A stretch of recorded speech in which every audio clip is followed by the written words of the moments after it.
And welcome to the classiest place on earth. My nose is so runny. It's so fucking cold. Good morning and welcome to the classiest place on earth. I hope you're all doing well. What a day. It's so fuck balls cold. I know we're all cold. Everybody's cold. Comparing cold. Everybody, like, people love to be like, try negative 25. Okay, under 20 degrees, there's no comparison. We're all sad, right? Like, I'm not out here trying to, like, flex on how fucking cold it is. It's misery. The fuck? Hell no. Trick is doing better. I think he's honestly just fucking getting constipated. It's so weird, but I really just think that's all that's happening is he gets the bubble guts. I don't want to, like, graphically describe Trick's shits, but if you've had a sick animal or a sick child, I'm sure you're on it and you're watching what's coming out of them. And I think he's like, I don't know. I'm baffled. It's so horrible. We have other problems. Oh God. A man awards stop. Hold on, let me pull this over and see if it'll buffer. A man awards DeSantis a participation trophy for trying hard but likely taking a beating in Iowa. Is it real?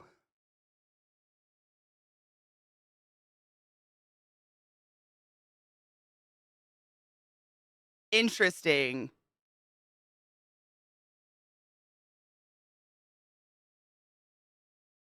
That's amazing. Yeah, I think it's probably a combination of not drinking enough water because it's cold out. And I was thinking about it. You know how, like, normally when it's not, fuck balls cold and freezing, dogs will go outside and eat grass when their tummies are upset? And they can't do that right now. There's literally nothing to go gnaw on outside, so they just eat snow. But I don't know, because it's like, I mean, it's so scary. It's so, I know you guys have dogs and you understand, but I feel, because I've grown up with the kind of, like, my family's the kind of people where your dog gets sick, you take it out in the yard and shoot it. So I still have, like, this existential guilt of taking care of my dog. And he literally, like, my alarm went off. I wake up, like, reach over, turn my alarm off, and he bolts from his bed, which is, like, in my closet. Literally, he lives in my, like, walk-in closet. He loves it in there. We have he literally has a Tempur-Pedic fucking dog bed. He bolts up on top of my body, and I can feel that shivering happening, and he just starts crying. Like, and I mean, it was the same behavior as a couple days before. He wouldn't get off me. And that's when, I mean, I can't, I have to think, like, that's my only sign that something's wrong. He will not. I mean, everywhere I am, he stands next to me and leans on me, or he sits on my feet. He cannot. And it's just, and he won't go outside. He won't eat or anything. And then I give him the pumpkin stuff and it's like instantaneous. But I watched him, like, he went out in the yard and I watched him and he squatted and it took about 30 seconds for literally anything to come out. I know this is super graphic, but when it did, it was pebbles. So that's why I'm thinking it's constipation or dehydration. So actually the pumpkin is a good idea, putting it in every day. One of my friends on Twitter actually said that what she does is she makes like the pumpkin chicken whatever mixture and makes it an ice cube, like fills an ice cube tray. Genius. And then you just like pop it out into their food. I thought that'd be a good idea, at least for the winter time, because not only is it fiber, but it's additional like moisture and hydration because of the fucking pumpkin and everything. He doesn't eat very fast normally. Our dogs are grazers. We don't like have feeding times. We have open feeding and they just kind of nibble throughout the day. They always have food available. We have huge water things all over the house. Like, they've got everything available. But I know that when I'm cold in the winter, I get more dehydrated because I'm not drinking as much water because I'm fucking cold. And water is cold. Like, I assume something like that. I think it's constipated. Yeah, I read that you can add Miralax to their food to help, but I'd get that confirmed with the vet. Yeah, if it continues, I'll definitely be going to the vet. Because, like, nothing's wrong with Lilith, and she has the exact same diet. Like, she farts all the time. You guys know this. I bitch about it constantly. That's the thing, Genova. That's literally what my heart said. I was like, oh my God, how long have you been shivering in your bed all night in pain and you didn't want to bother me until my alarm went off?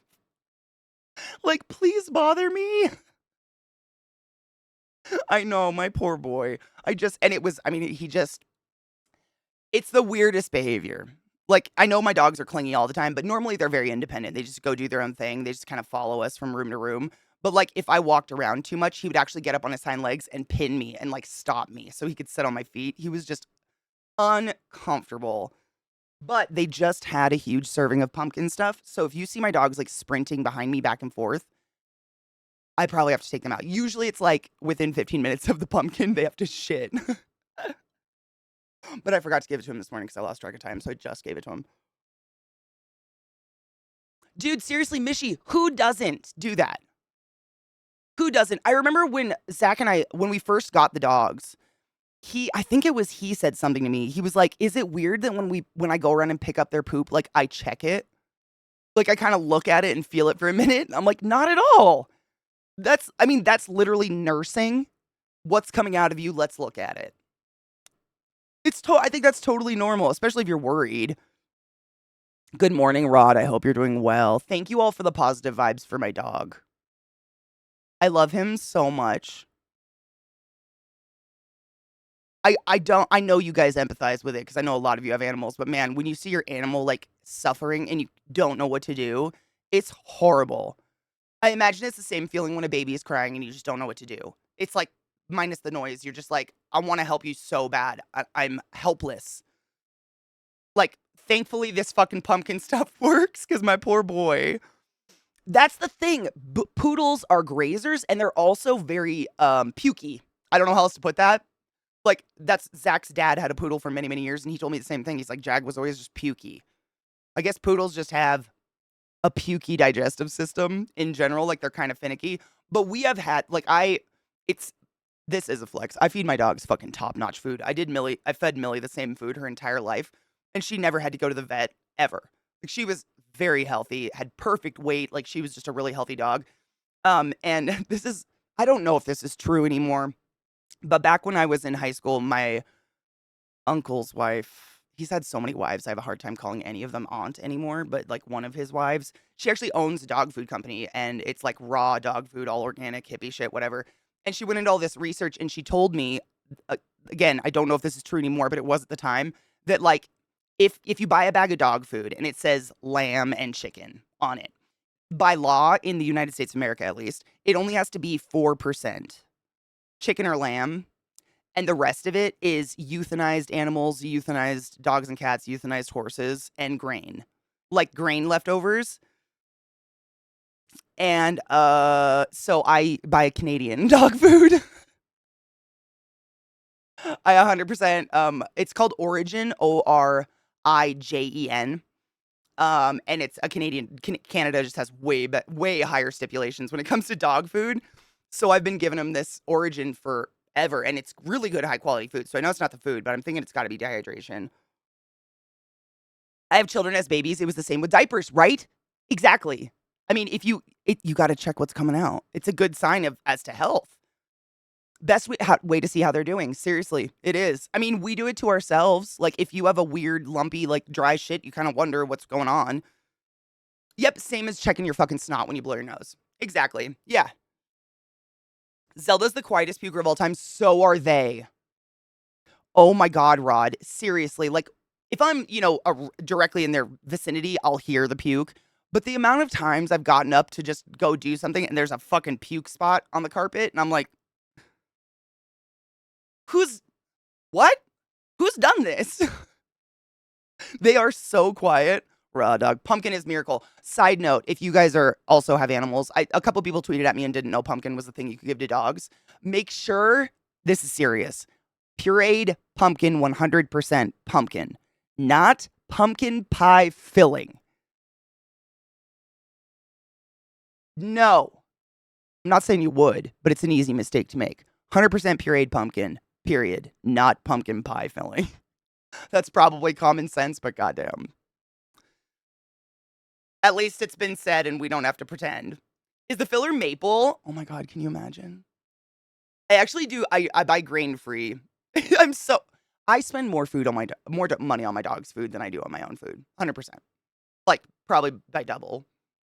It's really, but I mean, in my opinion, if you're gonna take a life under your care, you better be taking care of that life.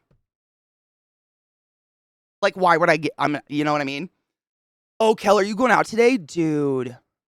Hail Satan, please be safe. Another side note, if you guys choose to do delivery or get your groceries delivered, etc., from someone who is out there driving in this weather because you yourself, like myself, are too much of a pussy to go out in it, tip. The sheer, like, I've learned so much through Kel and other people who work for the delivery services, the sheer shittery of humans. If you can't stand to tip, go out on your own. These people, I mean, not only are they doing the work that your lazy ass is unwilling to do, they're literally putting their lives at risk right now. This is crazy. It hurts your skin. Man, it's so cold.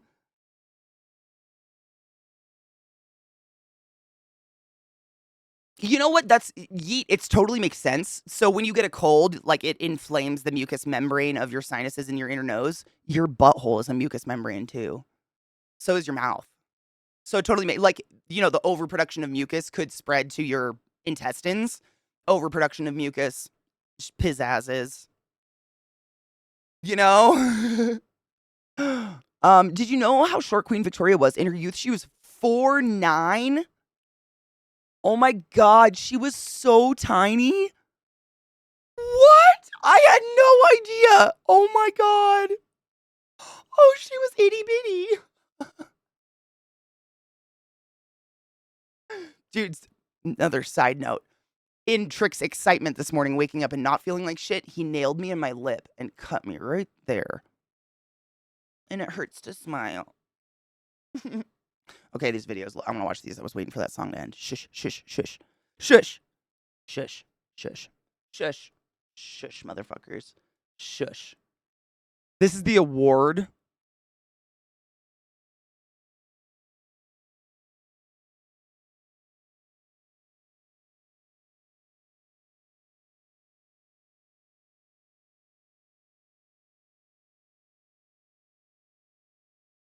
Oh my god.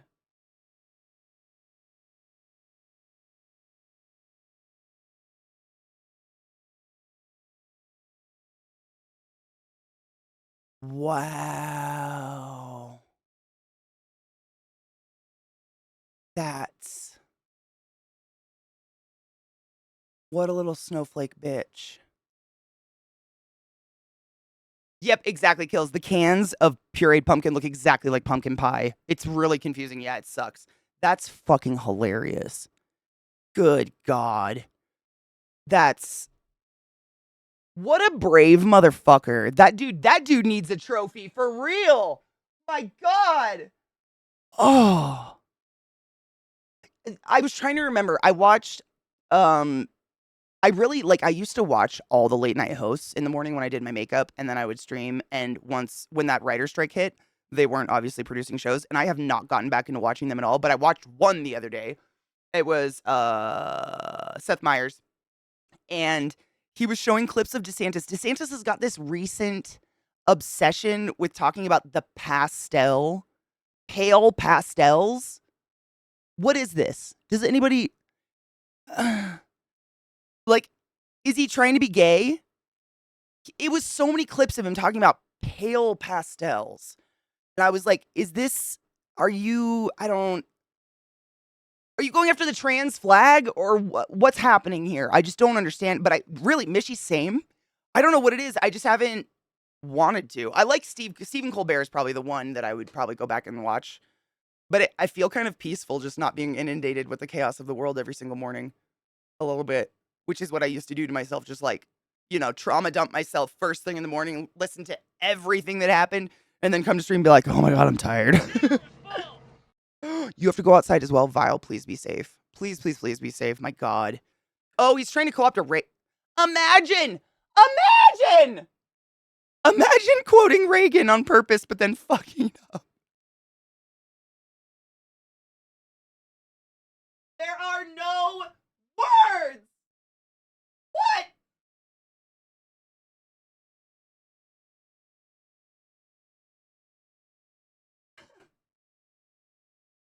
I don't know what to do with that.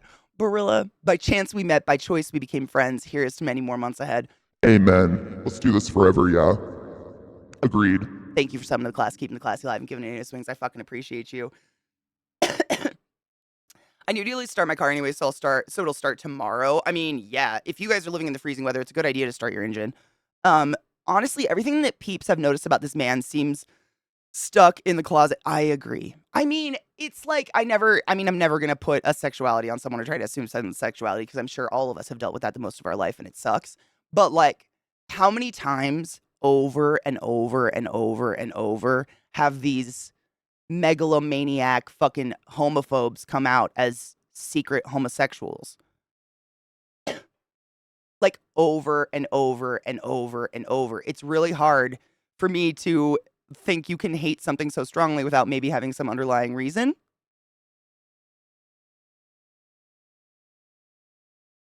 I don't know though. Who am I? But like, I think that thing about anyone who's really anti trans, you choose to spend the majority of your life thinking about strangers' genitals and sex lives. I'm sorry, babe, but that's a fetish. And fetishizing the trans community isn't okay. Just go jerk off and get it over with. Like, just go jerk off. Just rub one out. We all feel better afterwards. For fuck's sake. Like, come on. You know what I think about all the time? Embroidery, animals, music, because I love them. I think about music 24/7 because I love them. And I like to talk about them 24/7 because I love them. I'm not going to talk about something 24/7 and base my entire existence on something I dislike. Who does? I mean, I don't know. It's just, ugh. I think it's the lack of consistent Daily Show hosts, very much so, and they all repeat. They're all just repeating themselves. Like, I feel like it's the same information over and over, and a lot of it's like, I don't know, maybe it's because I stopped watching the late night shows for a while, and then I've kind of become, like, a little bit more sensitized to it, but they make a lot of jokes about stuff when, like, I love me a questionable joke. Like, I am an offensive person, and I'm aware of this, but there's definitely a line. And like even Stephen Colbert, I stumbled into one of his, I think it autoplayed on YouTube while I was doing my makeup the other day or something. And he was talking about Trump doing something. And he made a joke about how there's like 7 women who would beg to differ. And it was a joke about how he had raped 7 women, Trump. And I don't know, like, I understand where he's like what he's trying to do by digging at Trump. But as a sexual assault survivor myself, I don't want to be the butt of any joke ever. Or in a joke about that ever. And I feel like sometimes to make news palatable, they feel the need, like the writers feel the need to constantly write comedy into stuff that's not laughable. Really. You know? It's like I kind of wonder if I really like Stephen Colbert, but I wish I could remember which video it was. Because it was just I remember I was just standing here like, oh, I miss listening to Stephen Colbert. And then he made that joke and I was like, oh.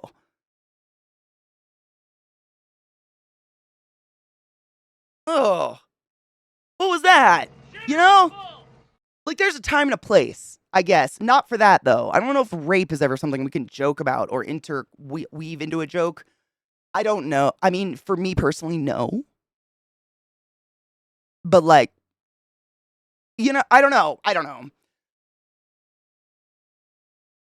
I just drilled. Why does smile? Oh my God. Is that him trying to smile, Genova? Hold on. Let me grab it. Why does it hurt him? Ow. This cut on my lip sucks. Negative 18F. Fuck that. I'm starting cars every 2 hours and running for 10 minutes. Good. Yeah, that's smart. Also, run water. If you guys have, like, someone actually tweeted at me this morning that their pipes froze and their furnace went out overnight. Make sure to run your water. Stuff like that, just to make sure your pipes don't freeze. Always smart. Like, this is dangerous weather. There's a dude at work who's super jacked. Evidently, he's a homophobe. And I'm thinking, this guy sure works real hard to look pretty for someone who's allegedly homophobic. Think about all the time he stares at himself half dressed in a mirror.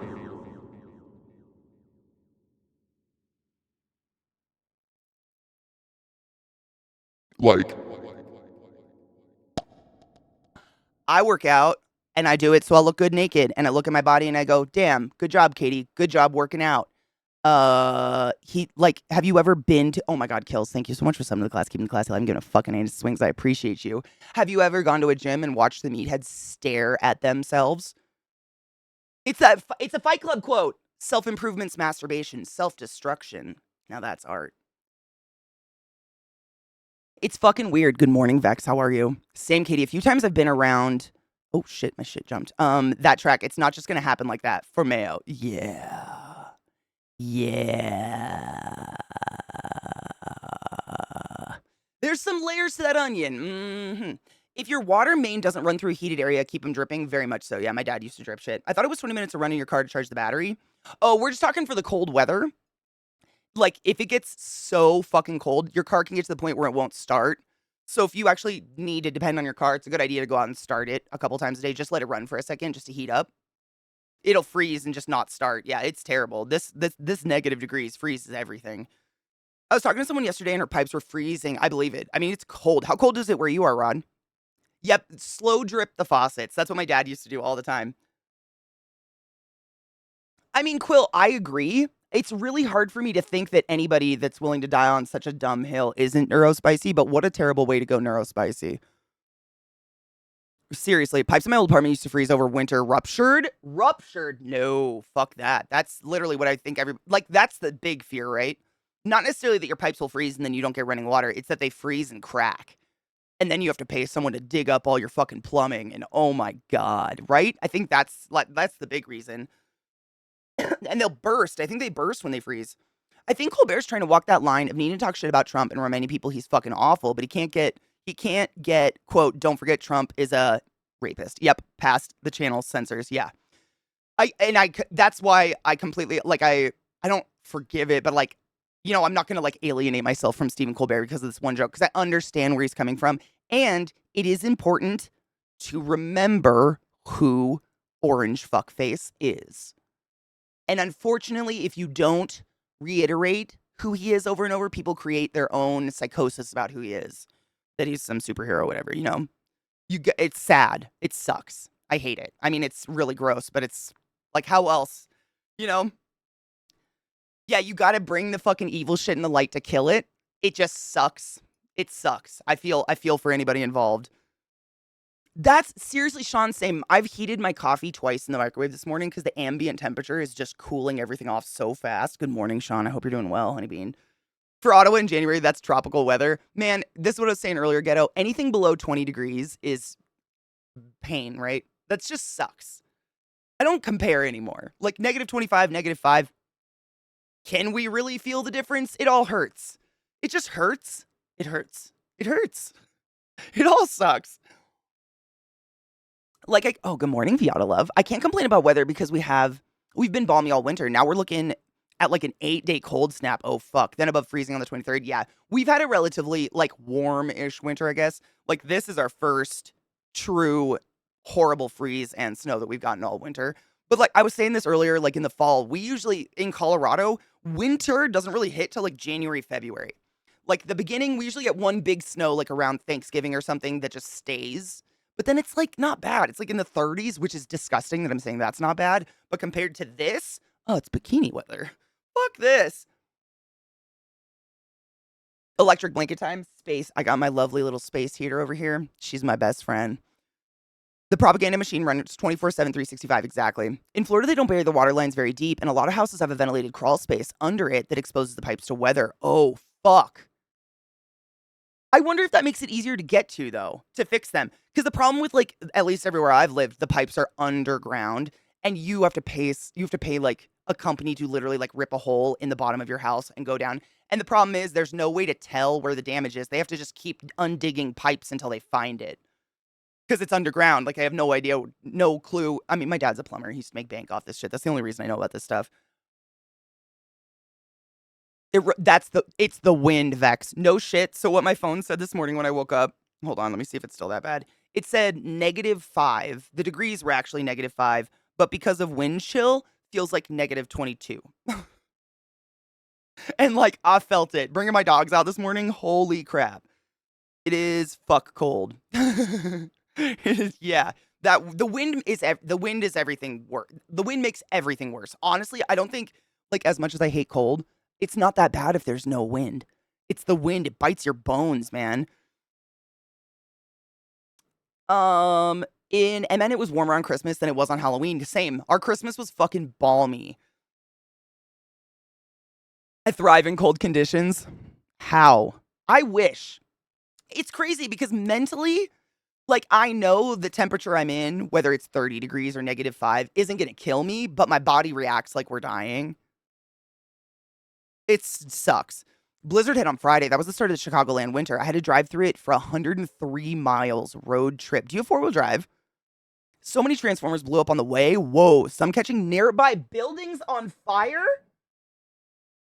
Holy crap, Vile. Retail and homes with no power way up North Illinois. Wow. That is so scary. Transformers exploding just because of like they were running too hard? The fuck? What? And those are all the reasons I live in the Southwest. I'd rather deal with triple digits in the summer than digits in the winter. I feel that way, but like no one agrees with me. The pipes are underground in Florida. Oh, but Florida is very flat. The highest peak in most of Florida is about 300, 400 feet. Weird. The water table is usually about 3 to 10 feet below the ground level, so you can oh, it's the water. I bet it's really similar in like New Orleans, like Louisiana.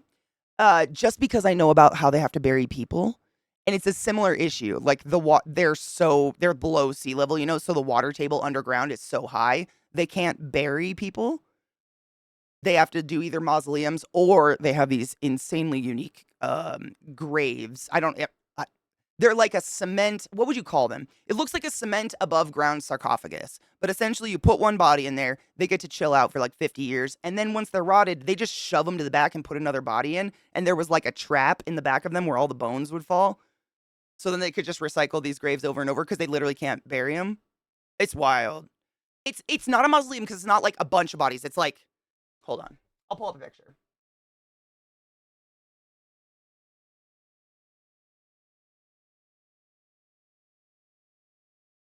It's like a one-person mausoleum, except there's literally hundreds of people in there because of this mechanism of just shoving them to the back. Back.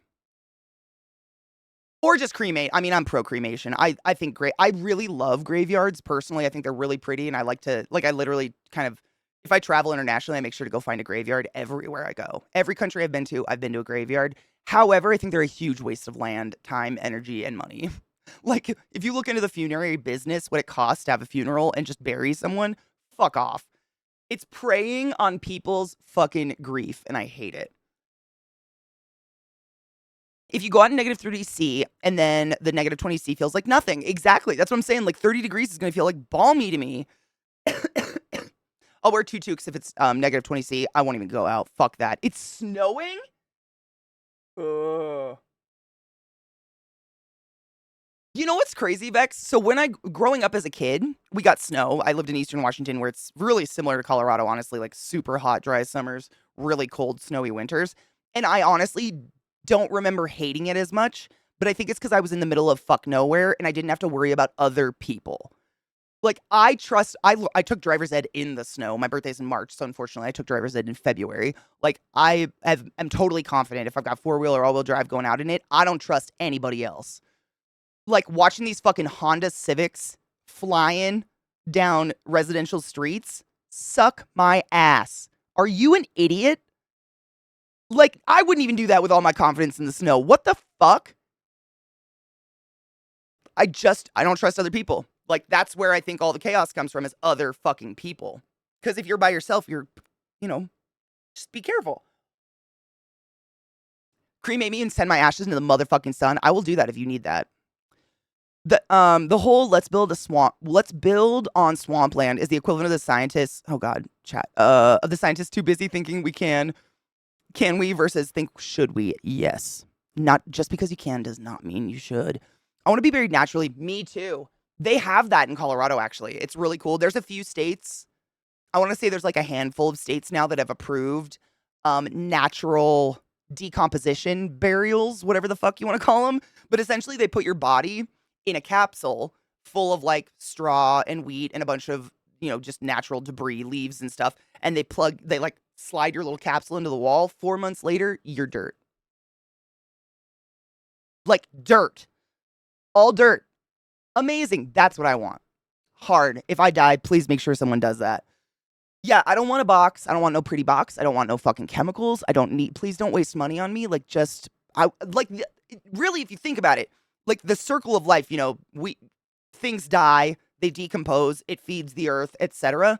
I don't like the idea of my organic sack getting stuck in a box and not getting to decompose and be eaten by bacteria and go back into the circle of life. That freaks me out. Like, I think we've done something. Like, we've halted, we are food for the earth once we die, and we've taken that away and fucking pumped it full of chemicals and shit and put makeup on it. It's a circle of life. Yeah, it rules us all. Green burials. I love them. I want it. I think that's the coolest idea. I love you and miss you, Vissy. I'm sorry it's fucking snowing. I'm still laughing at the line from chat yesterday. When I die, spread my remains over Mar-a-Lago from a helicopter, but don't cremate me first. That was Glut, and I will never forget that in my life. Glut recently got a CPAP, and let me just tell you, the additional oxygen has set him on fire. He's awake. I want a Viking funeral, like massive mountain buried with a sword, shield, and maybe a sacrifice servant. That would be fucking sick. Did you know, though, it takes like almost a week to fully burn a body with just a normal pyre fire? I didn't know this. I learned this in the last couple years. I don't know why I learned this. Like, I'm not out there burning bodies or whatever. But to burn a body in just a pyre, like just flames and sticks and shit, it takes like almost a week. Because we are just not flammable. Versus crematoriums, they're like convection oven style. People have been living on floodlands since Egypt and Rome. Swampland makes water access easier, 100%, and irrigation. Right? Hold on, that reminds me. These are the I guess 1-person mausoleum things I was talking about. But this is what they look like. This is graveyards in New Orleans. They're all above ground, but it's individual graves. And they just like slide that body in there, let it rot, slide another one in, so on and so forth. It's crazy, and I want to see it so bad. I've never gotten to go, but like I'm sick and I think graveyards. I mean, it's not necessarily like the gothic morbid. Like I don't sit in a graveyard and think I'm one with my own. I truly think it's really interesting and culturally beautiful to see how different cultures respect their dead. I think it's one of the coolest things. And I'm always. Like, there's always a fucking surprise, I guess, or something I wasn't ready for when I go visit a graveyard. Like, for instance, I know, before I even say it, I know. Me going to Germany with my mother, who is also a respiratory therapist, Unplugged People for Life, loves graveyards, blah, blah, blah. We call them berry patches. We go look for berry patches. And we walked into a berry patch that was just all 19-year-old men from the war. Those are things that, like, you go and you're like, I'm going to take some cool etchings of, I am literally in the presence of, like, sad. Like, it hits, and you just end up having one of those solemn moments.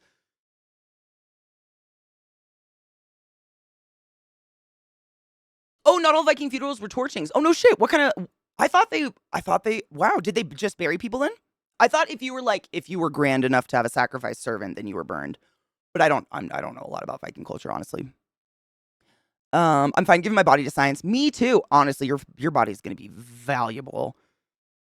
I will vocalize everyone's internal thoughts. Fucking weird when you actually sleep. I mean, I never thought you were dumb. Like, I know you know that, but like, it's not like I was like, wow, Glut sure needs a CPAP. His brain doesn't work. But goddamn. I think you had just adapted for so long to living on such little oxygen that now you're like a superhero. Like you're going to become Deadpool or something. You know what I'm saying?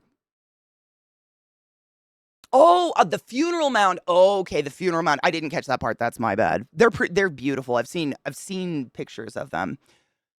Ooh, dim sum's delicious. Ooh, let me grab that. Nope, I don't have a huge stop it. I don't have a large, what's the word?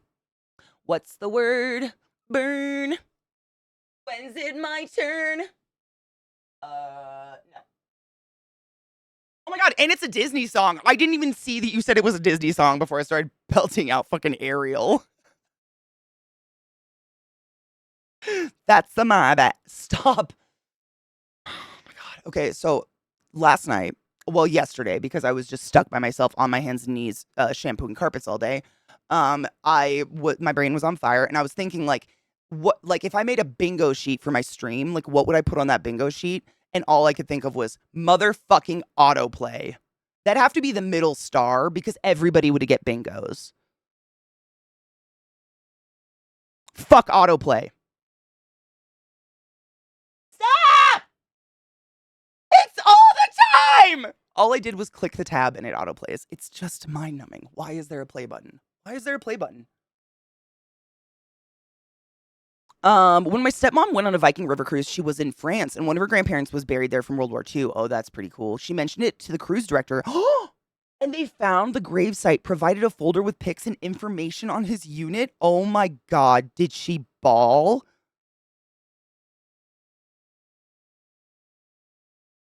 That is so special. Yeah, I would have cried my balls off. That is so special. That is really fucking cool. There's a cool, like, there's ancestry.com where you can do your DNA stuff. They actually have a YouTube channel where they invite celebrities to come on, celebrities who have done their ancestry.com like spit thing, and then they get to actually explore their ancestry. Like they travel these people all over the world to track down their relatives' graves and stuff. The most recent one is David Tennant, and I haven't watched it, and I want to real bad. Like they're very corny. It's very like 1994 PBS kind of TV style of like, now we're going to use the internet. Grab the mouse. Oh, like they explain, like, you know what I mean? But they've done, I watched Christina Applegate did hers. There's so many celebrities that have done it. And a lot of the time they're fucking heart wrenching, man. Just these people learning about what their ancestors went through for them to be alive today. It's pretty cool.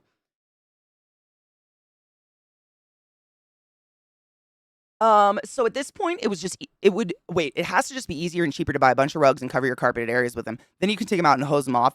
It's honestly, yeah, it's ridiculous. If I could afford an area rug, I would.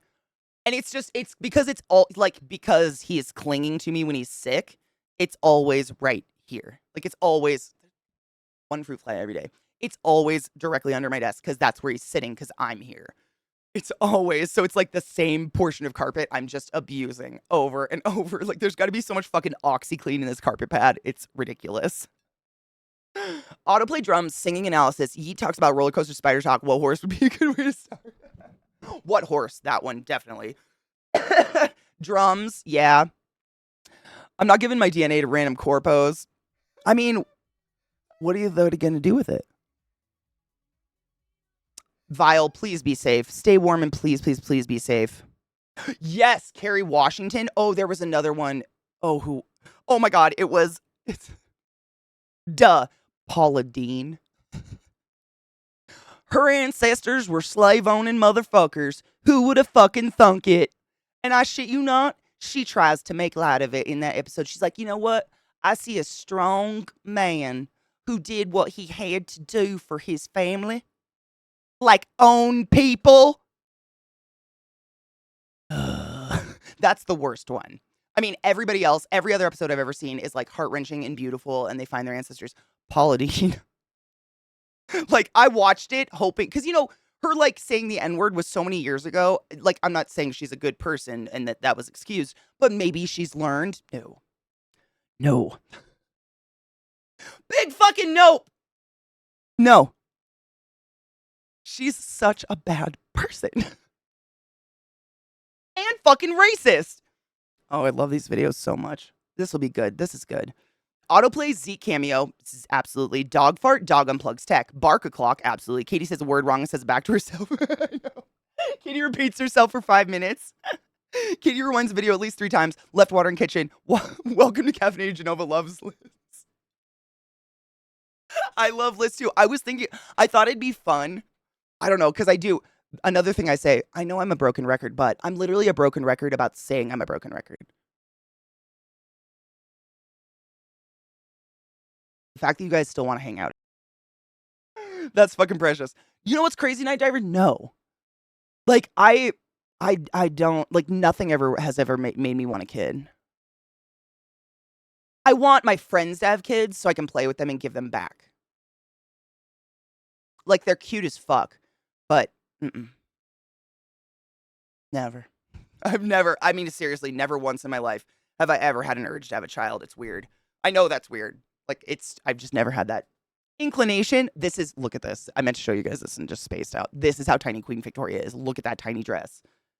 And like, I've listened to a shit ton of podcasts about this woman because she's actually quite fascinating. She was a sex pot.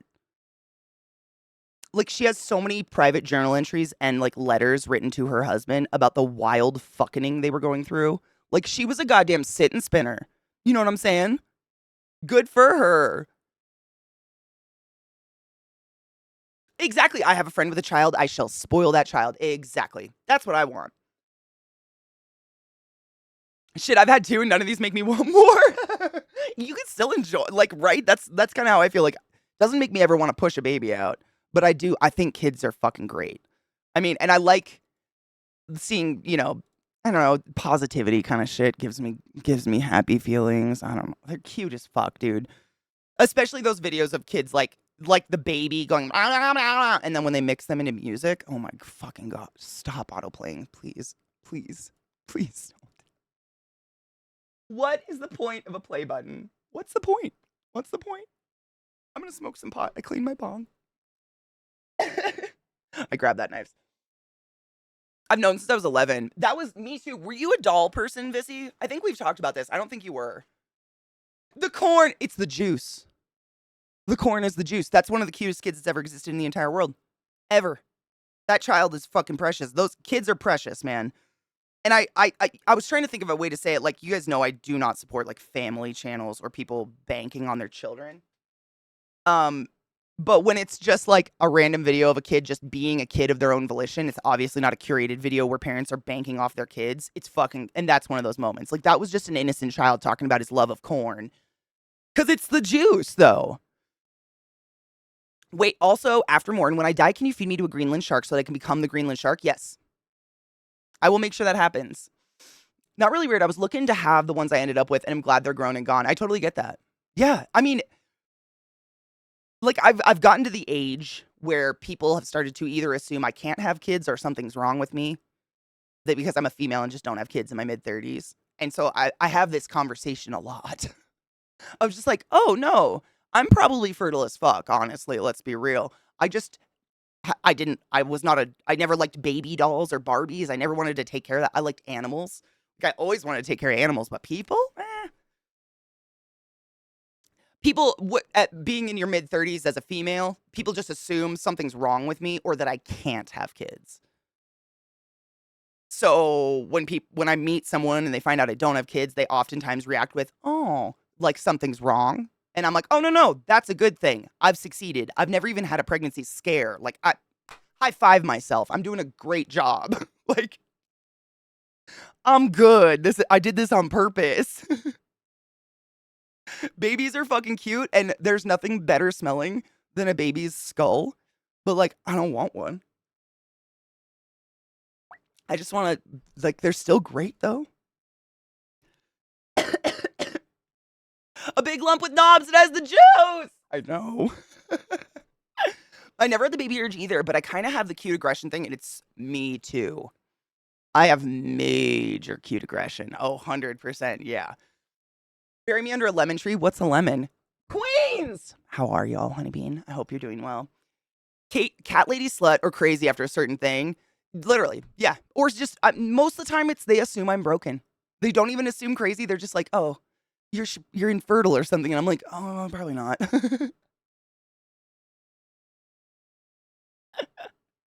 Dude, rage, right? I mean, that's the thing. Like, I didn't ever risk it.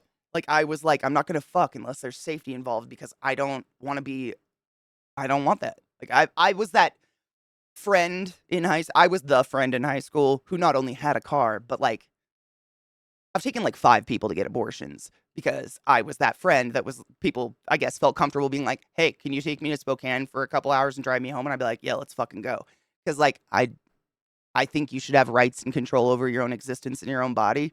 But like watching that and watching friends of mine go through that, it's really established like, no. Know what I'm saying? No. All of that was terrible to watch and be there for. Like, I'm good. I'll avoid it at all costs. Thing age, yeah, I got you. My sister's about to have a boy in a few months. Oh, I'm very excited for you. Cheers to that.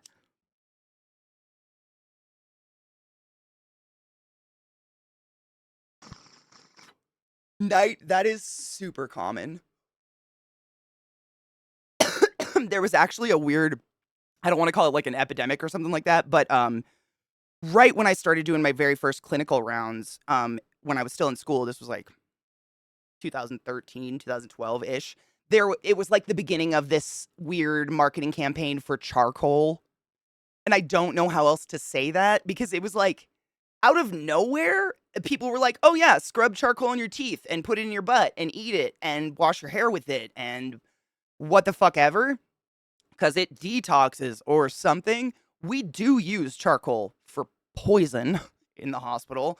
But what people don't realize is that what charcoal does is it absorbs things in the stomach. So if you take charcoal and then take your birth control, it would absorb the birth control and then people would get pregnant. We had an epidemic of pregnant young girls who were like eating charcoal. It was crazy. I do have babies and I love them. They are my babies. I consider them my babies 100%. Oh, I almost missed FX. Hold on. Wally's boss's dog is just like Fiona, and she had puppies. Oh my god. Oh my god. This fucking the will of you to not go get one right now. I mean, rough. Excuse me. My nieces are Jesus Christ, 13 and 15, and it's fun because they're opinionated and Taylor stands, and the youngest is becoming the biggest weeb. I love that so much. That makes all of my nieces are exactly like me, and I'm worried about them. Like every time I get to hang out with them, they are me. Like the way that my brothers and everything are raising them is the way that we were raised, which means they ride dirt bikes and they shoot guns and they're really, really rough. Like when your 9-year-old adorable niece comes up to you and asks to play Barbies and then calls you a bitch for not doing it.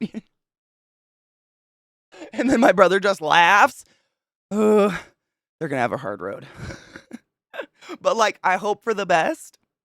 At least they have all the gear. Like that's the biggest difference is that when we were kids, it was like Katie was stepped on by a horse. Parents were like, "Oh no, let's not do that anymore. Let's get all the kids dirt bikes." But like no helmets or gear for quite some time.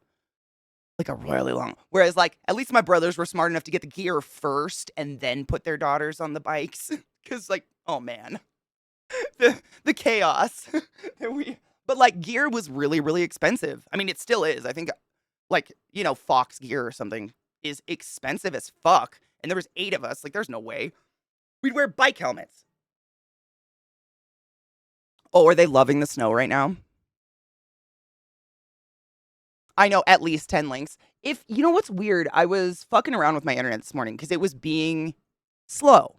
But I do like a speed test and everything, 100 up, 100 down. I should be fine. And I just watch my browsers load slow, even when there's not 10 up.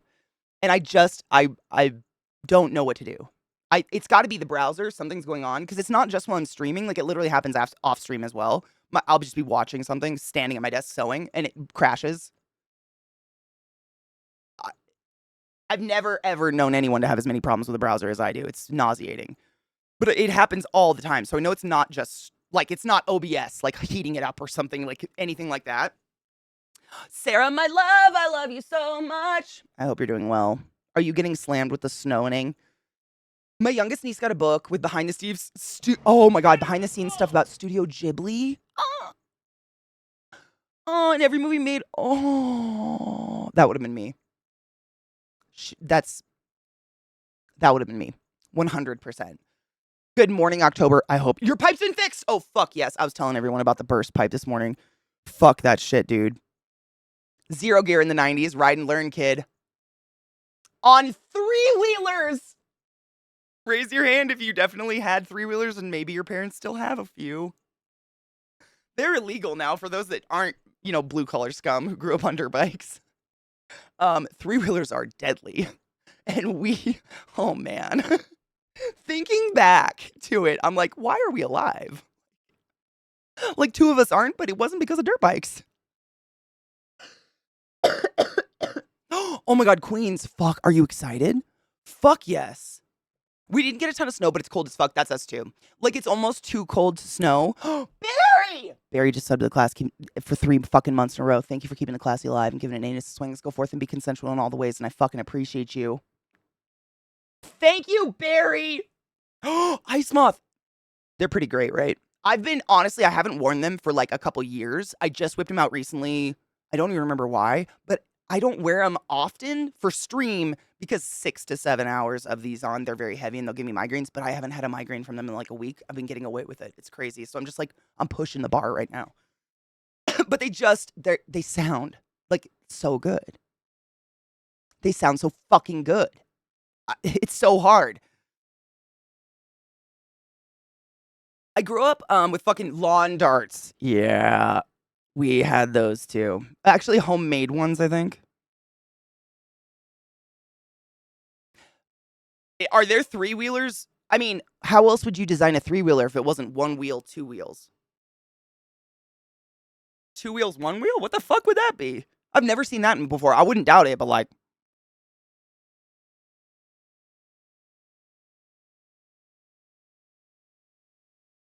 I don't know. 4-wheelers are bad. Yeah, bad enough, but 3-wheelers are true death machines, and none of us. We never even crashed one. Actually, no, I think my brother rolled over in one before. My oldest brother, Nick. But yeah, they're not 3-wheelers are. I think they're not. You can't even buy them anymore, dude. Mandrakan, it's the weirdest little issues on the computer that just stifle me because it's stuff I don't have control over. Hello, John. I hope you're doing well, honey bean. Cheers. My dad you learned to ride 2 wheels before 4. You must respect the wheels, and he always insisted 4 was more dangerous if you didn't respect 2 wheels. Mine did the same. What is that? I'm not kidding you. We all started on this fucking, oh God, what was it? It was, oh, my sister would remember. It was like a Honda 50. 50. It was like, I mean, this tall, and it was white, and like your knees would be at your ears, but you had to start on that. And then it was like, oh God, what was this? It's been too long now. I don't remember the dirt bikes, but we had like, you had to go up to a 4-stroke and then a 2-stroke bike. And then you could ride the 4-wheelers. Yeah, we were the same. And I wonder if it's just because they didn't want us to die. All inclusive 1100? Dude, fuck yes, Queens. Hell yeah.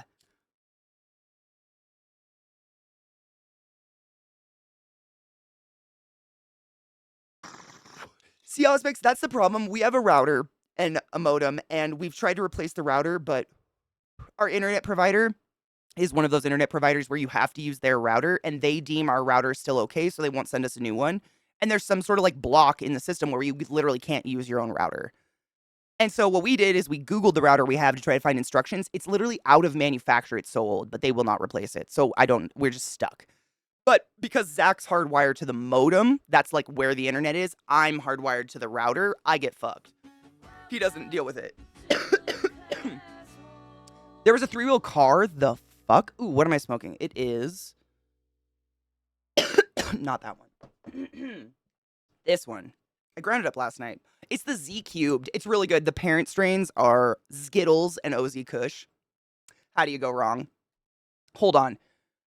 There was I think there was a fucking resub and you just gifted subs and I missed it. Hold on. What DAC headphone amp do you use? I actually don't use one while I'm streaming because it goes through my mixer. I have a Go XLR that it goes through. My headphones go through oh God. I'm trying to remember the name of the thing. You know, it's like a cord and it has a box in the middle and it basically helps settle out the signal so that your audio's okay. I don't remember what the fuck that thing is called, but it goes through that and then into my mixer and then out. So I don't have to use it, but if I'm listening to them separately, I have, oh God, I'm desperately trying to think of what the name of it is. It's not a shit. I used to have a shit stack. It's not a shit stack. My shit stack was stolen. That was a sad time. Oh my God. I'll grab it on my break. I don't remember the name of it. Mandrakan, hold on. Mandrakan, thank you for gifting 5 subs in the chat. I fucking appreciate you. Oh, I must welcome these wizards. One moment. Aren't you special? Good name. I almost didn't get that. Lady Emma, Phony, Steel Morgan, and Atlas Rise. You're all but wizards of the highest order. Go forth and be consensual in all the ways. Because nothing in this world is sexier than pure sober consent. And I fucking appreciate you. Thank you. Ground loop. That's what I have for stream. Before you go to Louisiana, it'd be a shame if there was an oopsie with the router and the router stopped working and they had to send you another one. You mean if it like fell in a toilet or was set on fire? Oh my god, they literally make one with 2 wheels in the front and one in the back. What? I've never seen this in my life. The Spider RT, that is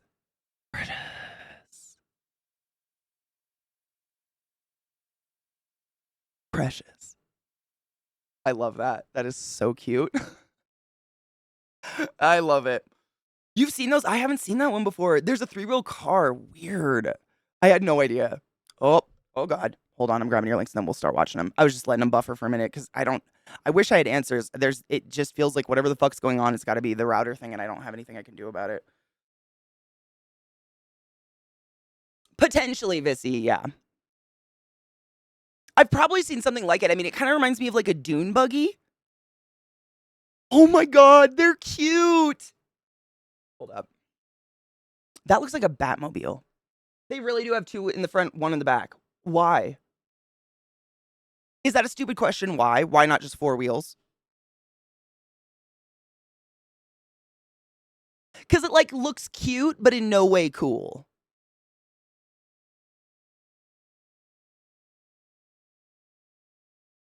They're really safe. Good. I mean, goddamn, 3-wheelers were not. I mean, you roll a 3-wheeler and you're gonna die. Essentially, that was like the logic of it. It was disgusting. They were scary as fuck. Hold on. Look at these.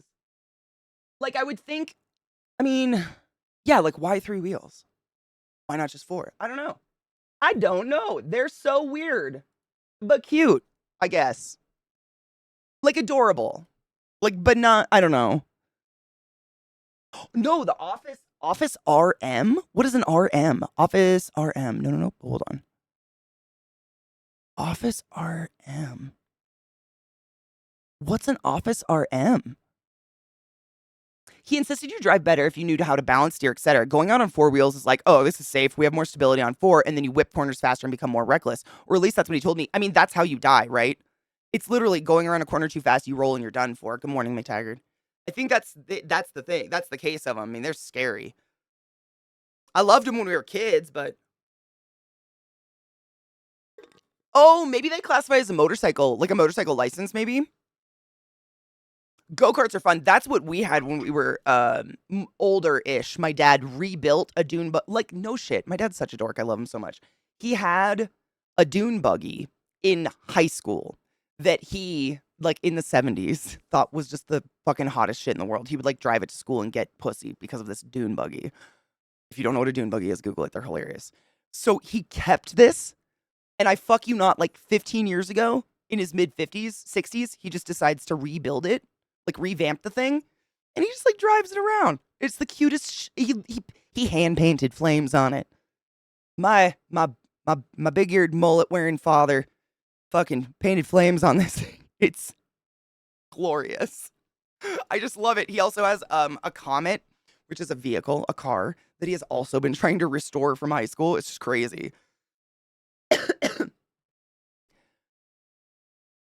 Power to weight ratio. That's what I was trying to think. Maybe that's what it was. 3-wheelers, 1 wheel up front is mechanically easier because you don't need that front steering. The 2-wheel front just seems like it would not have any turn radius at all.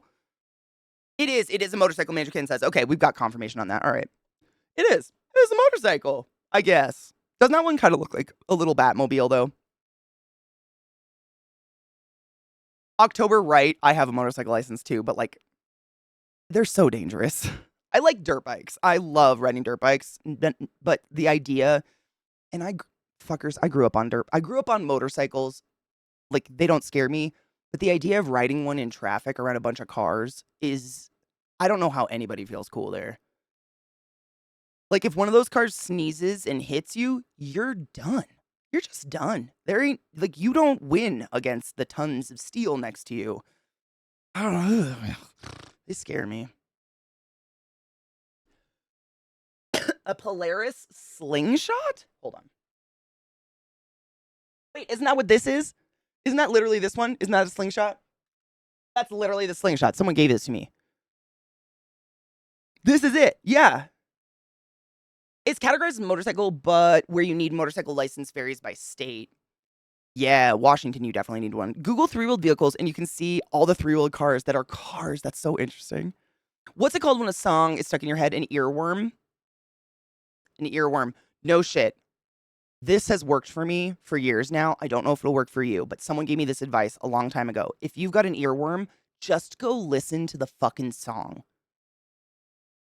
Just put it on, get your headphones on, close your eyes, listen to the song. It kills it. I don't know why. It has worked for me many times. I don't know the science behind it. Someone gave me this advice many, many years ago, but I get stuck. Like I wake up with songs looping in my head. Just go listen to it. Get it out. Like, don't avoid it. Go fucking listen to it. And it actually, like, I mean, it's still in your head, but it's not like earworm circling anymore. It satisfies the ear cravings. Yeah. Or whatever your brain is trying to do with that audio. It literally satisfies it. And it's crazy. It's worked for me a lot. Not always, but sometimes. Don't go putting down that Kentucky waterfall, aka mullet. I would never. No shit. It's really sad, actually. So my stepdad, he's like 6'3". He's this big, tall, like very intimidating man who is self-conscious of his ears. So he's never not had like this little mullet thing. And when he told me that, I was like, Dad, come on. You've gotten a mullet now for like 40 years because someone made fun of your ears? Fuck. Everyone. And it's so sad because someone bullied him about it, right? Fucking people. I know. And it's sad because, no shit, we bullied him about it. Like, all the kids, our entire existence, would make fun of my dad's mullet. Because who the fuck wouldn't?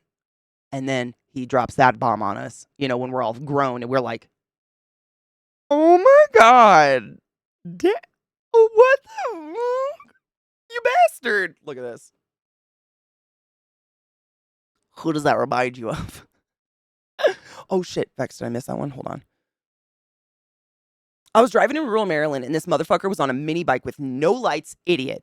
He stayed ahead of me, but that kid's gonna die. I could not see him at all. Dude, I noticed that's a huge issue in Maryland. I don't know why. When I lived there, people just walking on highways in the middle of the night in black hoodies. Constantly. Like, what is that? Kevin. Yeah. It's baby Kevin. I was gonna say the same thing.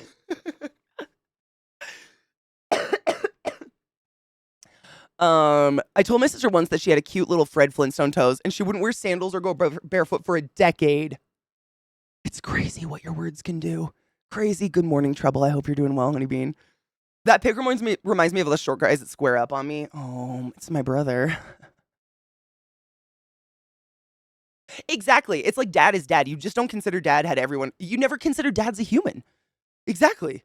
Like that humanized my father. Because, I mean, here's the kicker. Would you like to know where I learned how to make fun of people's shortcomings? My dad. Because that's all he does. I mean, my family, literally, they're miserable. They just make fun of each other all day. It's just a back and forth like, oh yeah, well, here's another insult. It's terrible. It's terrible. Terrible. My mom is the passive aggressive. My dad would straight up be like, you're looking kind of fat, kid. My mom, you're looking like really rounded out and healthy these days.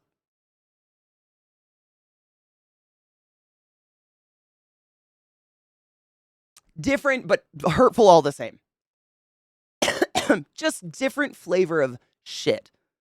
Oh my God. I love you despite your leaky butthole.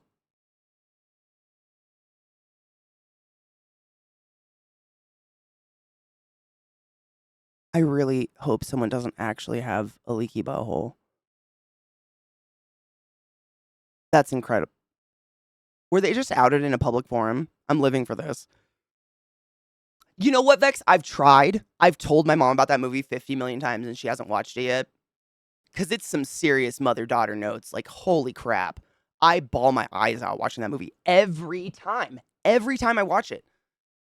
Fuck. Oh my god. Oh my god. Before I forget though, side note, I started watching a new series that has Michelle Yeoh in it last night. What was it called? Oh, The Brothers Sun or Swin. Please forgive I don't speak Chinese. The Brothers, it looks like the Brothers' Son, but it's Swin. If I listened to those people in the show pronounce it so many times to try to pronounce it correctly, oh my god, it's so good. I'm only like 2 episodes in, but holy shit. If you like sick martial arts movies and maybe some humor, it's real fucking good so far, man. Only 2 episodes in, but I really like it. Yeah, the healthy. I'm Scotch Irish. We're vicious to one another, but if anyone else isn't family tries to join in, exactly. That's my family too. I've been told that. Like, I've never been to Ireland. I don't want to claim that I am Irish culturally by any means, but my nana was fresh off the boat and very much like instilled that culture and very much upheld that culture in our house. And like, if we were like, Nana, did you know that we're German? You're Irish. Like, it didn't matter. We're Irish kind of person. And I've learned that through Twitch, literally from viewers that live in Ireland. They're like, oh, that's just an Irish thing. Like, you can't be proud of anything. You can't compliment anything. Like, you can't, comment on something positive. You have to let someone else do it or poke at it first. It's just like a thing, I guess. It's miserable. It's like a sickening level of humbling, though. It's more than humbling. It's more than humbling because it's like they'll point out something that's like should be a compliment, but say it in a really horrible way that makes you feel bad. It's so different. It's a totally different level. I think it's definitely like, especially in my personal experience, it's rolled in with that Catholic stuff too. I'm not saying all Irish people do this, but I've been told like culturally the Irish Catholics they very much like just base their existence on guilt. Just guilt, man. Yesterday it took me a solid 5 minutes to get the front door locked to work after a walk. That cold. It's so good, McTaggart. It's really fucking good. I mean, damn. And it's like, it's on Netflix, yep. And I would say it's like half subs, half in English, you know? Like the first like 10 minutes open up in Taiwanese. And I shit you not, at one point the character goes, we should speak in English. And Zach and I at the exact same time go, fuck yeah, you should. Because I was eating and I didn't want to look at the TV anymore. Like, let me bite my food. But it's really good. I mean, it's Michelle Yeoh. Need we say more? I love her. I just worship her. She's just a goddess. So the moment I see she's in literally anything, I'll be like, oh, I'm gonna watch that. But this is legitimately very good. All the characters are really well done. I need a peck bowl. Let's watch this shit. This one's funny. Original like TikTok or whatever it was. Someone in stream gave it to me, and we watched it, and we unanimously were all like, give us more immediately. Like, what's this? What's this? Help. And it was literally a few days later, a full version was posted because probably his community freaked out and wanted the whole thing. And it's just phenomenal. It's just one of the most perfect songs ever. I love it so much. It's so good. What about Katie Aggression? Katie Aggression. I don't know. That'd be Katie Aggression. I just want to.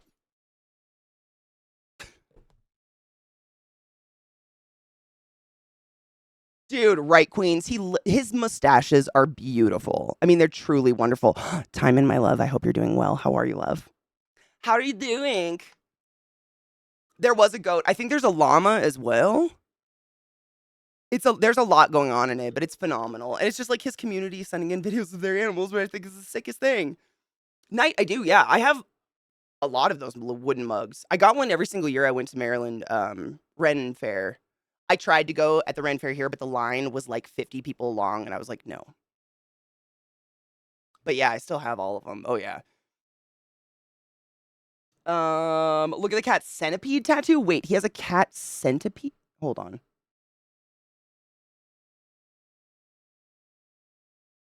Or that Oh, the dogs are jumping around being idiots. They made my computers blink. Sorry. Where's the centipede tattoo? Are you making shit up, Rod? God damn it. I can't. The video's fucking up. I'm just closing it and giving up. I'll believe you. I'll believe you.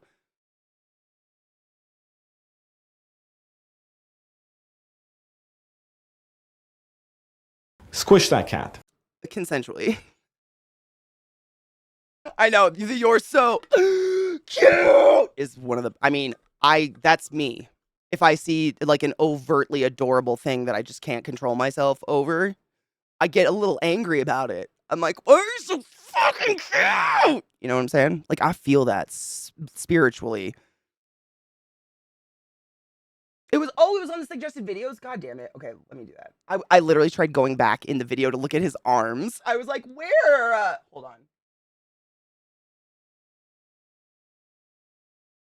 It might autoplay really loud. Sorry if it does. Nope.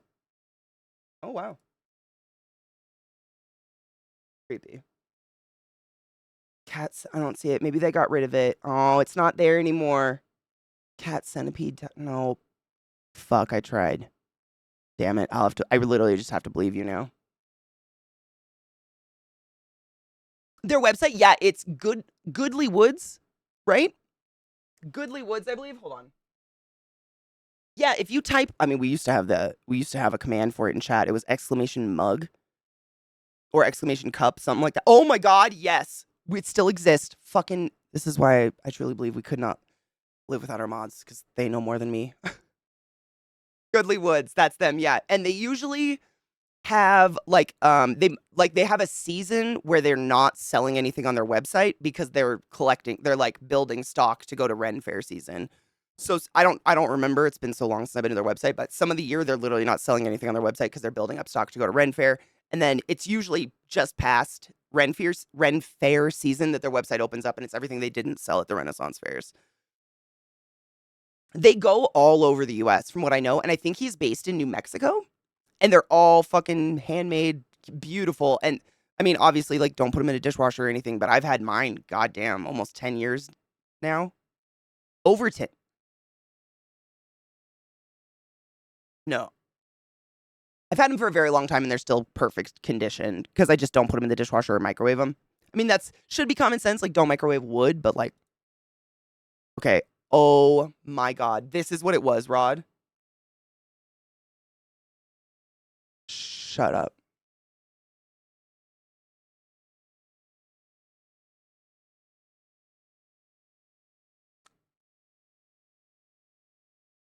Right knives, they're really nice. And they're like, honestly, they're really light, but they're big. And I love that. Like, some mugs are fucking heavy, dude. Yeah, don't microwave your wood or your penis. I wouldn't. That's genius. And it's beautifully done. Can we talk about how clean that is? Look at those colors, the white and the pink. That is, I mean, in terms of just tattoo critique, it's like disgusting and I hate it, but it's so well done. Look at that line work.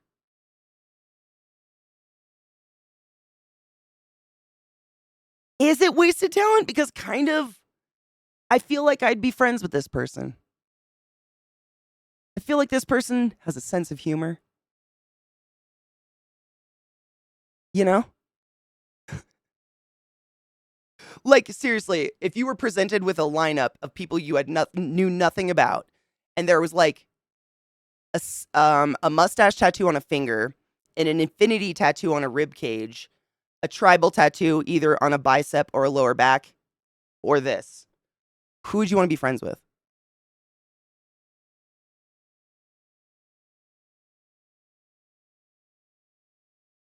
Because, like, bitch has got stories. Same. This person, I'm assuming, is probably funny. Like, that's fucking funny.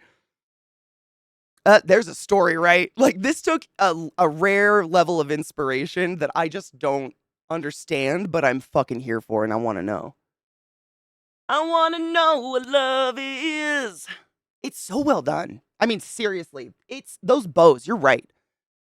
This is fine fucking tattoo work. content aside, like, it's beautiful work. Honestly, I kind of want to look them up. Vortex Tattoos by Jamie.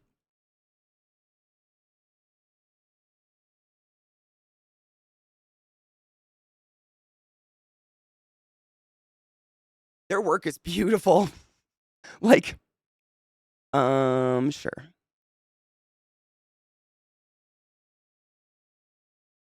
Please help. Help me help you, internet. So I think this is them. Yeah, they do fucking nice work. Look at that. Are you joking?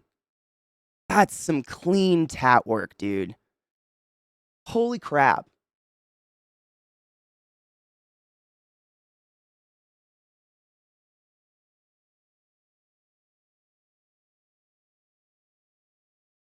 I trust this person over Infinity Tat. Wait, like my first question would be, do you think Human Centipede is a tour de force?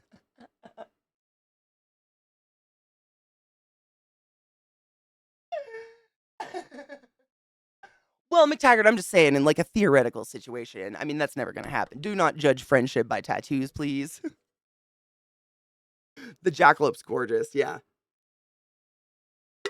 The white work on it is really nice. They do, I mean, I'll pull up them. I just pulled up their Instagram. Dude, they do their color work, it's rich as shit. Can they do it on people of color, though? That is the ultimate test. Can you tattoo someone who isn't white as fuck? That is fucking great color, though. Wow. That's some vibrant shit. Yeah. Damn. They do I mean, damn. Hello Kitty aside, their work is phenomenal. Their colors, I mean, they're just so, I mean, oh my God, that is so cool. Shut up. That's so cool. Look at those colors. I mean, in my experience, that probably hurt like a bitch to get colors like that. They just scrub. It's just like scrubbing with like a million needles for hours. It's horrible, but like, fuck, the payoff. Let's see. Where are you located? Whoa. Uh, I don't know. I don't want to log in. Wyoming. What the fuck? Okay, we're not going to find people of color on here. There's not going to be any people of color because they don't exist in Wyoming. I stopped at a truck stop in Wyoming, and I shit you not, an old white man asked me, and I quote, "Where are your people from?" And I just kind of like, and I'm just jaundicey yellow, my dudes, like Jewy, I guess. I'm a chewy Jewy. We ain't gonna find any of that, but like, it'd be cool to see if he could. This tattoo artist, because they're very talented. I feel very unfortunate they're in Wyoming.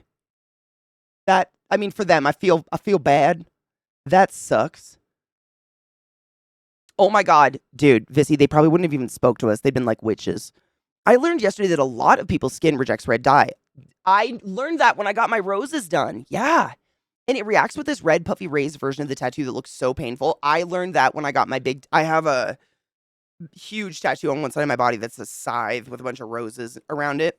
And my tattoo artist, who actually comes to stream every once in a while and hangs out, he actually used, like, the red color that's in my skin doesn't exist anymore. He used the last of his stock on me because it was the one red that no one had ever had an allergic reaction to ever. Not that I have ever had an allergic reaction, but he was like, if we're doing a tattoo of this size, we might as well just use it all and then it's gone. But I guess, yeah, red. I don't know this about tattoo color, like what the colors are actually like made of, but I know in makeup and like art products, the color red is actually a metal. It's a metal base. Red hair dye. That's why it's really hard to get red hair dye out because it has actual metal. It's like it's metal, so it implants into the hair strands and you can't get it out. I don't know if it's similar though with tattoos. I did not react badly with the red at all, but yeah, I've heard that before. These are gorgeous. Even I mean, the gray work's phenomenal. It's so fine. Like, very so fine. I know. No, Kel, not at all. No. I hate that a lot. You look too foreign to him. I did. And that's, I mean, guys, I'm white. If that wasn't super painfully apparent. So, like, when I say this story, I ain't flexing on my weird jaundicey Jewy skin. What I'm saying is, Wyoming is white. What? Like, you know, I know. I know. We're all shocked. We're all shocked and appalled. But, like, just in case anyone was wondering, via this conversation I had with this old white man in the truck stop, I have like black ancestry, but I ain't claiming that shit. Uh, You know, it's white Wyoming though. I mean, I saw a total of 5 people through the entire state driving through it, so like they don't have very many people to begin with, but like of the people, they're kind of like see-through. Crit, welcome back. Thank you, Mandracan. I like my ink a lot. My tattoo artist is based in Seattle, in case anyone's wondering or wants to get tattoos done. His name is Ryan Weebush, and he's phenomenal. Yeah, if you don't blend in with that there snow, hold on. They just like pull up a piece of printer paper. Nah. White Oming, Jesus Christ, yeah. Yeah. I mean, I knew Wyoming was desolate. Like, I wasn't exactly thinking I was going to be driving through some state of fantastical diversity or something. But in my life, I've never been asked a question like that in my life. Ever. That was stalting. I think I literally like had to like run to Zach and be like, what did this person say to me just now? And I repeated it. I was like, is this code? Are they trying to invite me to a club? What's happening? It scared the shit out of me. It was weird. You drove through it in the dark and luckily didn't have to stop. I stopped at one truck stop to get gas. What country are your people from? Florida. I knew it.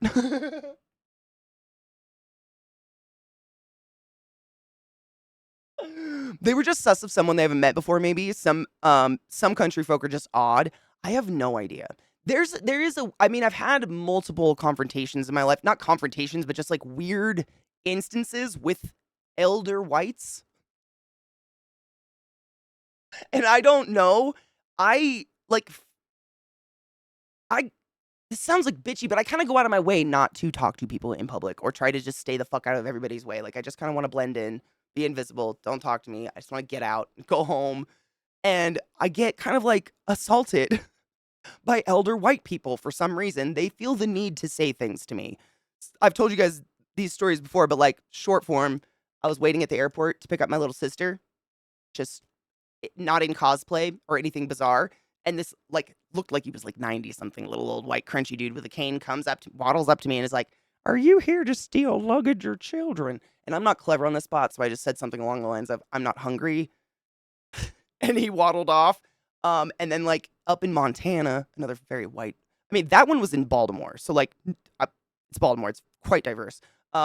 This one up in Montana was just like standing in a relatively empty bar, and this man, an elder white, that looked like he was probably in his 80s or something, and dressed firmly like Colonel Sanders, was at the other end of the bar, and he kept just staring at me, and it's so weird. They have these jukeboxes now. I don't do bars anymore, so these are kind of new to me, but like you control them with your phone. Like you can buy songs to put on these digital jukeboxes in bars and shit with your phone. And he kept paying extra money to override all the music to just play God. What is it? I'm proud to be an American where at least my cock is free or whatever, over and over while staring. And then eventually, I didn't see him get up and move, but eventually I feel like he touches me, which, like, let's not touch strangers in public, please. He, like, grabs my arm and does this, like, little miss, like, turning me towards him. Are you part of, what was it, Antifa? And I'm like, what? I think I just, like, pretended my phone rang or something. I don't even know why, but why? Like, what the fuck I'm just being myself out here, you know what I'm saying? But people, and then, where are your people from? Are you gonna lynch me, sir? Please no. Please stop. Yeah, it's like, or they glare. Oh my God, right, Vissy? Why? It's like they see I'm having a good time and they're personally offended by it or something. I don't, but it's always like a fucking cripplingly old white dude. Always. I have no idea. I'm very anti fascist, by the way. I just, in the moment, was, strange man touching me, strange man touching me, strange man, strange man, strange man, strange man. Oh my God, I'm gonna go piss my pants. And then just walked away. Like, I didn't really compute what he even said to me at first because just don't touch people. Don't grab my arm. What the fuck? Not okay. It's fucking weird. And it's just kind of, it's not like constant, but it happens every time I go out, I guess. Extended period of time. Some old white comes at me for something, and I'm like, what is just I assume because I've got blue hair, maybe they think do they associate that with gay or something? I mean, I am gay, but like, I don't know. I've stared at myself in the mirror and been like, what is it that makes old whites want to come for me? My Nana was a super old white and she loved me. She said I was her perfect angel, I'll have you know. Cheers.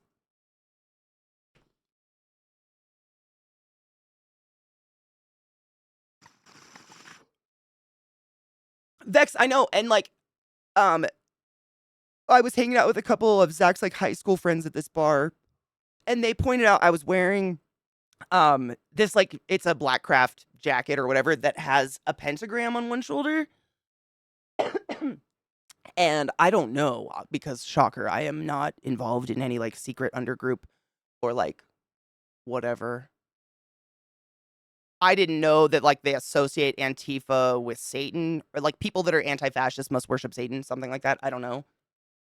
I guess maybe that provoked something. I don't know. I am not one to fucking go approach other people. Like, unless you have toilet paper on your shoe or something. Like, I'm not going to let someone walk by me with something embarrassing happening, like their skirt tucked into their pantyhose or something. But, like, I'm doing it for you. I'm not here because I'm enjoying this. Is it height? Do people just feel the need to approach tall people? I'm only 6 foot, but I mean, these people were significantly shorter than me. Most people are, let's be honest. When a good quip would come in handy, seriously, Kendo, it's so bizarre. I'm so not clever on the spot in any way, shape, or form. I never have been. I wish. I would love to be, but I just kind of like freeze up at the fucking audacity. Humble your damn selves. Don't touch strangers. I mean, it's like, I imagine it's akin to, if not, I mean, the feeling that I'm about to reference is worse, is black people having their hair touched or pregnant women having their bellies touched. It's just like, what in the fuck is going on in your mind? Like, you must have had a whole thought process before actually acting on it that made all this seem okay. And I want to know what broke inside to make that happen. One of my friends that I worked with at Hopkins, she told me this was one of the funniest shits I've ever heard in my life. When people would touch her belly, she would touch theirs back and just stay silent until they said something. Literally, because it was so common that a stranger would walk up and just put their hand on her fucking womb. So and then just stare him in the eye and wait. And then say something along the lines of, how's it fucking feel? It was amazing. It was one of the best things ever. But yeah, it's just like, we all accidentally bump into people all the time in a crowded space, or we're clumsy like me. Understandable. But like, we don't need to do that. We don't need to do the touching. Me too, Vissy. I always think of the clever shit, or I come to stream and tell you guys the story, and you guys are so clever. I'm like, fuck, I'm going to remember that, and I do not. But I want to.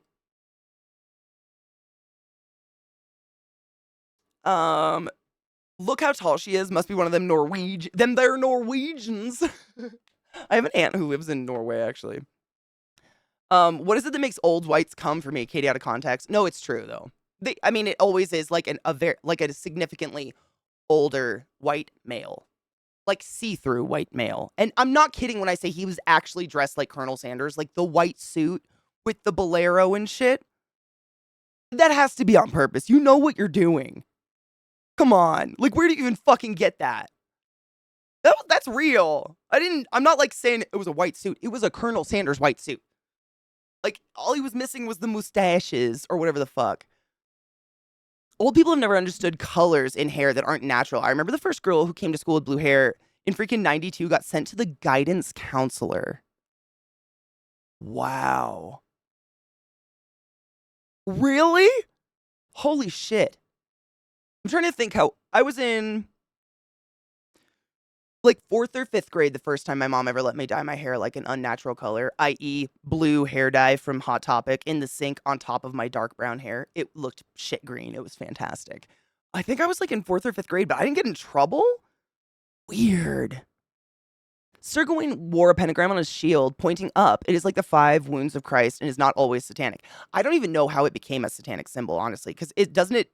I mean, it's like you said, it's the 5 points of Christ, and I think they commandeered it from pagans, and it was the elements or whatever. You know, the nature and shit.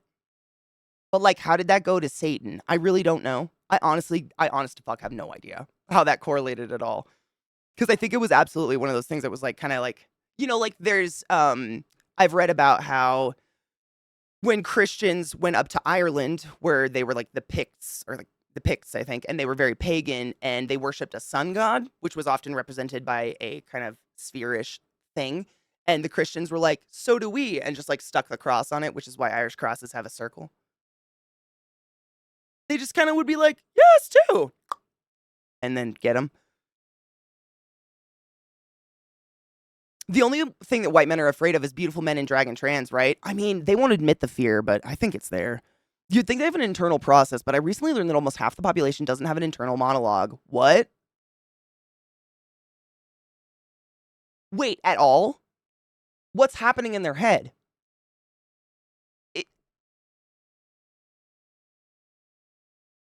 Lizzie would know. I know. She's so fucking smart. I love her to death. She's literally a gift from the universe, in my opinion. I know, Christians stealing from religion, weird.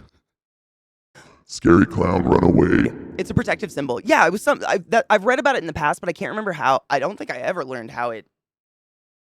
People, okay, who the fuck doesn't have an internal dialogue?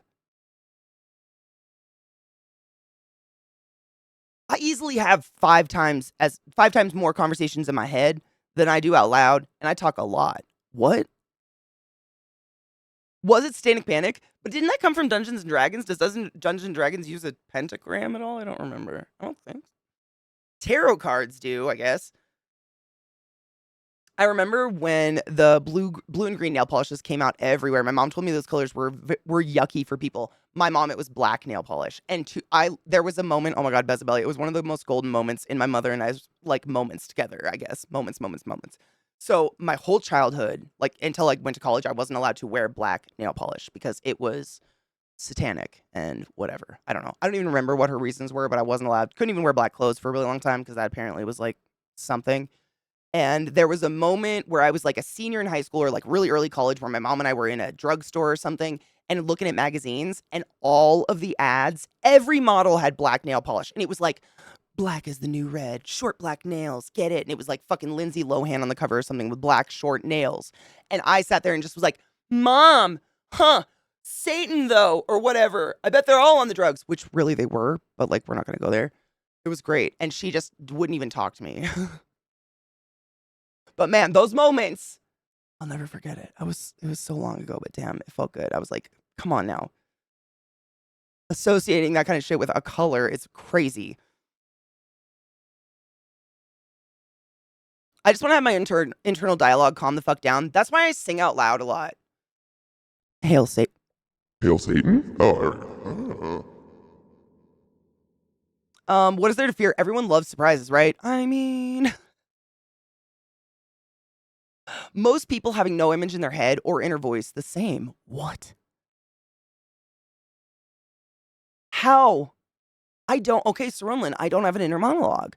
The only time I think in words is when I'm thinking of what to say or write, and not often. I don't even know how to word a question because I am never not thinking. And I'm not saying that to like, I don't think there's like, I'm serious though. I do sing out loud a lot. That's I probably look like a crazy person, but when I can feel my brain start to go into the spiral thought moment where I know it's gonna go to places that make me feel like shit that aren't real, because she's a bitch, I will literally, hit it. This ain't no disco, and just fucking. That's the only way I can shut my head up. And then it's gone. And if the song's long enough, I forget what the fuck I was gonna spiral about in the first place. They don't understand how they now that they're on the way out via evolution. They did Sanic Botanic, Katie. What the fuck is wrong with my head today? Satanic Panic with Pokemon. Do they just put Satanic Panic on anything they just choose to not like?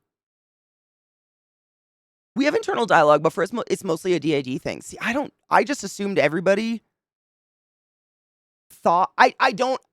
This is why I can't word a question. What else is there? Like, I can't even fathom existing without the constant hum of 10 conversations in my head. I don't even know what else there is. Do you have fun pictures going through? Is it like a slideshow? Is it like a screensaver on Windows 94? Like, I honest to fuck, I am boggled by this information right now. What?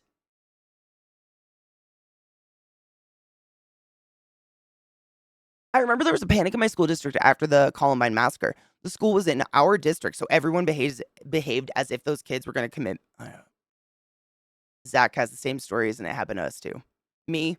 Oh, yeah.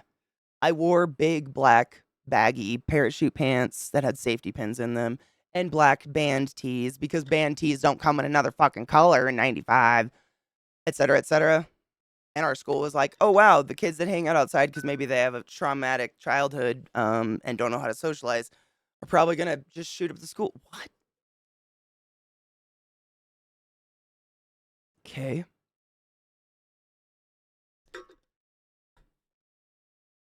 About aphantasia, no mind's eye, image in the head. Is that what it is?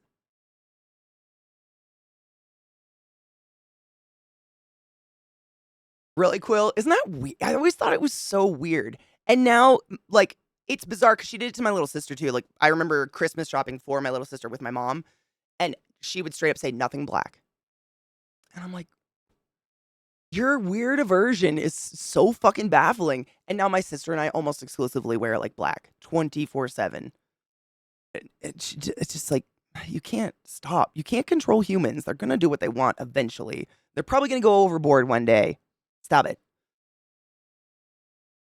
Me too, Bezabelli, hard same. That's why I try to like journal because I feel like it gets some of that shit out. Because otherwise I would spiral. And the conversations in my head aren't great. They're never, there's no one positive in there, you know? They're very realistic to cynical. Yeah, Bezabelli, I totally get that. Honestly, can look up a video right now of at least 2 pastors talking about Pokemon as the devil and how everything in it was the occult. Fuck, that's weird. Do I dream in words? Not really. I dream. I've actually tried to think about that before because I feel like I dream differently than the way some people just describe their dreams. I feel like I dream in emotions more than anything. It's not like a continuous movie or flashes of images. There's no talking usually, like sometimes, but it's not. Like for instance, I had a dream when I was really, really little about my dad who had died when I was a kid. And we were sitting on the back steps of the weird motel we owned for a very short amount of time, and those steps were like they had like fake turf on them. It was just very familiar feeling. And I was sitting on one step, and he was sitting a step behind me. And in the dream, I like turned back, and he just was chilling, smoking a cigarette and having a beer because that's how he died, and just was like, "I'm good, I'm okay, Katie." And that was the dream. That was it. But it was more just like intense emotions than I could even tell you if there was like an image. It was like I felt the turf under my ass. I didn't see the fake turf on the stairs. I smelt my dad's cigarette smoke. and heard his voice, but I don't really know if I saw him. It's weird. It's a weird way to describe it. But I don't feel like I have a lot of images going on in there when I dream. I've never been in a sensory deprivation tank. I've watched a lot of videos on them, and honestly, I feel like it would be my Guantanamo Bay, not to say that lightly. I feel like 15 minutes in a sensory deprivation tank would be just enough time for me to rewrite all of the therapy I've paid for the past 13 years of my life in my own head. And, like, that's a lot.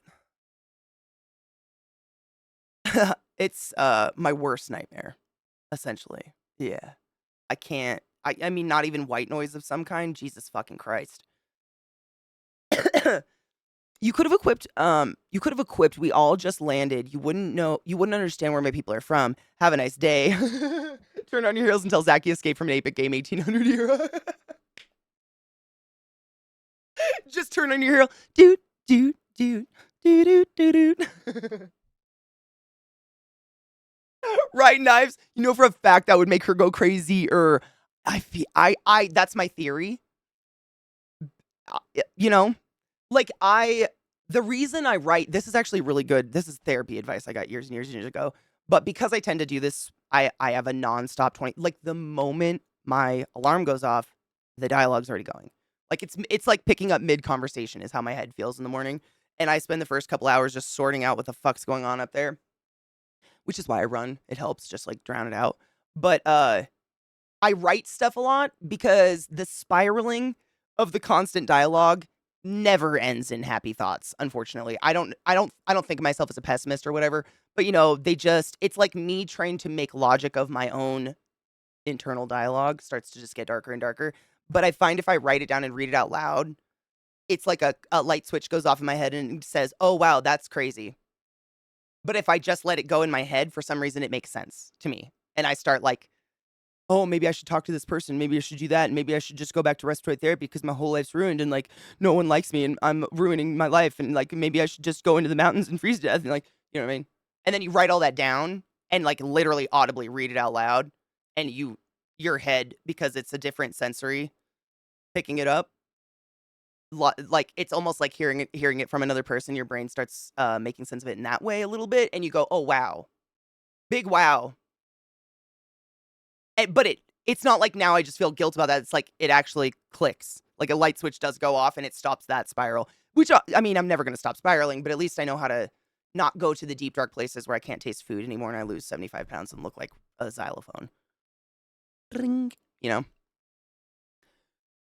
It's wild. It's brains though. It's all about just like figuring it out and how to function, right? I want to float in the abyss of the ocean on a moonlit sky. Oh, that sounds wonderful. First driver stole the food. What the fuck? What the fuck? Do people steal the food? Like a lot? What a douche. I need to journal more. It makes the dreams less. Having lucid dreams or like running a marathon. You know what helped me a lot, JJ, honestly?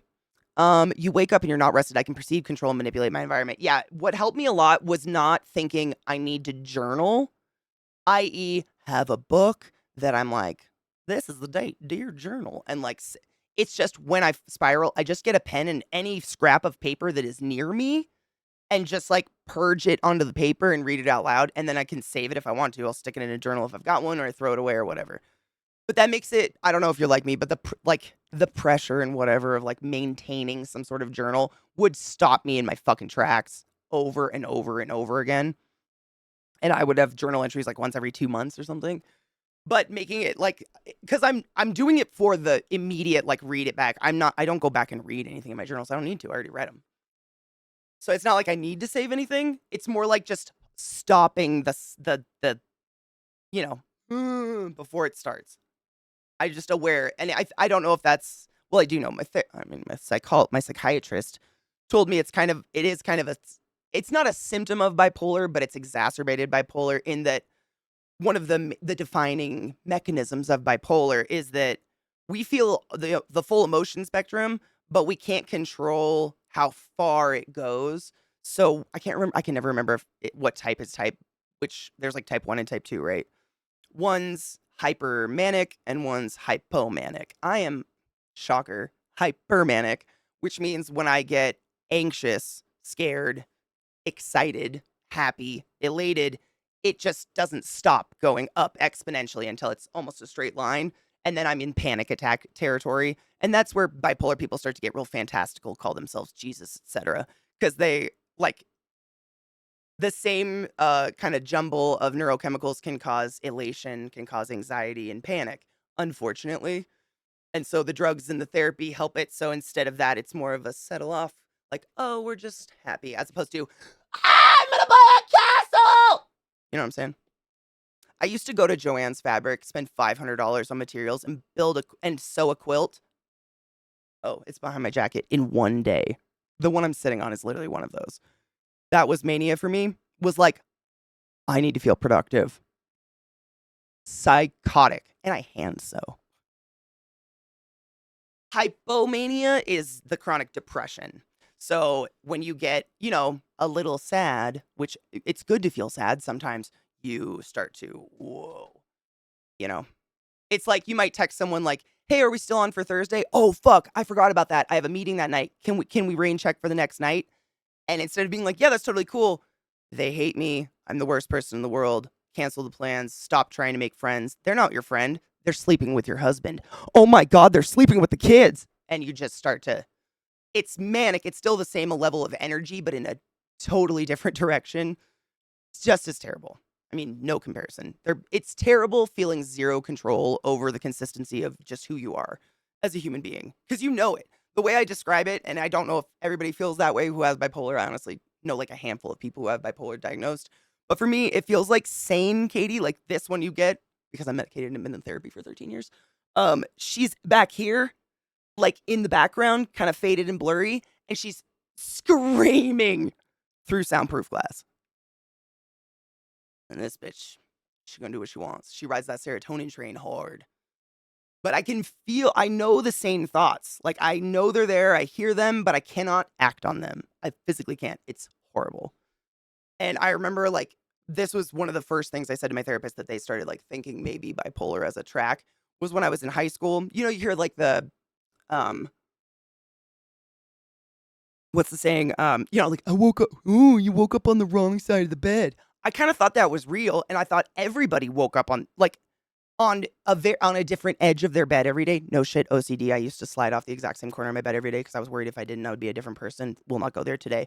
But because of just the complete dysregulation of emotional based hormones and neurochemicals, depending on what I ate, if I exercised, if I was hydrated enough, I could wake up just, and I know we've all been in a mood like this, but that feeling and mood where every human you come in contact with, you kind of want to make feel bad. Or you wake up and you love everybody. They're your best. Mom, I'm so thankful for you. And I just love you guys. And I'm just really thankful for our house. And our life is just so special. And you don't know.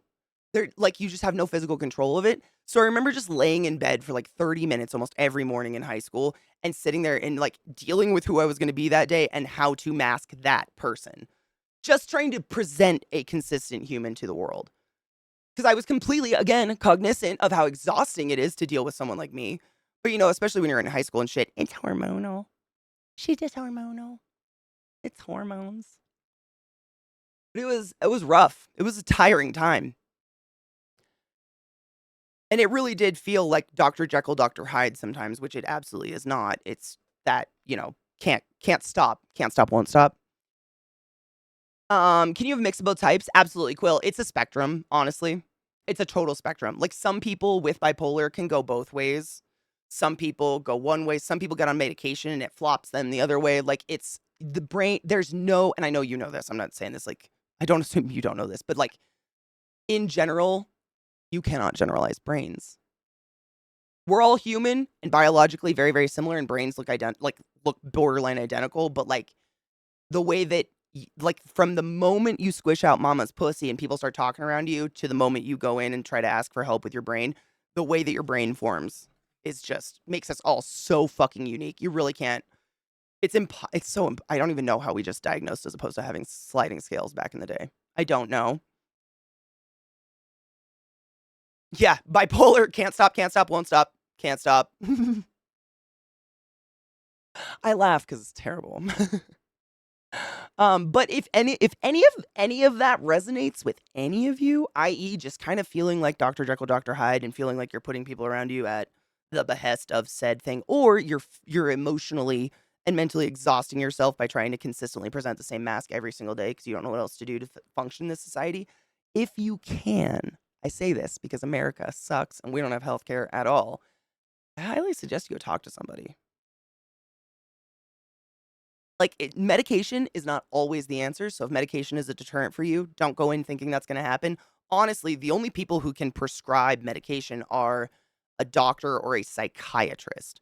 Psychologists can't. They can prescribe you a psychiatrist who then you can go to, and they'll assess you for the drugs and stuff like that. But drugs are never the first answer. It's always talking about stuff like that first. And it's just I mean, man, I couldn't tell you how different my life is.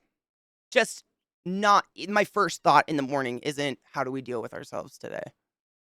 Is this gonna be just a day of surviving, or is this a day of unreasonable elation that I can't explain, but I'm gonna ride because it feels real nice? It's like speed. I mean, it's crazy. I don't say that lightly, like, that's why a lot of people with the hypermania, they don't sleep for weeks or months because you don't need it. Like, you have such an overflow of serotonin and whatever that I mean, you are on top of the fucking world. It's wild. I mean, I remember waking up in the morning and it was like being on a fucking speed. Speed. If you've ever taken an upper, I can't equate it to anything else because it was just like nothing could go wrong. And that was, just my own body doing that. And it was weird.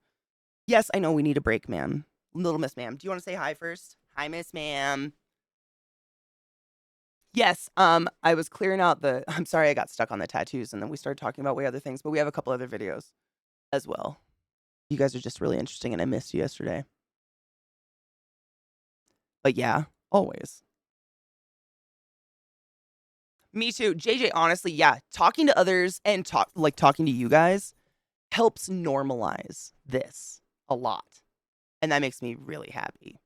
Like, it just makes me like a therapist can tell you all day that you're not alone, but hearing from other people, I mean, we don't even have to have the same diagnosis, but just hearing from other people that you struggled with, finding a therapist, finding a psychiatrist, getting medicated, blah, blah, blah, that sense of the sense of not being isolated with that kind of stuff really is a lot for me because a lot of mine was very much isolation. Like my family still to this day is you're weak if you need therapy kind of people.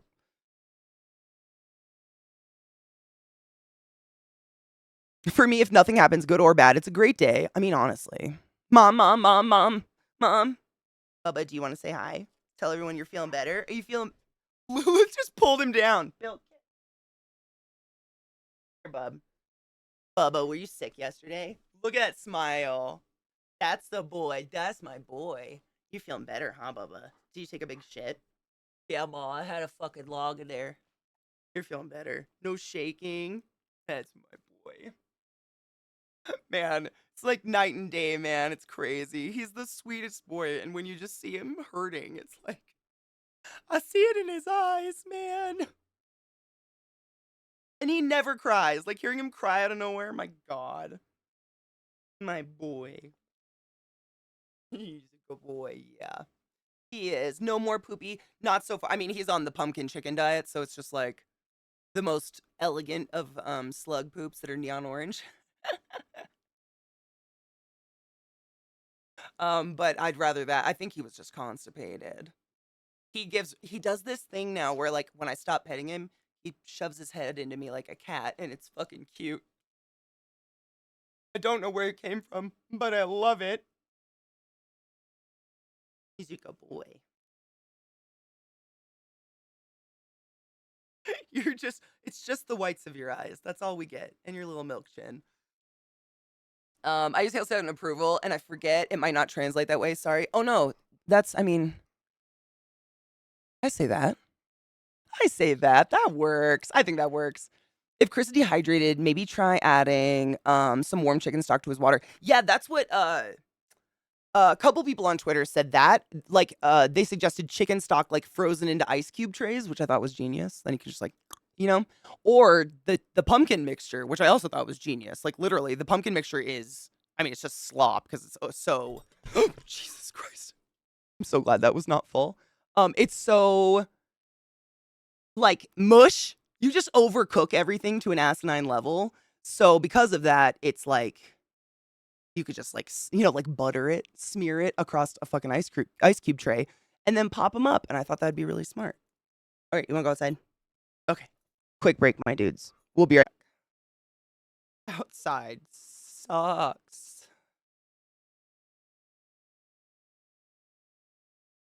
Mm.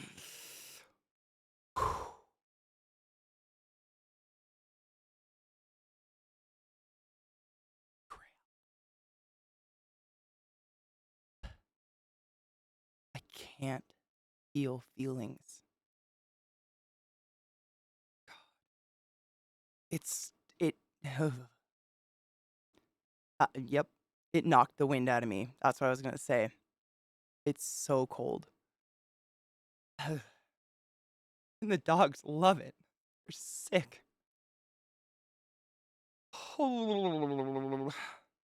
It's chilly. Wow. Yeah. I can't feel my toes. It did. It really knocked the air out of me. Like, I walked out there and I wasn't ready, and bam, I got slammed. It is fucking cold. He's feeling so much better. Yeah. I think he was getting constipated. I don't know. Because it's just like he literally jumped up on my chest as soon as my alarm went off in yesterday morning, and just the shake, like the vibrating, pulsing thing, and cried audibly, like, and I mean, it was terrible. I just hate it. But I did the pumpkin chicken rice, and of course, just fucking shit cannon now. He's great. He feels like he's lost 20 pounds. So I think I'm just gonna incorporate it in their food in the winter because I think it's just so dry. That's all I can come up with, and it's cold, so he's probably drinking less water because it's cold. I know. I hate it. It's the worst. I mean, he's such a joyful, sweet dog that when he's not happy and his tail is down, it's so obvious and it's horrible. It just fucking shatters your heart. Dude, for real, you could literally do a Reddit post. Oh my God, Kel. Idea. If you ever have time, and by time, I mean you'd have to sit around and just like watch the post and answer, but do an AMA for delivery drivers. Dude, I'd read the fuck out of that. I mean, just in the few shits you've shared here. Like, for real. I'd read the fuck out of that. It might help. I mean, it might be content for your book. Like, because people on Reddit are wild. You know it. Like, you'll get some wonderful answers and you'll get some that you'll be like, oh my God, do you think straight? The Amazon description says, quote, the sofa will seat 5 people without any problems. Seriously, where the hell am I going to find 5 people without any problems? I feel attacked. Did you take your joy today? Never forget to take your joy, and I guarantee your day will go as smooth as velvet. Yeah. Donna, thank you so much for summoning the class, keeping the class alive and giving it swings. I still can't believe it's 14 months. Like, life is just disappearing. What the fuck? Oh, look, a button to push. Hello, 14 months. You're my longest sub and one of my longest follows because I love it here. And I love you. Ian's helped me so fucking much. I often come here with my probs and he's helped me instead of telling me to F off. What the fuck? Do y'all have friends out there that straight up tell you to fuck off when you come to them just wanting to kind of bitch for a bit? Because, like, I don't have a lot of friends, but I'd probably say that's not a friend. That's just me. I have very few friends, but I feel pretty comfortable that I could go to them and bitch and they wouldn't tell me to fuck off. What the fuck? You're the only streamer my hubby knows by name because I talk Ian's a lot. Then thank Ian so much. Thank you. And you have some of my favorite motes. I mean, there are some fucking golden motes. I will always say mine are my favorite ever. Ever. But like, I'm biased. Thank you, Donna. I fucking appreciate you and I'm glad you found the channel. I mean, come on now. Literally, like, I grew up with no friends, but I was led to believe the purpose of them was to have someone you could bitch at who can't necessarily solve your problem, but sometimes you just need to talk. Wait, 32. I'm saying, Vex, where did it go? Where some people learn how to shit in a toilet in the time that, like, what did we do? I don't know. I mean, ghetto, right? But doesn't it? I mean, it makes me feel better knowing I'm not the only one going about daily life thinking like, am I living in a simulation of dumb? You know, you guys give me comfort in that I'm not. It's just that, like myself, we've all closed ourselves in because we just can't subject ourselves to it anymore. We're just tired now. We're fucking tired. Like, I get it. We're all tired. It's just nice. I tell my friends to fuck off all the time, but that's because they know I'm spicy. I mean, fuck off like in a joking way, but man, for real. I have friends who just get sick of hearing about my medical problems, which are 80% of my life. I totally get that. I get that. I think, I mean, they're real though. I don't know. It's hard for me to put myself in a place where I can say, oh yeah, I got sick of hearing about legitimate health problems my friend has and suffers with daily. Is it just me? What the fuck? Did my computer make a sound just now? Something made a sound. Voodoo. I don't know what it was. That was weird. Who are you? I was just about to move us over to watch the links and I heard voodoo. What the fuck? Hail Satan? Oh my god. I don't know what it was. I mean, Vissy, hard same. I mean, Vissy and I have hard agreed the universe did something to put us together. I don't know how, and that's the other thing, like, people love to trash the internet and shit, but I wouldn't have any friends if it wasn't for the internet. So, sure. I need to cut my nails. I can't open my fucking monster.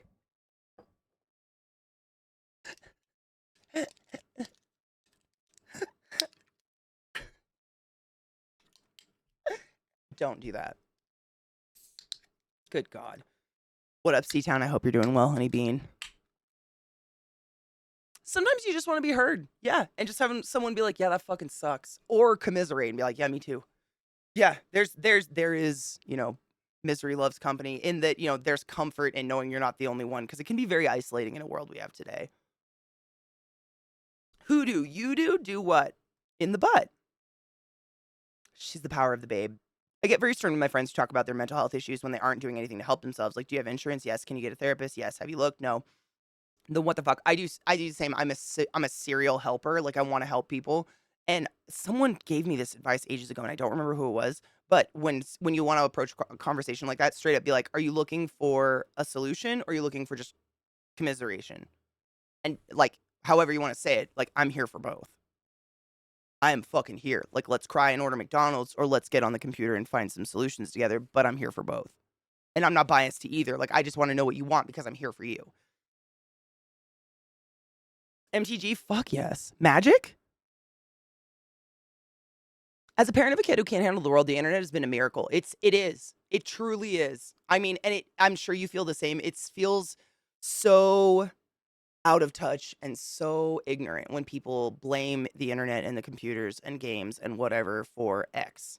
For whatever evil thing in the world they're deciding to villainize at that time, whether it's being trans or whatever. That's the current, And it's just like, if it wasn't for social online games and the internet, I would have no friends. None. I would have nothing. I never ever connected with someone in IRL ever. And I find so much community and so much love and support via the internet. And it's just like, man, you're choosing to see, like, there's a bad side of everything everywhere. There's evil doctors implanting fake implants. There's evil people on the internet trying to groom kids. There are evil people everywhere. You're choosing to hyper focus on one area and ignore all the good, all the beautiful things that come out of it. Like I've told you guys, half the fucking studio at Zoss at ZeniMax, they all are married. They've all been married for like 20 plus years because they're all like, elders. And they all met their spouses in EverQuest. Like, and they all lived like, um, Rich Lambert, creative director of Zoss, he lived in BC, Canada, and his wife was in the South. Oh my God, where is she from? I want to say Carolina, one of the Carolinas or something. And they met literally playing EverQuest, and now they have like grown children that go to college, and they're like a beautiful couple still to this day. And you look at, and no one wants to see that though. No one wants to see any of that at all. And that makes me sad. People like to blame the tools more than the wielder, and what the fuck is that? The fuck is that? Misery, Taylor Green. Ugh. Discovery in the Wild? What is that? I feel like I have dog hair on my face always.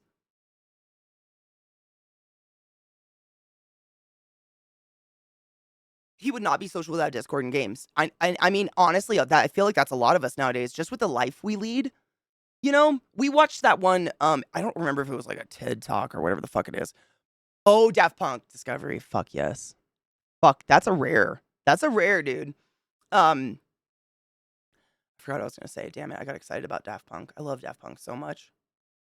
Oh, the social part. Like with the light, we watched that podcast ages ago that the person talked about. I think it was the fourth place or something. The third place, the fourth place. I don't remember the number before it, but it was essentially like, years and years and years ago, we would have this place we went after our work or whatever to be social for free.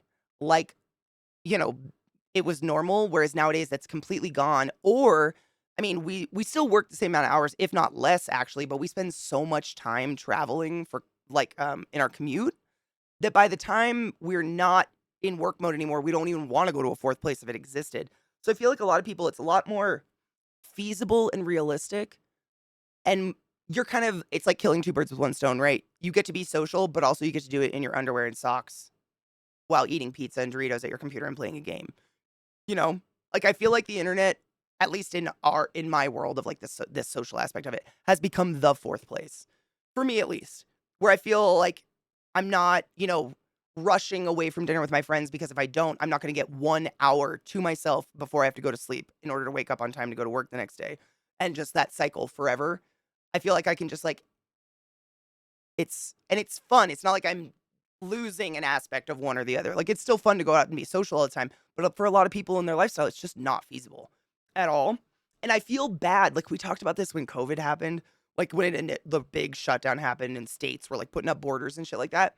But I honestly felt a lot of sadness for people that don't have an internet community. I have a cut on my lip from my dog and it's hurting so bad.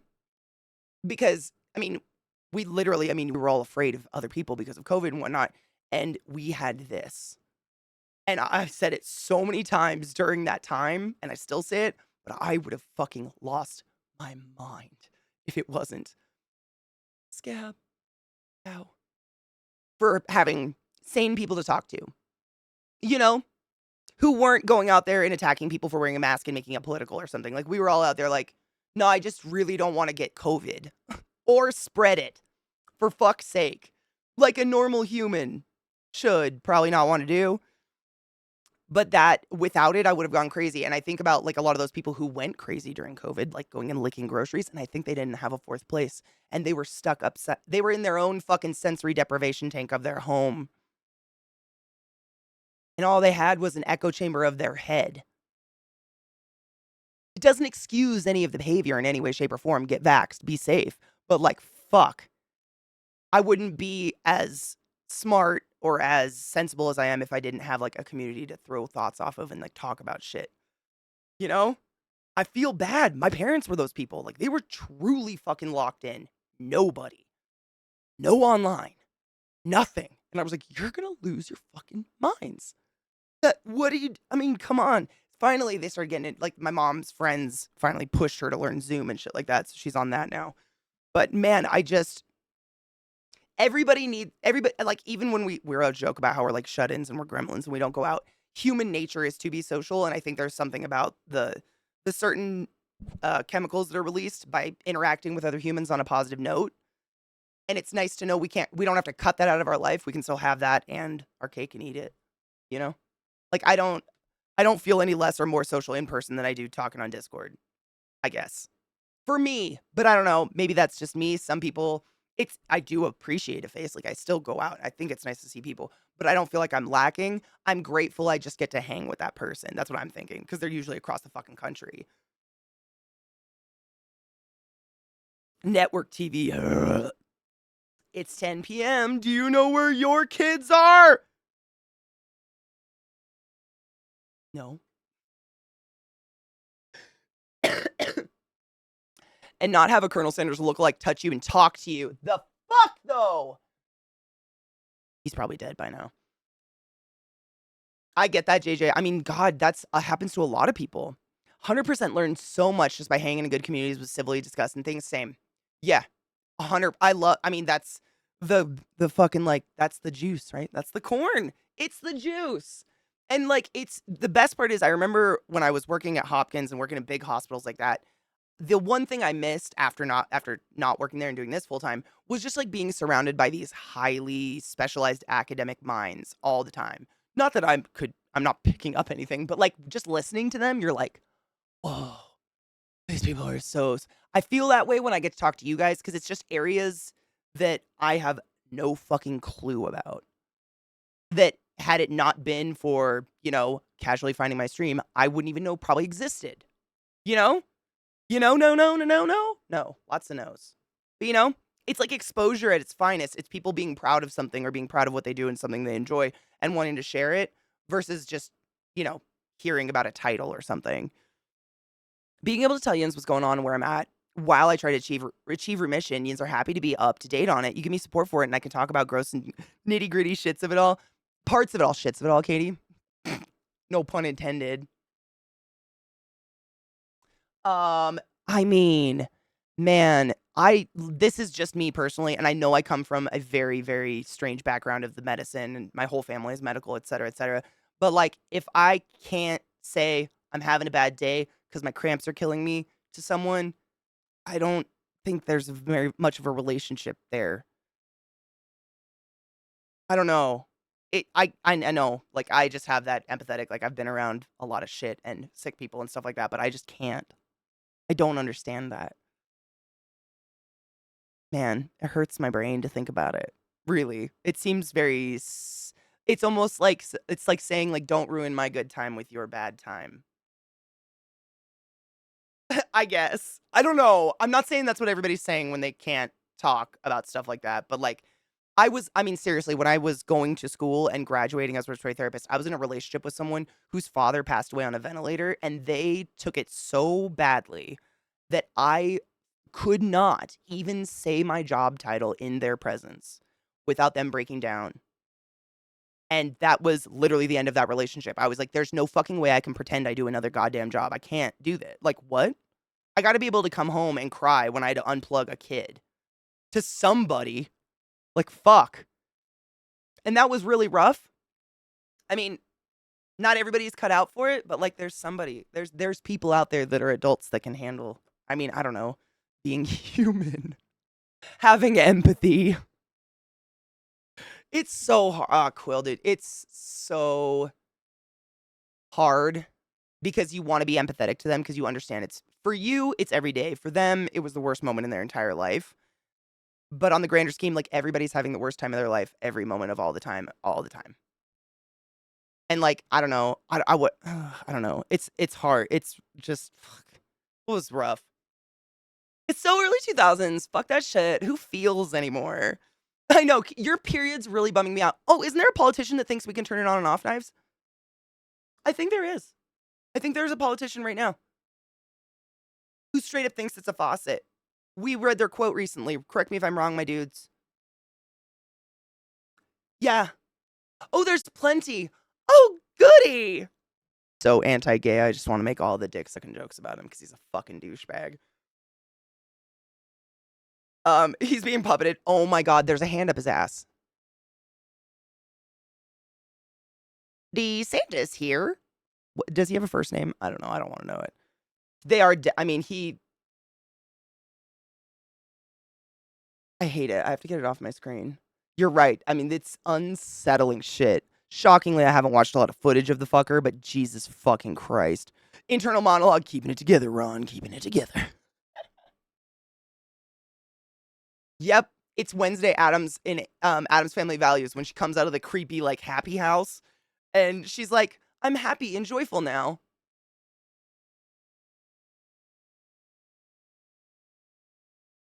Oh, it's unnerving. Yeah, I can't do it like her because my lip is. Dude, I didn't realize he got me that bad. Oh. It hurts. I didn't realize I express a lot with my mouth. I guess. I'm just clearing shit out. The tattooist we were looking at, by the way, in case anyone was wondering, Vortex Tattoos by Jamie in the Wyomings. Wyoming. Yum.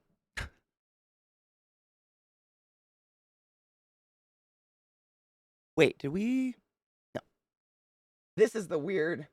Driving the new fastest car ever made. Wait, is it one with only one tire in the back? Because that is precious. I don't care how fast it is if I look fucking special driving it. You know what I'm saying?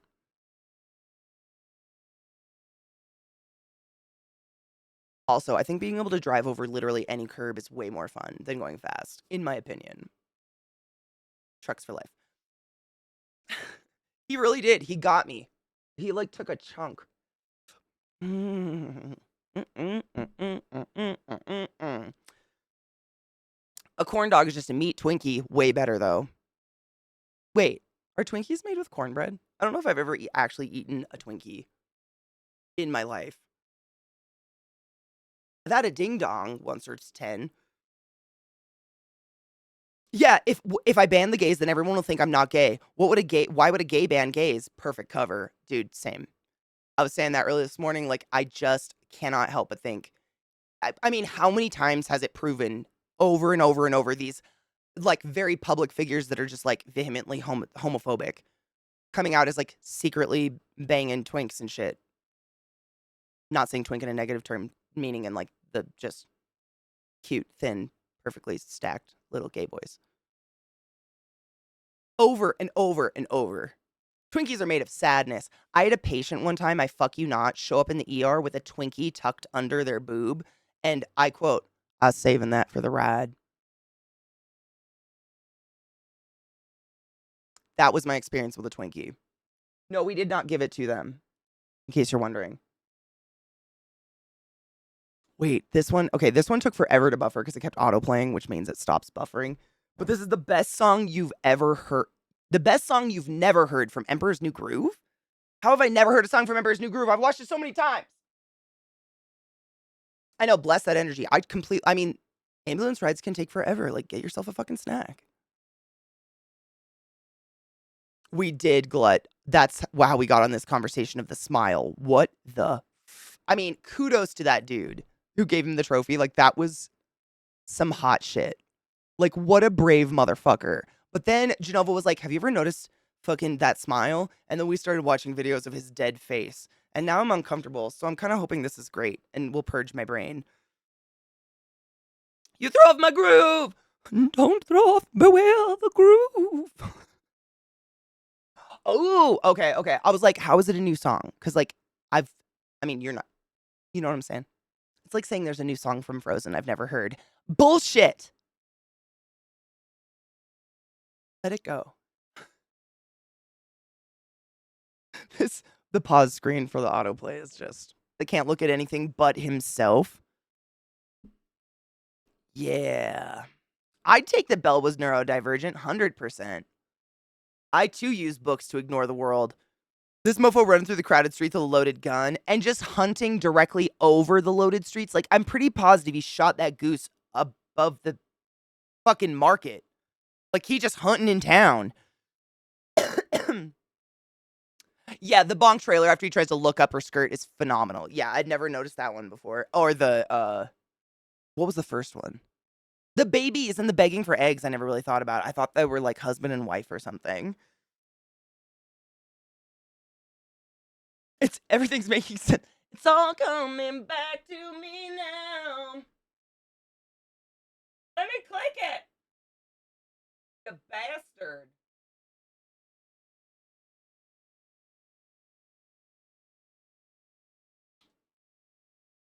Sigma, very, very recently, someone shared it in our stream and we listened to it, and I mean, very recently, like within the last 6 months. Oh man, I forgot we even listened to that. Somebody said, you ever heard the version of Mulan's Make a Man Out of You, sung by Jackie Chan? It's in Mandarin. Do you guys remember we watched that, right? It was I remember, I can't, like, I think we just talk about it. If you have the link for it, feel free to drop it and I'll put it on. I know we talk. I can't picture it for some reason or like hear it in my head. I don't know. Speaking of, did anybody see the new Beauty and the Beast? It was terrible. Sorry, Emma. They auto-tuned her singing and it made me real sad. Ooh, I wish I knew. So this is the same person. This is First Burn by Anna what the fuck? Anna Pantsu. Good wrinkle. We don't talk about that movie. It's bad. Bad. I don't know why they keep doing Wonderland, but it's not great. It's kind of bleh, very bleh. Yeah, or they have fucking huge feet. What? How is it so small? Like, I don't understand how that's real. I'll accept it if it. I don't know what's happening. Stop it. I hate it. Oh, I'm not gonna say it. Cheers.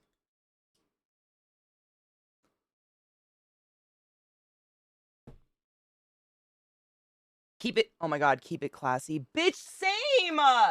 You too! We were meant to be forever. Revoltcon, possibly. I mean, we've gone through so many fucking links, I don't even know. We've watched a lot, though. Maybe.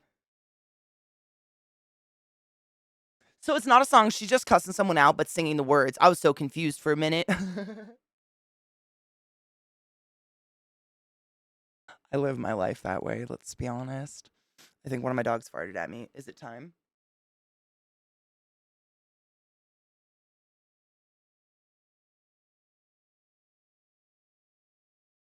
I'm waiting for the grand shittening.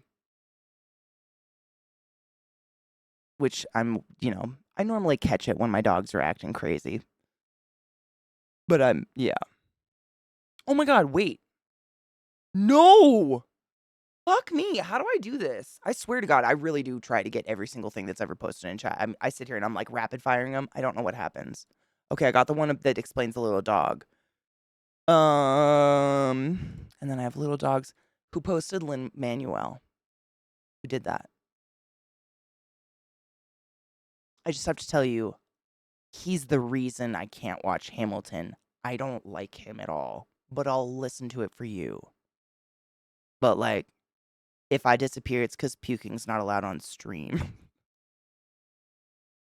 No, he's not that bad. Honestly, he just doesn't, he's like, he's just a dude doing shit, and it's like everybody else does that shit. It doesn't really strike me as some unique shit. I don't know. He's really boring, but I'll do it for you. Just don't be sad if I look sad. Stop! Does he talk kind of like this with the music going on in the background and then kind of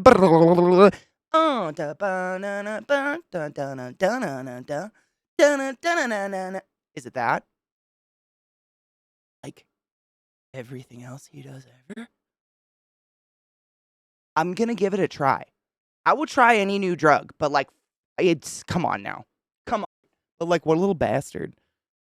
Shoe said Mama said she didn't get crushed by the shoe. Probably very wise. I assumed something was going on because, like, who the fuck wants to be seen as the person who's just like leaving a random dog out? Why would you do that? Especially someone who owns like 11 of these tiny Q-tip dogs and a giant croc to pull them around in. Like, that's just where I'm coming on ground level. I would not just like first conclusion jump to they abuse their dogs on a regular basis. I would fucking hope not, because I too spoil my dogs on a stupid level. And I do not hit them. 101 is great, right? That's what I thought. I liked 101 Dalmatians.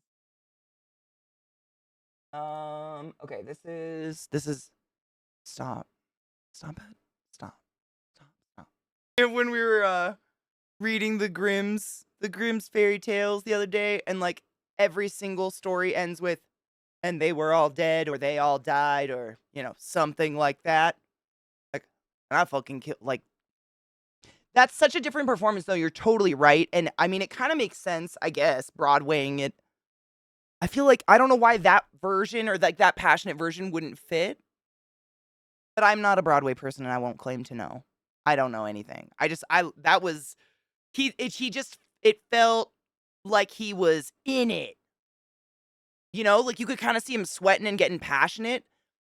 This is how I wanted to say this. I was listening to it and didn't want to pause it again. But like I was kind of making fun of the slowing down and the speeding up and whatever. I'm not making fun of it. It's a style that lots of people use. It's just like he kind of has a very quintessential style he does. But before I just thought it was like a mechanic to change the tempo of the song versus in this performance it feels more like the speeding up of the lyrics becomes more anger infused or more passionate because he's actually putting like he visually looks like he's putting more passion into those parts as opposed to it just being a mechanic of this of the what I'm trying to say. I'm high. I don't know how to describe music in a way, but you know what I mean? It feels like it has a purpose. Like, oh, I feel like that passion when the lyrics speed up and the beat speeds up because I see it in his face. I guess it translates it. And I've only seen Hamilton. I didn't know. You're right. It just felt a little bit, but it's not that much different. It's not too much different. Maybe it's just oh, that's a little sad. It's not bad though.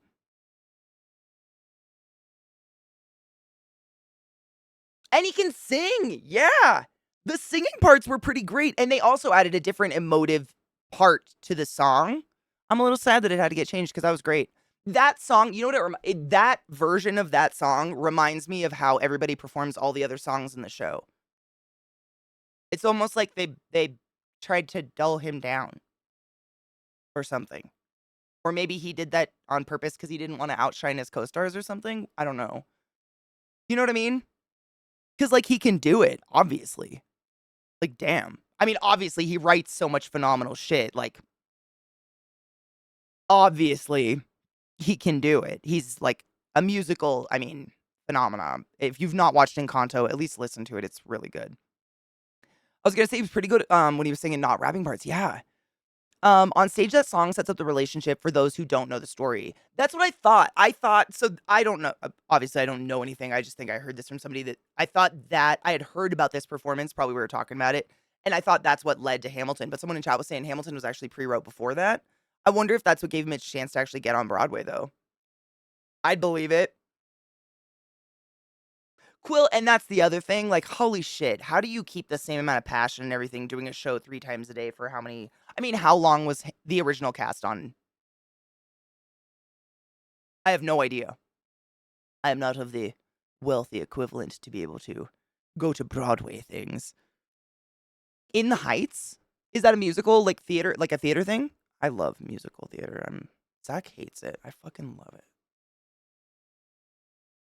Oh, it says Breakout Production? It sounds really familiar. I don't think I've seen it. Hold on. I've just noticed. I've found that ever since I watched Hamilton, hated on him, I've found that he writes half the good shit I really like, and I was like, I gotta stop. Like, obviously, it's not him. Because, I mean, I just named a bunch of shit he's written that's some of my favorite, media or whatever. And that performance was pretty dank. In the Heights, okay. Have I? I don't think I have.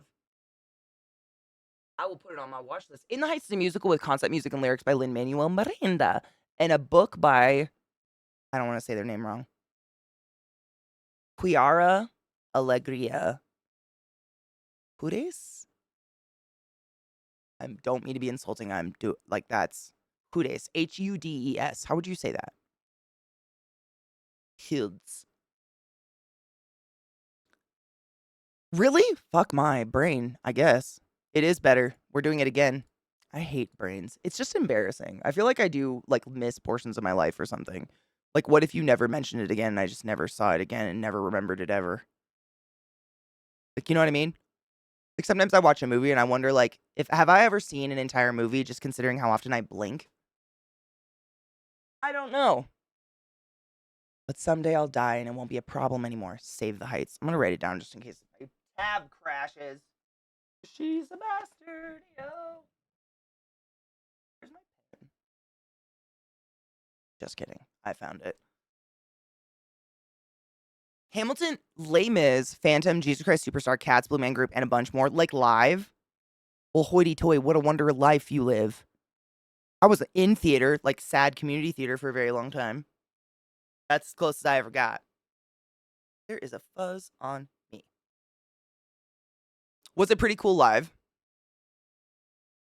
Theater, anything in theater is pretty exciting, honestly, in my opinion. I love going to the theater, but like, I don't live that lifestyle. It's about Washington Heights neighborhood, Manhattan, with a large Latinx community. Ooh. I pulled it up, but I don't want to lose it. It's just in the Heights, right? Yeah.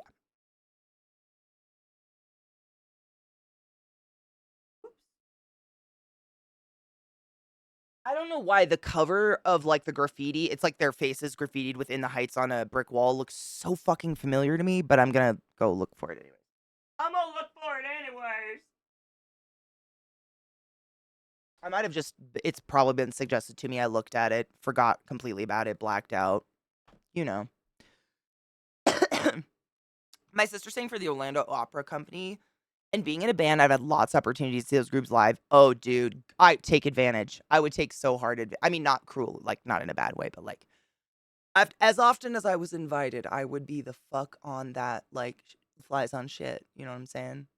Theater's just such a cool experience, and it's so unique. Which song? Is it an earworm? Do you need me to ruin it for you? Not ruin it, but, like, play the song. I said, it's all I meant.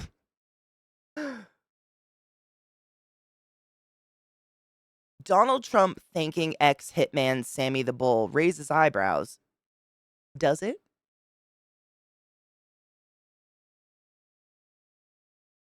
People are shocked by things he does anymore? I don't know. Theater seems so dramatic. Dunce. How dare you? How dare you? Pro tip, if you want to see a show, join up to work the show. You usually get a free day where you work one day, get the tickets, and you get backstage. Oh, that'd be sick. That's how I did improv when I was in college. I just volunteered to sell tickets for a really long time. Yeah. No, okay. I won't ruin your earworm. Someone said they had an earworm earlier. I wonder if it got fixed. I don't know if did we get an update on the earworm? Was it ever fixed? I gotta pee really fucking bad. I was just trying to pull up fucking Spotify so I can put on some music. 'Cause I need to lick my lizard. Where are... Okay. You know what? I'm gonna slay you. Luck be a lady tonight. Who's that lady? I want to do some improv stand-up.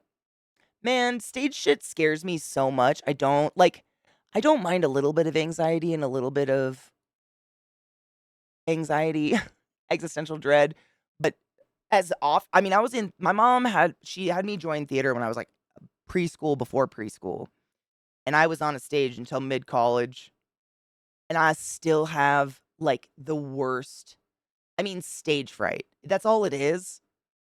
But it's so bad to me, it's just not worth it.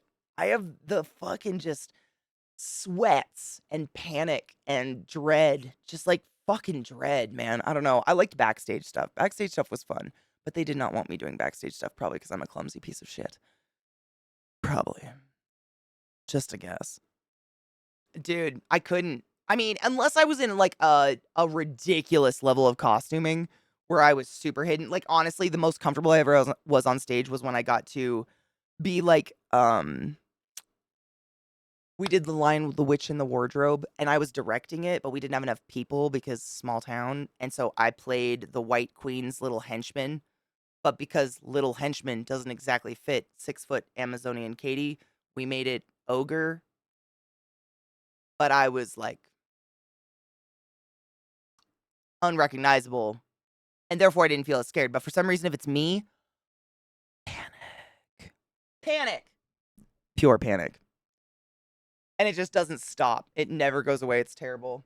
Oh, also, I did one where I was a nun. I think it's because literally all of my face was like this.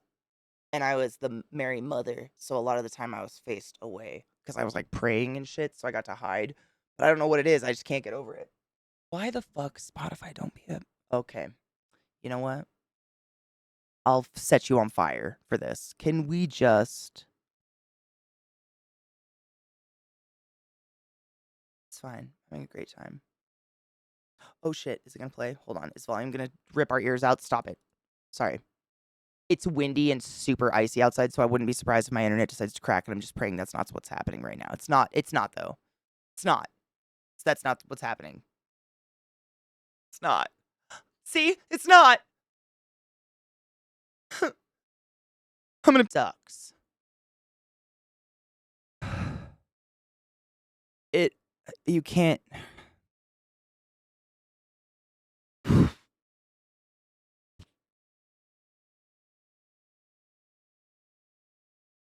can't breathe. It's so this is the warmest thing I own. It's crazy how well this fucking pink fuzzy thing blocks cold. It's the warmest. I mean, literally, I'm wearing the two warmest things I own right now. It's just fuck ball, fuck. I cannot feel my feet. Just give me a second. That ding dong happened again, but I heard it without my headphones on, which means it's probably something on my desk doing that. What the fuck? I'm haunted. Holy shit. Fuck. I'm so. My nipples are going to cut glass. It's so cold. Holy fart dicks. Welcome back.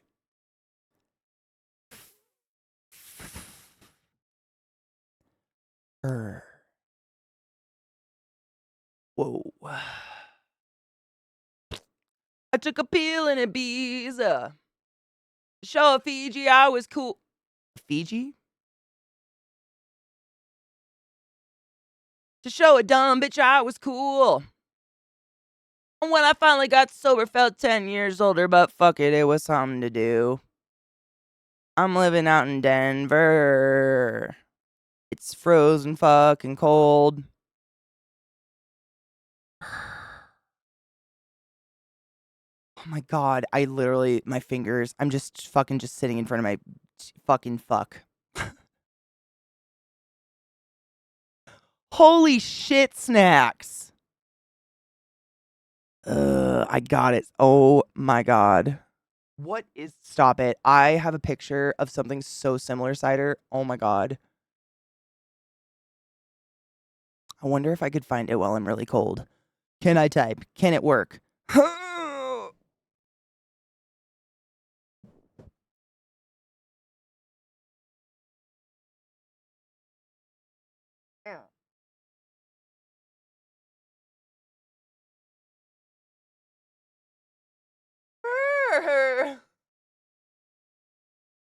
It's cold. Holy shit. I can't. I hate this.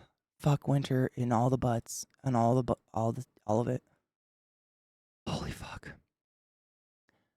I'm breathing. It's just like my lungs hurt.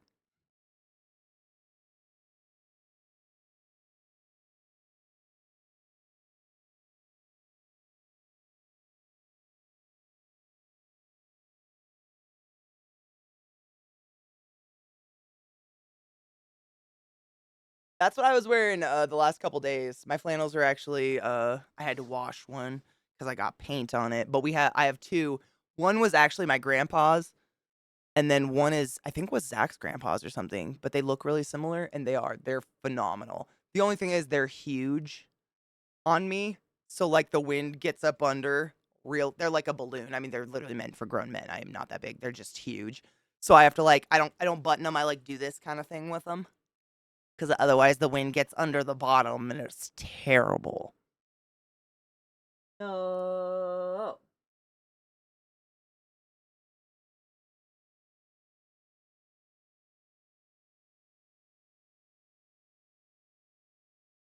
Why are you like this? So many reasons. Oh my god, am I gonna oh. Do you guys remember when I told you about Oktoberfest and the piles of puke? I just accidentally found that picture. Because I took a picture of the piles of puke. Of course I did. Oh my god, I found it. Holy shit.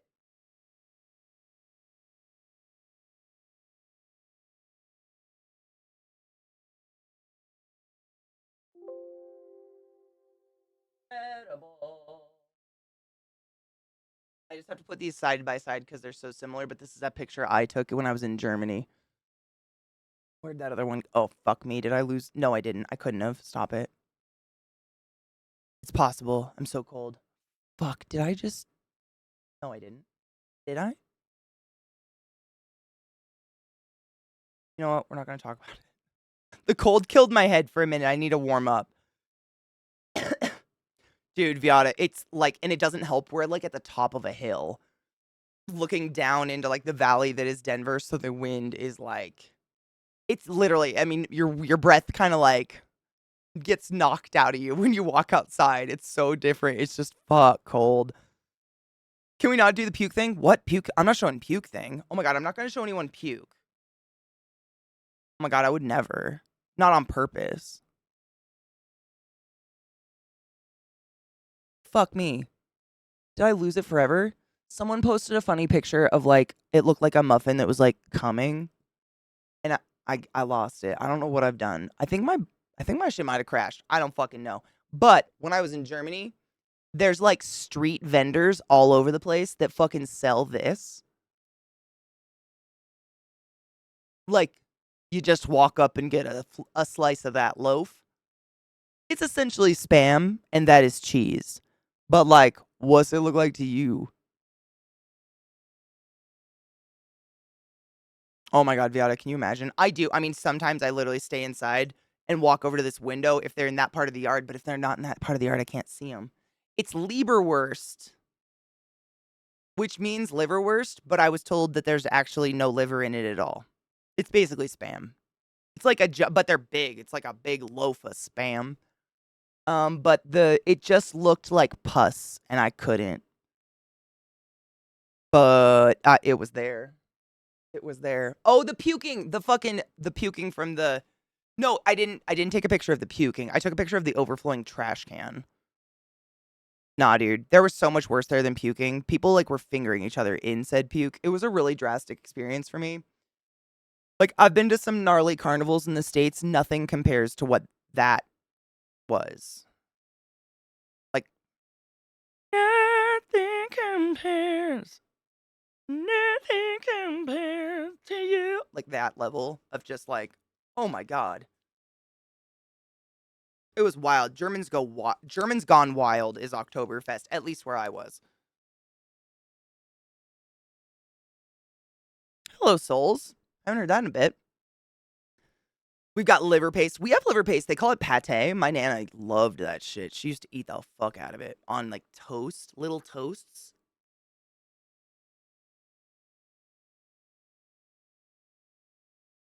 Like a bus stop shelter with zero draft. Okay, Viata reminded me of this earlier. But recently I too have fallen in love with a new TikTok hashtag, I guess. And I feel Viata would agree in that sharing it with the community is probably just doing a service for the public. It is this glorious category, I guess named, tagged, reasons my children were mad at me, reasons my kid is mad at me, reasons my whatever. It's just moms telling the stories. So again, like you guys know this, I don't support people making money off their kids, like making family channels. It never turns out good. Like it's always a terrible idea. These are just moms listing the reasons, and they're fucking hilarious. Like I told you guys that I don't know if this one will even come up anymore because it was a while ago, but the first one that led me on this path of these TikToks was um I think it might be a girl, she pops up in here a lot, but she said the reason my toddler threw a temper tantrum tonight and wouldn't go to bed, quote, I don't have two chins like mom. And it's things like this bring me much joy. Reasons my child is crying. Yes, they're ridiculous. But fuck, they are amazing. Children will never fail to baffle me. They're so funny. Hold on, I'm gonna pull it up. I got the flannel one too. um,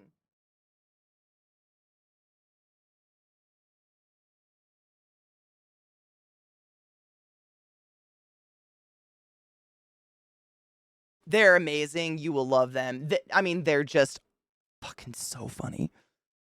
These moms, I mean, they just feel so relatable, you know?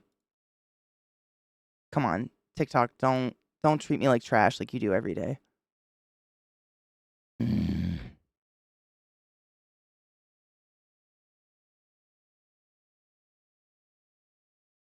I hate TikTok. Such a trash platform. But there's some gold on there and it sucks. Uh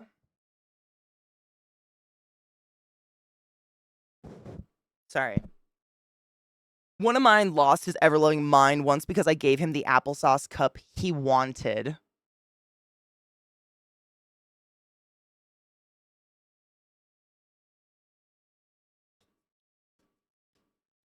That's so beautiful, though. I mean, like, fuck. Here's about 3.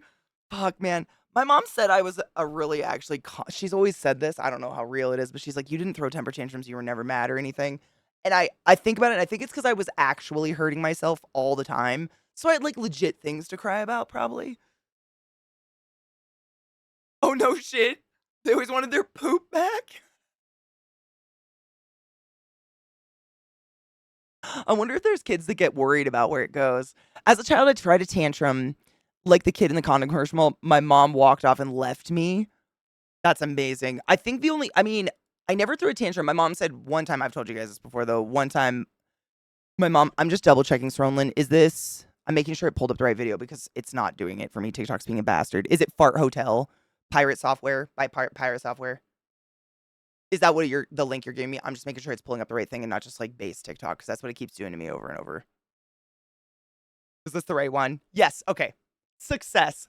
I'm sorry. Oh, hell yeah. Let me grab it. Hold on.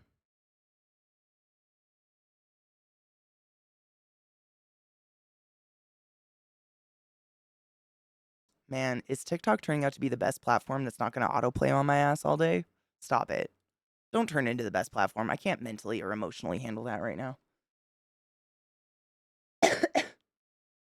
Oh, what a great song. I have to pause. Oh, baby. Yeah, you know me. I know. I feel bad pausing it. I just have a lot of videos to get through. I'll replay it. Don't worry. I'll start it over from the beginning. I promise. I don't want to lose these. It's a great song. It feels like sacrilege, but fuck, it's so good. I've never seen this. Is this was that a Baldwin?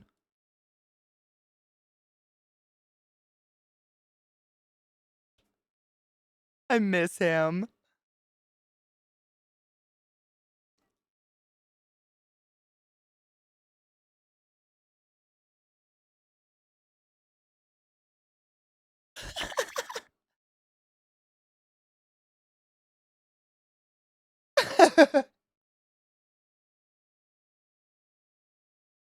Hard same, Aurora. I think that's what happened with me too. Yep.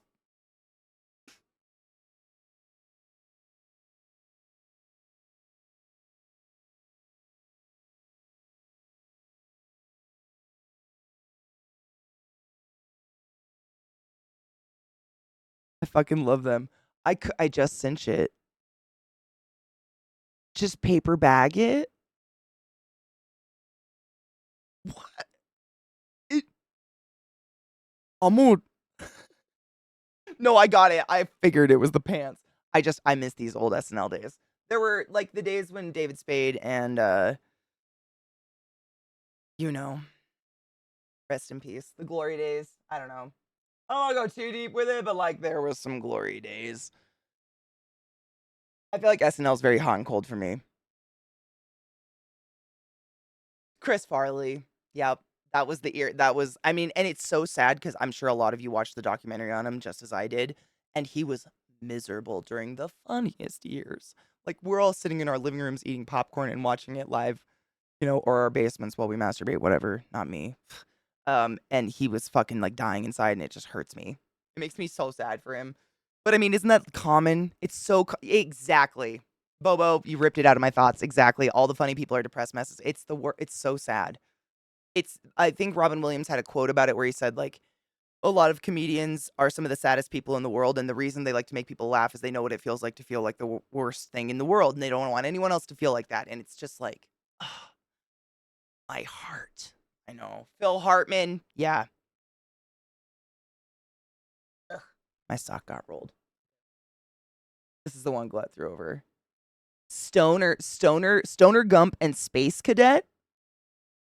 Oh, I'm excited. Should we cheers for this? Hold on. It's 4:20 somewhere. I'm cheers. It's Stoner Gump? This is the one Glut gave us that we have to watch together. I'm excited. Basement what? I think we can all agree here. I was asking. Bish. I know I say this all the time, but like, I will never see another creator as competition because, like, I'm never going to be them. I can only be the best version of myself. Like, I'd much rather, I think creators should lift each other up in that sense. You know what I mean? If you feel like watching, let's say, Pumpkinberry, I'm not going to be a great substitute.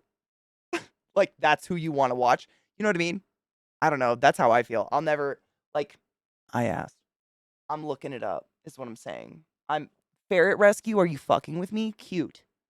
Cute. Yeah. I feel like us talking about cool creators and the awesome things they do with their time is so much different than a rando who's not part of the community just coming in and spamming with some link. And that's just me. I know. Like, we can't generalize across all streams, but I don't know. Call me crazy, but I assume My mods have common sense between the difference, which, like, they haven't fucking proven me wrong yet.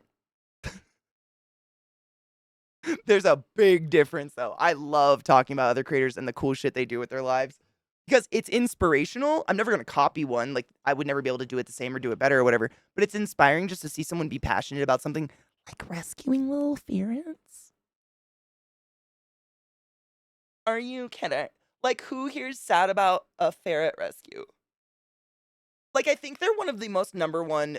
I think they're one of the number one, like, I don't know what to call it, like trash pets from Petco and PetSmart. Like pets that are just mass breeded at farms and not given a fuck about, and then they're just thrown into these shitty, you know, pet stores. No, but I had a Secret Labs chair for 7 years, and it was the best chair my ass has ever been in. Ever. I just have I have a really terrible habit of sitting like this, and my shoe slowly tore the seams at the base of the seat over the course of 7 years until it was just decimated. Yeah, I miss that chair. They're worth it. If you can afford one, I think that link below my channel still works. You get a discount on them. Worth it. I don't get a kickback or anything. It's just because I had one and it was affiliated. They're totally worth it, especially if you're tall or just like bigger like me and Amazon. They just make chairs that feel like they actually fit. Like you don't have to change to fit the chair. It's amazing. It's so nice to sit in a chair that doesn't like make me do this. You know what I'm saying? Hate it. Hold on, it was called Ferret Software?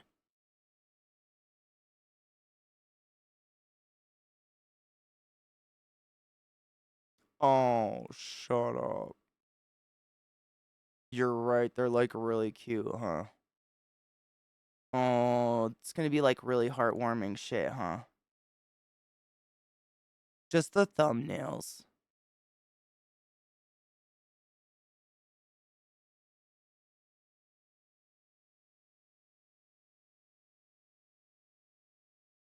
Cat snakes. Look at their butts. They're so snuggly, Vex. Look at them. Oh, that's them experiencing a plate of snow.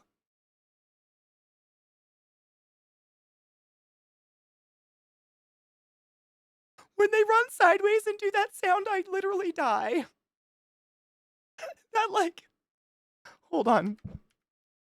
Watch this fucker on the right.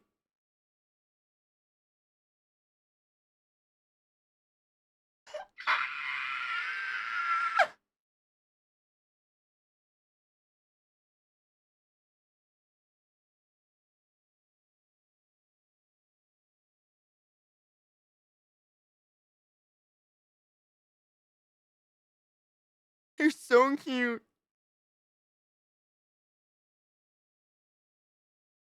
That's the only complaint, right, Donna? Yeah, the seat is fucking hard. I think because I don't sit like ass to the seat, I am always sitting cross-legged, sitting on one leg, having a leg up, that I never sit still long enough for it to affect me. I'm betting maybe your husband is one of those normal people that can just like sit still and do something at their desk. Is that one of those? Is he one of those? Because I cannot. I've never been able to. I wish. Exactly. I will never have a cat snake. And honestly, from everyone that I've talked to that has them, you don't want one. Allegedly they're really, really finicky. They get lots of diseases and cancers and shit like that. And it's super sad. And the vast majority of them come from those sad, like, ferret farms where they're just mass bred and probably inbred and stuff like that. Yeah, it makes me really sad. Like, I just feel like maybe they were something that should have been in the wild. I was seeing if you had a playlist just about ferrets, but I think we just got a one and doneer of the ferrets. That's still pretty cool though. Oh, there they are. Makes a lot of good makes a lot of fucking content. If you like that voice, Fiata, I'm not saying anything, but like, yeah, Vex says right there. Yeah, Thor, that's the guy's name. Always tells chat not to get them because they're so high maintenance. That's what I've heard from everyone ever. Like, and these people continue to like most of the time. Honestly, actually, what's funny, I think most of the people I know who still have ferrets to this day, like their first ferrets were ones they purchased, and after that, they just rescued them forever from people that would give them up because they're too difficult to take care of. That's what I've read many times, by the way. Hi, Mayo. I hope you're doing well, Honeybean. I've read that and I've heard that from many, many people. They're just like super finicky health wise and their diet and whatnot, and they get sick and they get weird little injuries because I think they're really delicate for as floppy as they are. Yep, birds, bearded dragons. Oh, it's such a sick thing, right? I loved my bearded dragon. I had her for like 15 years. I will never, ever, ever have one ever again. I've never owned a higher maintenance animal in my fucking life. Ever. Holy shit. That thing needed more fresh goddamn food than I could physically consume in a day. Every day. The lights, for fuck's sake. I mean, yeah. Same. Little. My girl's name was Bowser because I rescued her. And she was, I think her life before I rescued her, there's never a guarantee, but we think what happened was whoever had her before didn't have a UVB lamp. And what happens to reptiles that need basically the sun and you're taking it away from them by putting them inside, you have to have a special light for them. They don't grow right, so their spine and shit. So they thought she was a female. They thought he was a male. Not that it matters to me, but I named him Bowser, and then he laid eggs. Little did I know, lots of lizards just like kind of have a period and literally lay unfertilized eggs. Wow, what a shock that was for Katie. Oh my god. But Bowser was a girl, but she was amazing. I loved her. She was literally like a dog. Like it was like having a dog lizard. There's actually a GIF somewhere on my channel, lost to the ages, of me like on stream painting, and she's just stuck to my face, stuck to my chest, just staying warm, just chilling. She was such a cool lizard, right? Bitch, what the fuck are those? Right, dude. They're really cool animals, but goddamn it. We surrendered mine to a rescue because I couldn't manage the care. I mean, the lights alone, like, I completely understand. The lights, so, like, the cage. That was the other thing. You don't realize that the lizard you buy, that's this big, becomes this big. So you need a tank that's at least twice that wide. So that just so they can turn around without scraping their body on the sides. Like, you're borderline need a goddamn room for these lizards for them to live a healthy life. Otherwise, they get those sores. And then the lights, like, the UVB light itself, like the lamp, it only lasts 3 months. So, and they're like, the last time I bought one, it was like, I want to say like 37 bucks for the light bulb. So every 3 months, you got to be shelling out 40 bucks for a goddamn light bulb. And then on top of that, you have to have the spotlight, and then you have to be able to manage the ambient temperature. And daily, they need fresh, good quality, organic, washed vegetable salad, like kale and shit. I mean, you feel like a chef. I literally felt like I was a private chef for some weird vegan that lived in a box in my living room. I loved her to death. She's such a cool lizard, but like, never the fuck again. Ever. Nah, dude. Same. Yes. Oh my. And the shit. I mean, I still have one of my fingers. The fingernail is like dented in the middle and it grows like kind of crooked now, like in a weird fan shape. because I was feeding her and she almost took my fucking finger off thinking it was food. Granted, I was feeding her like a thawed out mouse by its tail, like an idiot, not with tongs, with my finger, and she like thankfully my fingernail was there, otherwise she would have taken my finger. My fingernail stopped her, but not only are they high maintenance, like they have the dumb ability to be able to take your goddamn finger off. Fuck, man. Yep, I think they can't help but eat the substrate. Like, at a certain point, I took substrate away, and it looked so ugly, but at least I didn't worry about her, like, becoming impacted on walnut rocks or some fucking shit. Yeah. Um, I had a 100-gallon tank of mine, and between the heat rocks lamps, I went through close to 5 grand. Yeah. I think that's fairly average, dude. Seriously, it's insane, and I feel bad because 'cause they're one of those animals that's, like, in Petco Smart, PetSmart, whatever, PetSchmo, PetSmart, whatever you wanna call them. I try not to, like, tag companies I don't like because I don't wanna, like, trash, but, like, we universally know they're terrible, right? They just are terrible, and they're easy to breed, and they're cheap. I mean, I think you can get one for, like, 19.99 or something. So it's really easy to go get one and not realize the monster it's gonna fucking turn into. Like, you're gonna have, like, a mini alligator. They're huge. And so cool if you can manage it, but Jesus Christ. The snake bites nothing, and they let go. Like, none of my snakes have actually bitten me, but 2 of my snakes have bit, I think 1 bit Eliza and 1 bit my sister. But they, like, immediately, they get the fuck off. They know you're not food the moment they clamp down because 'cause they're not interested, they get off. Whereas, the lizard, like, if I was putting salad in her cage and she bit the fork, I'd have to leave the fork. There was no safe way for me to get that out of her mouth without cutting her jaws or something. She would just, like, pit bull clamp. It was so bad. Cool animals, but, like, oh, do your research before you get these animals because just because Petco sells them doesn't mean they're easy to take care of. My God. My God! Okay. I found one of my favorites of the reasons my kid are mad at me TikToks. I think you will laugh. I have that other stoner. Wait, is that I have the stoner gump one too. I know the danger noodles. It's because they're not like. It's whenever someone reminds me to like take one out and show stream. It's literally usually the day before I feed them, which is the the the hot day you're most likely to get bit. And I seriously have never been bit by any of my animals I currently have because I know this information and I avoid handling them when they're hungry. And then I feed them and I forget. It's like 24 hours before they eat and 24 hours after they eat, you shouldn't handle them because either they're gonna bite you or they could puke their food up. I know it's the fucking hunger drive. They're just stupid. For those that don't know, I have 4 danger noodles. I have a ball python, which like it's a pet rock. I have a Woma python who is there's no such thing as an aggressive reptile. They literally don't have the brain function for aggression. However, if you look at a lot of snakes, they have little holes along the upper side of their jaw. Those are called heat pits. And that, along with their tongue darting in and out of their mouth, is how they sense prey. Woma pythons, very closely related to black-headed pythons, hail from central Australia, where everything in your immediate environment is probably the same temperature, like 100 billion degrees. So heat pits don't make sense. So she tends to just like strike at anything moving because she's a fucking idiot. I love her so much. She's beautiful, but like her dirt. Anything, her shadow, I can't have anything reflective near her because she doesn't have a way to tell it's not a hot prey. I mean, it's just hilarious. And then my other 2 danger noodles are boas, which are they just have some of the some of the. How would you word that?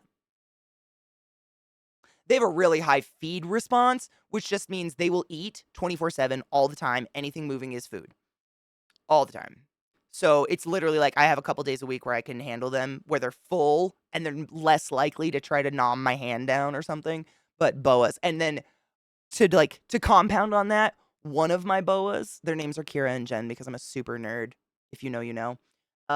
One of them is a het sun-glow jungle boa, which is just the breeding of how she looks. Long form short, she's albino, which means she's, for the most part, extremely blind. So on top of the high hunger response, she's super fucking blind. So, like, it's kind of, I feel maybe a negative experience for her every time I handle her, but I try just to keep them used to me. But it's like it's never a simple game, you know? It's not like a kitten. You can't just like grab them all the time. She's kind of Eliza, a little bit. She's super pretty too, just like Eliza. Eliza doesn't have these eyes, but my snake, it's like she has half pupils, half is dark red and half is sky pink. They're super pretty. I'll try to bring her out someday. But there is, I mean, I don't know what would happen if I got bit on stream, like if Twitch would care. They can't hurt me. They don't have fangs. They have like fish teeth. It's like sandpaper in their mouth. But she is blind and a boa, which is just like the combination to probably get bit. That being said, do not go into owning a danger noodle with the expectation you will never be bit. You go into owning a danger noodle with the expectation you're absolutely going to be bit all the time, and then you're just cautious and safe and learn, and chances are you'll never be bit. But like, don't go because I mean, like I said, you want to guess which snake bit my little sister? I bet you couldn't. The ball python, the pet rock, and it was just like a. That was it. It was nothing. My sister laughed. She was fine. But like, of all my snakes, that's not the one that I would ever fucking worry about pegging, nailing someone with their mouth in any way, shape, or form ever. And that was the one. Corn snakes are great. My only like aversion to corn snakes or whatever has nothing to do with the actual snake. It's just the colubrid versus a python. Pythons have shits like cats, like solid turds because it's all the hair and all the bones. Colubrids do that musking bullshit. And if you ever played with gardener snakes as a kid, much as I did, and it shit on you, and it was just like that runny mass of hell stink that you couldn't get off you no matter what you did, all colubrids have the ability to do that. Not guaranteed, but I find myself very relaxed holding one of my snakes as long as I'm not feeling like they're getting aggressive, like wanting to bite me and eat me or something. Because even if they took a shit, it's like a cat shit. It's a log. It's a solid. Whereas a colubrid, like I hold them and I'm just sitting there the whole time, like, how much time do I have before the likelihood that it's going to explode? Because I just don't want that to happen. Ever. Ever. It's so bad. I don't think I've seen Gentleman Bronco. Wait, what's a caps lock crew? Should I just cap pegging? But their temperament's great. I know, it's easy to forget, honestly, because every animal I have takes up little to no space other than the snakes. And they're just on another side of the house where it doesn't get as cold. This corner of the house gets really fucking cold. Everything takes up such little space. Like, I don't like things that take up enormous enclosures or something like that. And everything I own is nocturnal. Literally everything. So it's usually like 8:30, 9 p.m. I start hearing the frogs moving and like smacking their big dumb fat bodies on the walls, and then I start hearing my geckos chirping. Usually that's when they all come alive. So that's kind of the time I think about them, which is weird, but I know a lot of them are up here. That's these are crested geckos. This is a Leachianus, and that's a Leachianus. That's Appa and Iro. And then next to me, I have frogs, but they all take up so little space. They're just kind of bundled away to where I enjoy them, and they're not like, I don't subject the rest of the household to them.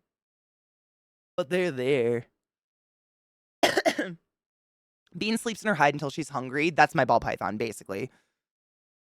There's a scene where the snake shits all over a dude. It's great. It's so common. I mean, seriously, it's actually a defense mechanism of theirs to musk or explosively release their bowels. They are somehow highly aware that it's the worst smell and taste that could ever exist in the world. So if an animal's going for them, they will oftentimes shit their pants. And that animal will be like, oh, fuck her, dude. It's cool. I just want to ask for a piece of gum. Whatever, man. Fuck you, dude. Oh, my God. Jesus, fuck. You know what I'm saying? I imagine that's what it would go like. Similar. Hail Satan. Amen. Hallelujah. I might get a python, but I don't get a ball. There's so literally if you want to ever talk about that shit, I know stupid amounts about them because I'm insane and have to research the fuck out of them. But like any snake that's a constrictor, they're great. They're really fun. Boas, like BCIs and shit, probably have the highest food, like eating response, but also need the biggest enclosure. I'd probably suggest those the least because they get so big. Womas, though. I fucking love my Woma. She's pretty cool. She's just really unique. WOMA, Woma python. Google it. They are striped. If you imagine like a beige and brown version of the snake from Beetlejuice, they're banded like that, and it's to camouflage because they'll wrap their bodies in a little bush and then dangle their head from the bush and like do this and wait for things to run by, and then they grab it so they look like branches and everything. They're fucking beautiful. Well, yep. They are absolutely stunning. And just like I've felt she has a really just an even keeled personality, temperament, whatever. She's really easy to take care of, low maintenance. And they don't get near as big as black-headed pythons, which is their like super close cousin. They're black-headed, if that's not apparent, whereas womas aren't. But the womas don't get near that size. Look, that's what my baby girl looked like. That's what my baby girl looked like when I got her. Ah. Cute, but aren't they cool? Yeah, they're really stunning. I mean, they're fucking gorgeous. They're actually wow, I'm not kidding you. They used to be so they became very, very hard to find, and the reason was very good actually. So I think it was, correct me if I'm wrong, Sexcellent, it was like late 90s-ish. Australia passed a law saying no more exports, period. Period. Zero. So no more animals could come out of Australia because people were obviously stripping the environment of all these absolutely gorgeous animals that live in Australia. So that what we had in the States was all we had. So we were kind of waiting on people to establish breeding programs for these snakes. So finding a Woma was fucking hard because, I mean, you don't want an imported animal ever. I don't need to teach you guys that. But it was really hard. I'm so glad. I'm really glad they're proliferating it because the easier they are to find like this, not imported, meaning like domestically bred, the less likely it is people will try to poach them. They did. Honestly, they really did. Like, I mean, Australia saved themselves, but also us. Because can you imagine what else would have come out? Oh, stop it. Nope. Nope. Mm. The Arabian sand boa is one of the cutest things that have ever existed in the whole world. But also, like, had I not seen one in real life, I wouldn't believe it. I'd think this was a Photoshop. But I'm going to tell you guys right now, I've seen this at a reptile expo. I witnessed it live. They are this. Proof that the creator has a goddamn sense of humor. Because, like, who did this? Who did that? That's exactly what they look like. And it's because they hide under the sand and their eyes are the only thing that poke up so they can see what's going on. They're like little sand dragons. I know. Like, you know what I mean, though? You would look at that and be like, nah, dude, this is someone made this. Someone did this edit for Reddit or some shit. No. Katie's here to tell you they're real. They have sand boas that are super cute and don't look that fucked up like these guys. They don't have like the strangest face, but those eyes. Are you fucking with me? Precious. The flounder snake. I know.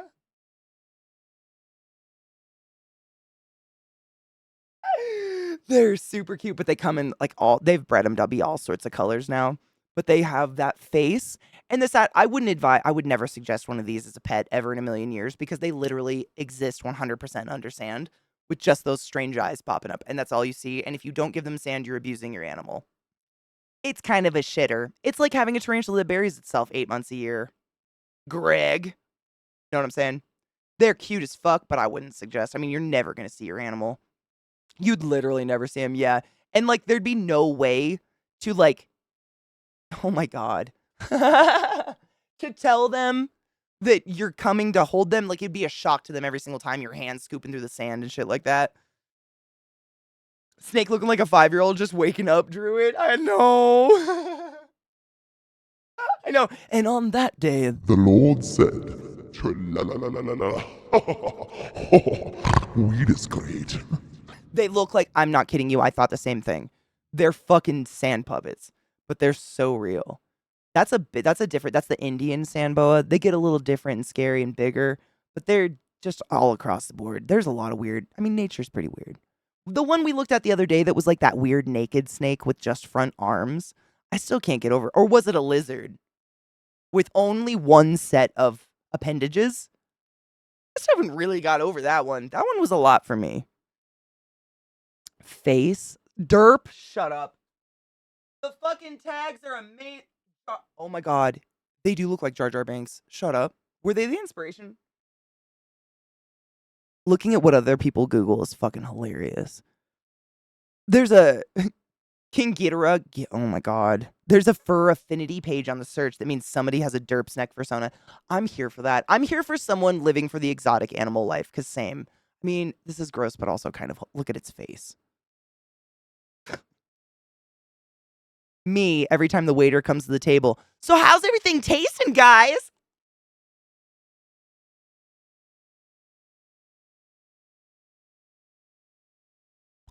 Me. They're fucking precious. Don't Burmese get huge?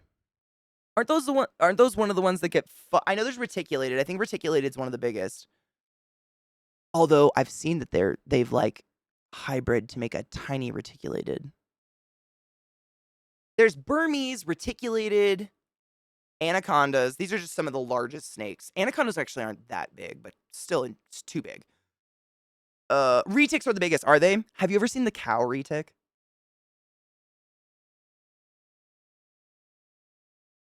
I don't want a retic by any means because these snakes literally get 23, 30 feet long. I think they're one of the biggest recorded that we've ever known of. But like, look what we've done. I really hope it's not bad for them in terms of the genetics and shit, because what the fuck have, like, I think this is beautiful. I think they're so stunning. Literally, they're like a monochromatic version of your freckle baby. No shit. It's Bean. That's what I'm saying. Well, look at that though. Oh my god. They have other colors. Oh shit. But you know what I'm saying? Literally, from all the experts that I've ever like listened to talk about this type of snake, they say do not own a reticulated unless you guaranteed always have a second person in the room with you with that snake. Because it's not that they're gonna eat you, but they could literally crush you on accident. You always have to have another person there to interact with those snakes. That's how big they are. Like they ain't safe. Burmese, I don't know if people own them.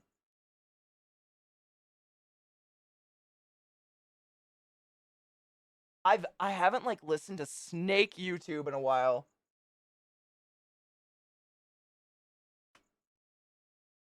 Rainbow, is that the like red and white spotted one? Those are fucking gorgeous.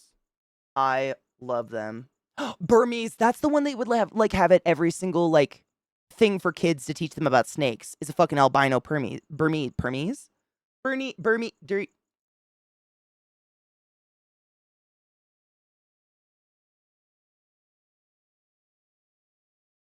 I hate this.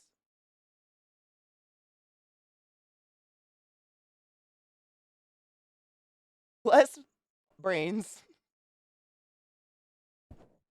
This guy. Fucking A. I think this is what a natural looks like, though. Oh, thanks, guys. Sometimes I just glitch out, and I don't know why. My brain just goes like, barter. I don't know. Carpet pythons, well, it depends. So carpet pythons, no shit. Some of them are this big, and then some get up to 6 feet long. It depends on what kind you're talking about.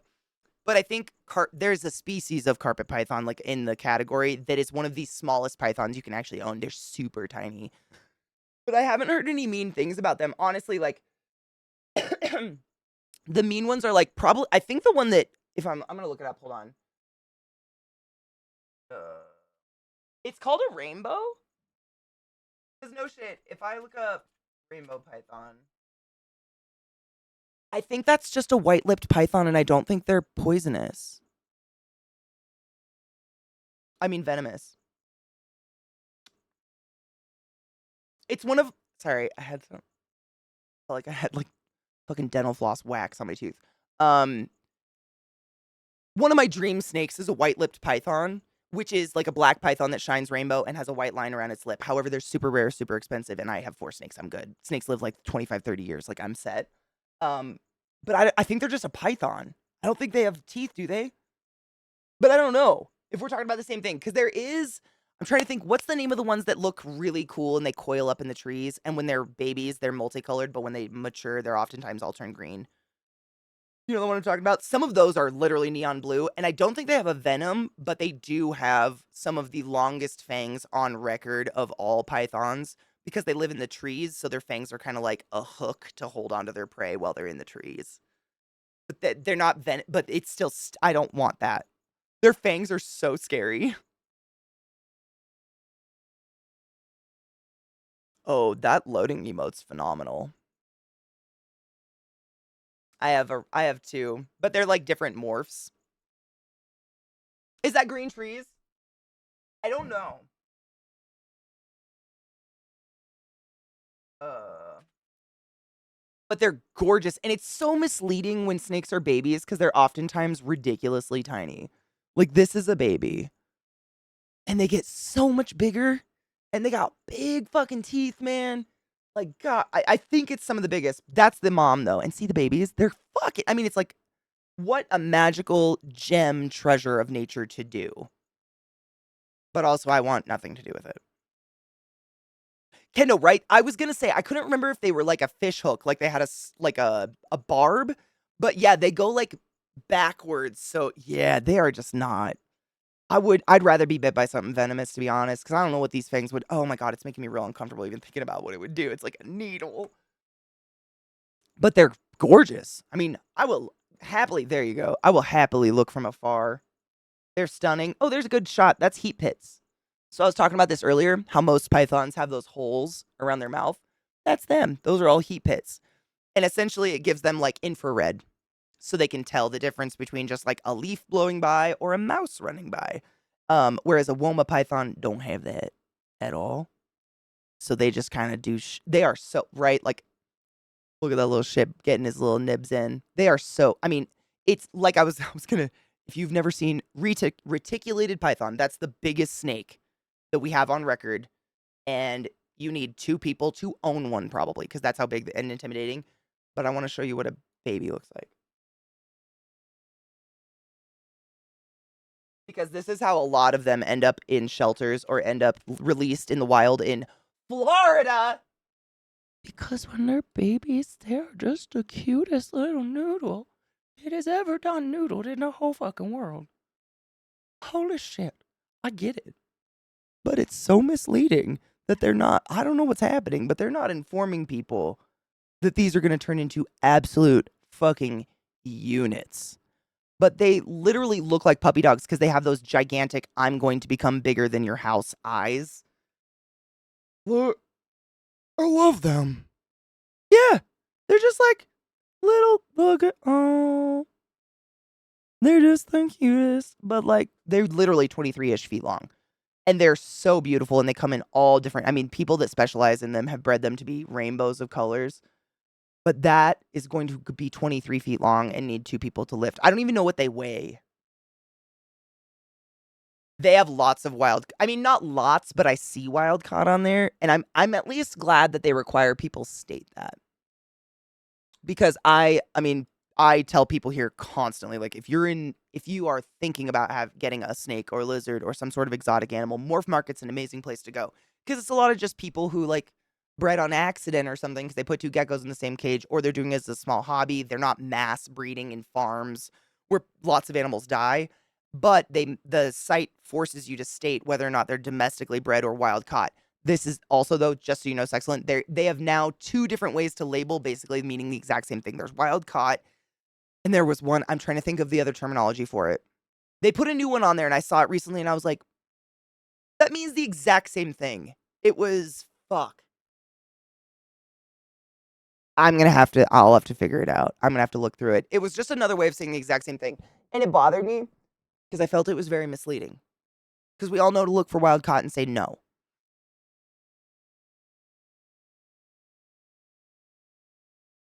Expos are the best. Honestly, and I've never thought about getting them at an expo before, and then I went to one and I thought about like how much these people pay to ship all their animals there and like, you know, bring information and do like cool presentations to talk about how to take care of certain animals and stuff like that. And I was like, I should probably do this. I should take care of them here. Wild collected, I don't think wild caught. I think it was two different words. I'm gonna have to look. I haven't looked in a while. I just noticed it and I was like, man, they're trying to be sneaky. It was like, oh man. Oh, Imported? It might have literally just said imported.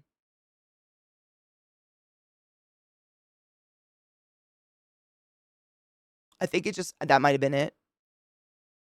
I don't, this is the thing, right? I think about this a lot. One snake has, on average, like 10 to 20 babies / eggs, depending on the species, right? And a lot of these, like, snakes that they've spread to be, like, super mystical morphs and look super unique and whatever, like, how many normals were produced in the process, and where'd they go? There aren't enough people in the world. Like, literally, if you think about, I mean, just guesstimating the sheer exponentiation of that, of a breeding project of a reptile, there aren't enough people in the world to own that many snakes. Where are they? Where are they?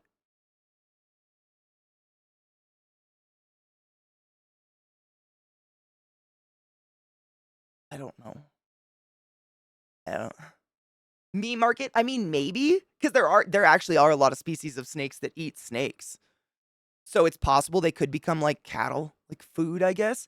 It's just so many, and that's every reptile. I think about it, I mean, I'm just using snakes as an example, but like these geckos I have up here, crested geckos, they are a hot market right now. You can spend $10,000 on one of those brainless little blobs if you want a special color. You know what I'm saying?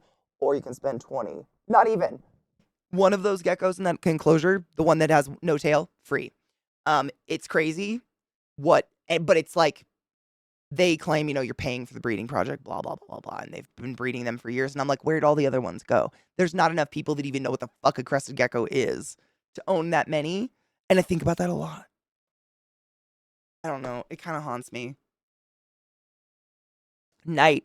I'm sorry. Like in a bad way? Northern emerald?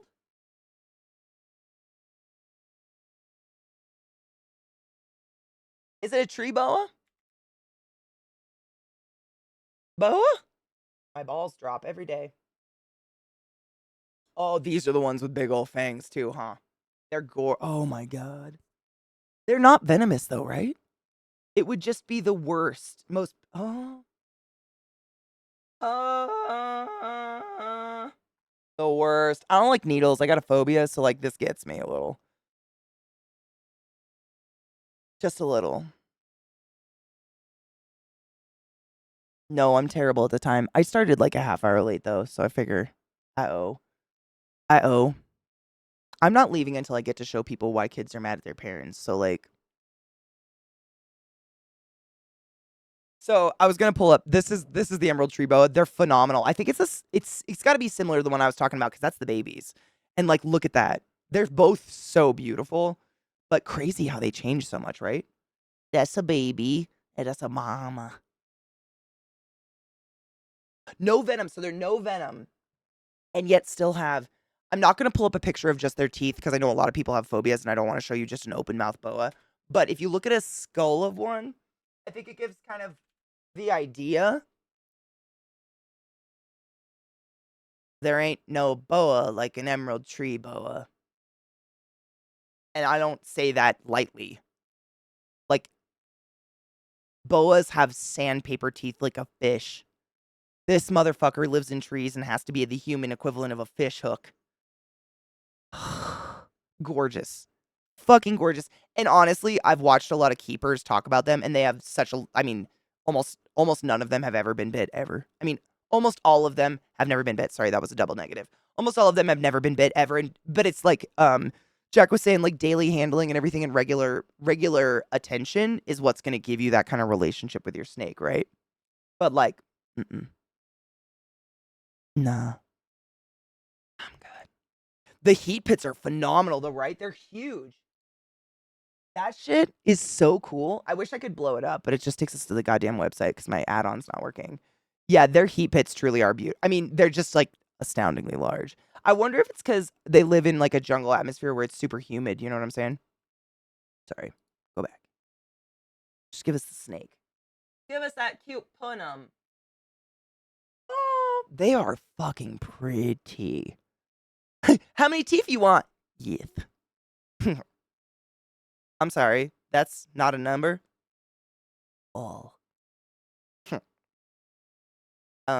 It's an option. There's the 2 package, the 4. You can do the 8, like the True Blood thing.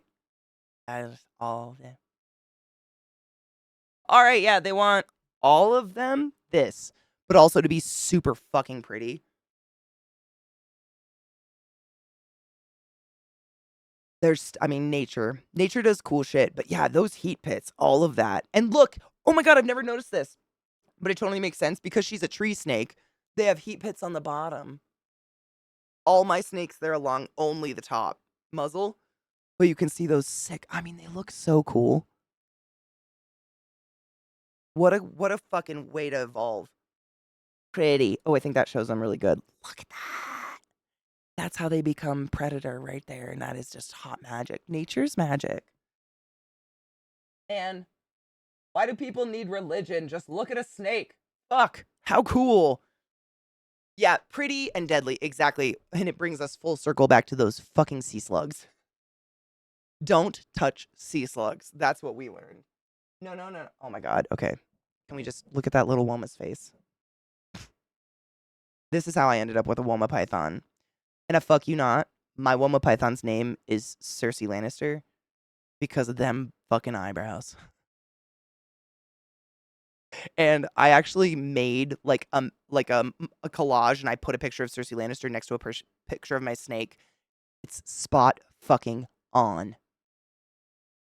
It's incredible. They're both so fucking angry and wonderful. No, queens. I had deadly scorpions for like 5 years. Literally just in the last 6 months, the last one passed away. Lots of people keep, things potentially dangerous, or what we call in the hobby, hots. They would never consider that a hot because it's not venomous. Hots usually means venomous, but lots of people keep potentially dangerous things. Educate yourself, don't be an idiot, and take responsibility for anything that happens with that animal under your care, because you're taking it under your care with full knowledge that its fangs could puncture your eyeballs, or your literal balls, or a tit, or a baby. Like, you know that, and you can't go blaming anyone else when it happens. And you just have to assume it will. You probably won't, but you have to assume it will. That's my opinion. If you want to do that shit, like, as long as you're going to care for an animal and give it a good life. Yeah. I know people that keep black mambas. Sick. I ain't going there. Fuck no. All right. This is the culmination of our day, and I'm kind of glad I saved it because it's great. I'm going to grind weed first, though, because I know it's like 10 minutes till 4:20. And one of you's going to say it, and I'm going to be like, fuck, I got to fucking grind my weed.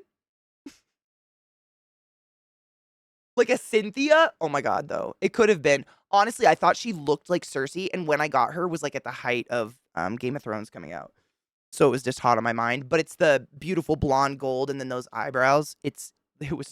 I love Lena Headey. Headey? She's such a good actress.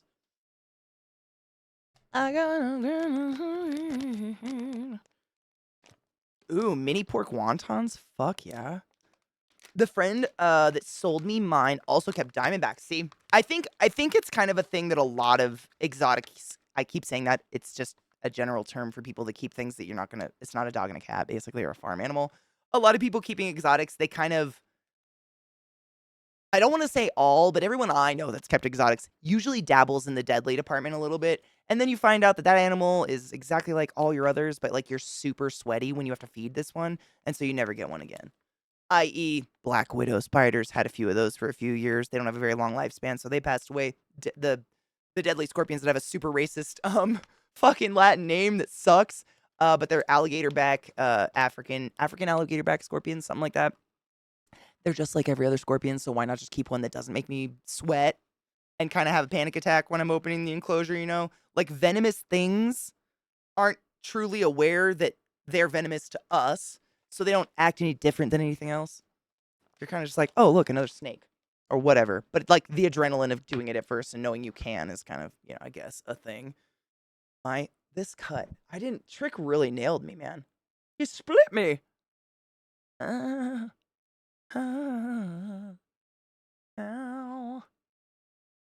can kind of tell when emerald boas, when they last ate, if they're on. Hold on, my shit jumped. I'm gonna burp. If they're on the really thick side, they just had a meal. If on the super thin one, they need food soon. I mean, yeah, and I mean, I assume if it's your pet, you probably know the last time you fed it.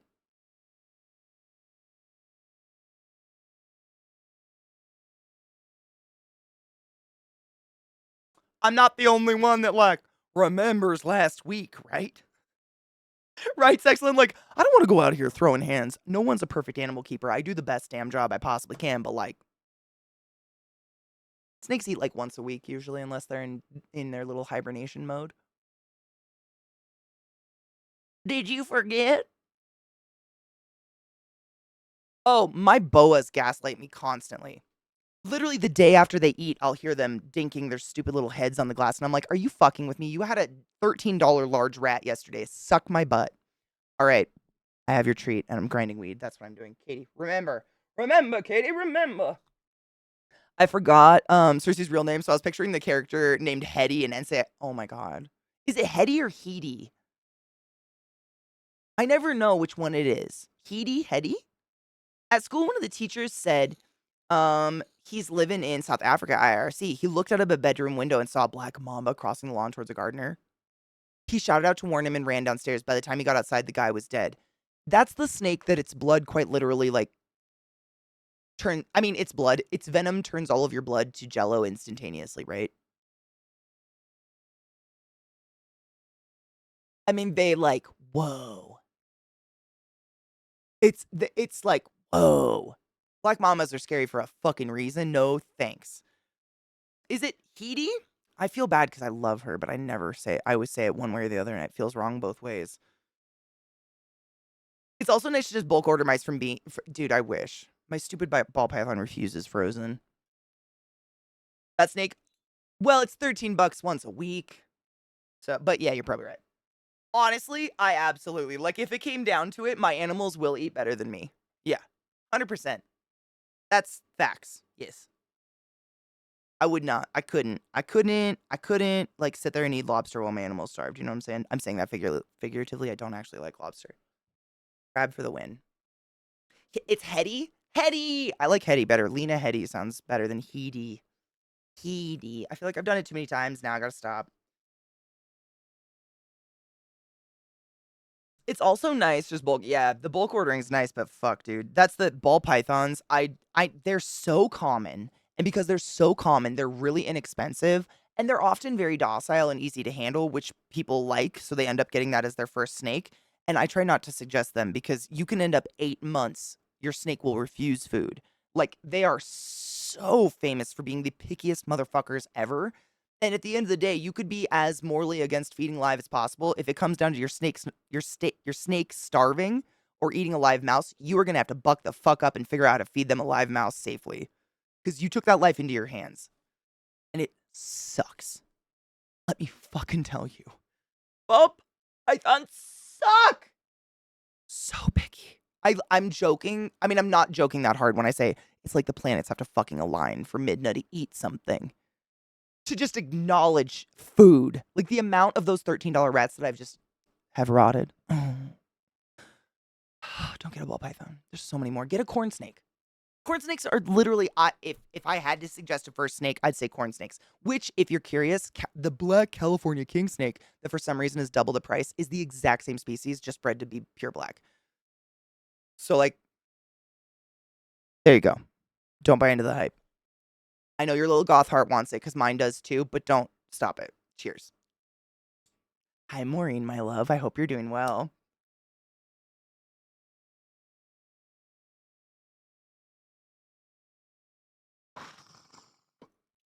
Five minutes till 4:20. I just hadn't cheersed in a while, so like, you know, pre-cheers. A moose bush, if you will. I was gonna show you guys. I fucking hate crickets because they chirp. That's just me though. I cannot stand the chirping. But I did. We're gonna have a tarantula day soon. Side note.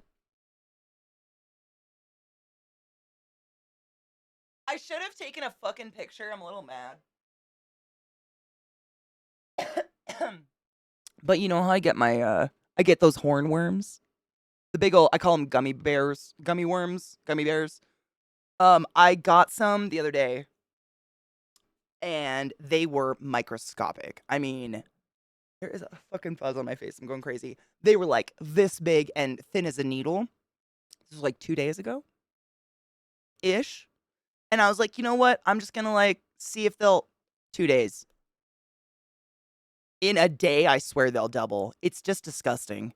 So we're gonna have a tarantula day here pretty soon. Um, yeah. They grow so fast, but these are a really good moisture bump in the winter when it's super dry like this. They grow so fast. Their lifespan is like a blink, literally. Yeah, and crickets fucking stink. I agree, Viata. Amen. All right. I don't know. You've probably seen this one. You've probably seen all of these, Viata, but for those that haven't seen these TikToks, I very rarely bring something to stream because I'm often very self conscious, but I think you guys will like these. I, by the way, happy 420 and cheers. We missed it, as always. I buy the bet. Like, I spoil. I don't consider it spoiling, honestly. Like, I just buy my dogs fucking stupid high quality food that's like from Canada because they have higher standards than shitty America and all this stuff. And they've always been fine. And like, I'm all over it. But I truly think they're just, I'm going to think it's because it's so fuck balls cold. They're not drinking as much water because I think he was just constipated. The moment he gets a mouthful of chicken and pumpkin, he's like, oh, it's time. And he goes outside and it's just like instant. It's like 1 man, 1 yard, but just like, it's crazy. The fiber is so instantaneous. It's wild. But I was thinking, like, instead of doing these massive bunches, I was telling chat, like, just smear it like butter over an ice cube tray and then pop them out. And then I don't have to worry about him. Because, I mean, if you know, hearing your fucking dog cry in pain and then the weird pulsating shivering and the panting. Oh my God. My heart fell out my butt. Like, I was like, speak to me, boy. Is someone in the whale? Like, I hate it so much. I want to talk to him when he's like that because I just want to make him feel better. But I appreciate you. That was really fucking good idea. And I've talked about it so many times in my chat. Just spread it to the others. We're spreading the wisdom. Have you seen the girl with the list on why she wouldn't have kids and just keeps a bit? No. Oh my God. If you have that, please. I want that. Oh. Oh, really? I want that.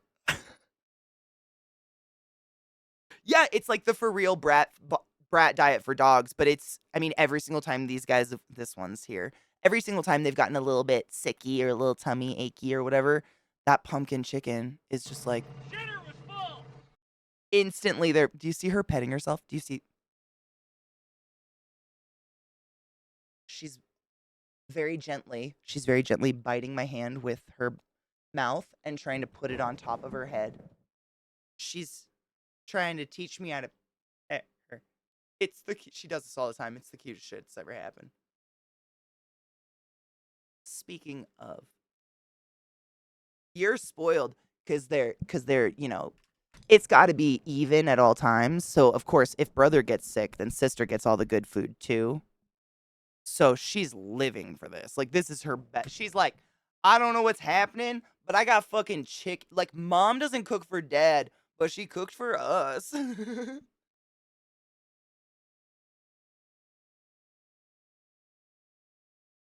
love you so much.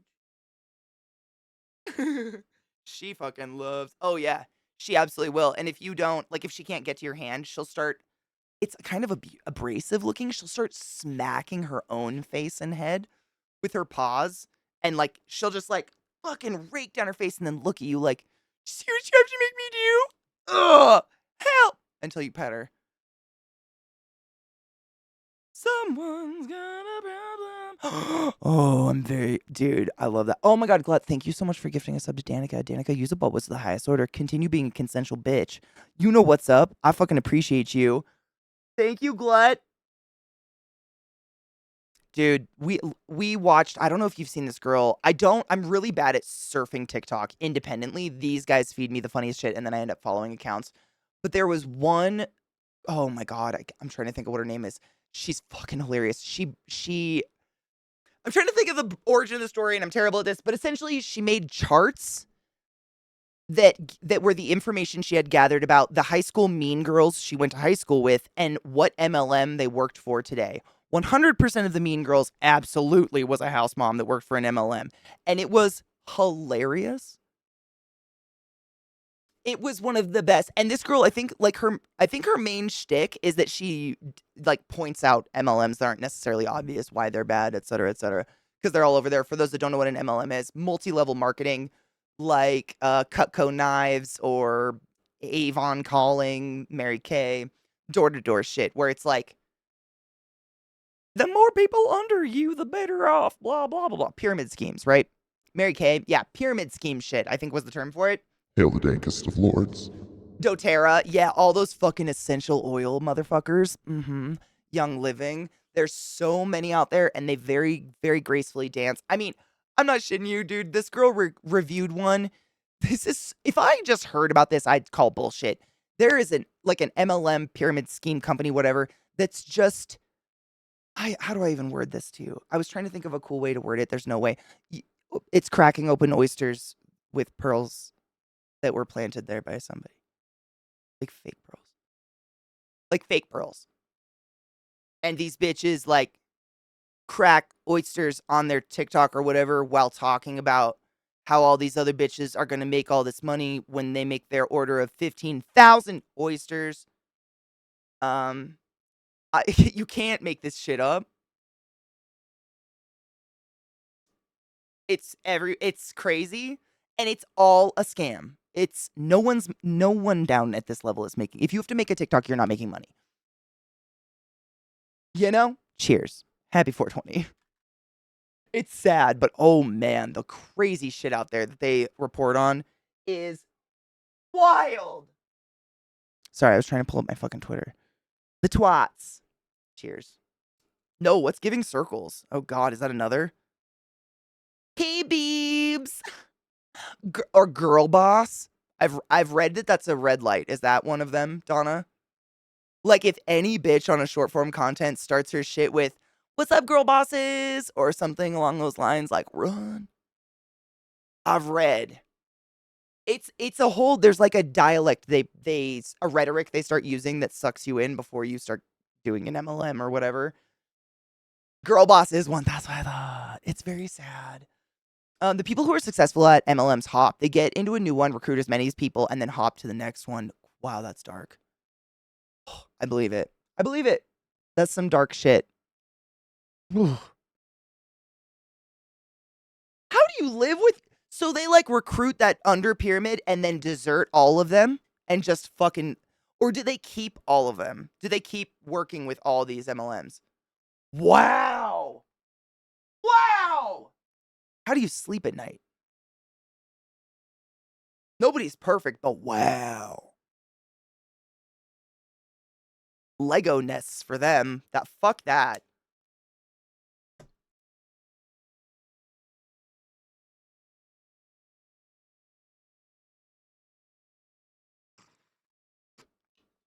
Is it so they basically just earn interest off of all those recruits they abandoned, right? Right?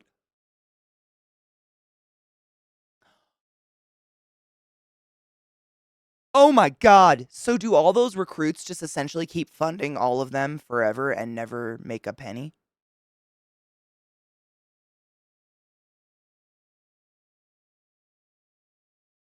How do you not see that happening though?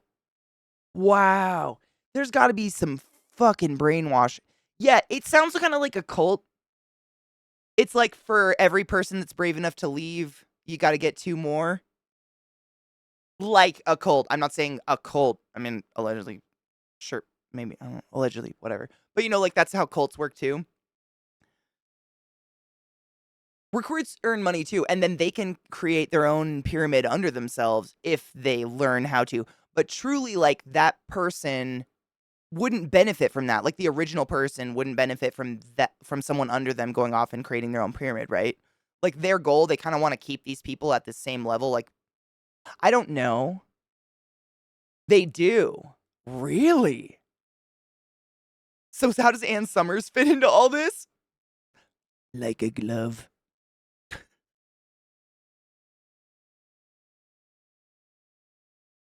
Oh, so it's like, isn't there a word for that, Quill? It's like not inbreeding, but I mean, I don't know if people still do this, but back in the day, we, like, as a collective, streamers, kind of realized we were doing that because we would do this sub for sub thing where it was like, if we all sub each other, that'll give us an extra, like, 3 subs because that's how many friends we each have. But like, it was just like a courtesy thing. Like, I really like you, blah, blah, blah. But then we realized like neither of us are making anything and we're both just giving Twitch money. So I stopped. I think most of us stopped. That. Like, I sub to people I genuinely watch, like Dan and shit. It's not like I stopped subbing to people just because they sub to me or something. Like, there's so many genuine, amazing creators who I love and watch so regularly that I'm gonna sub to them because at the end of the day, it is supporting my friend's channel. But like the sub for sub thing really didn't make any sense, but it just took us a bit to like, oh.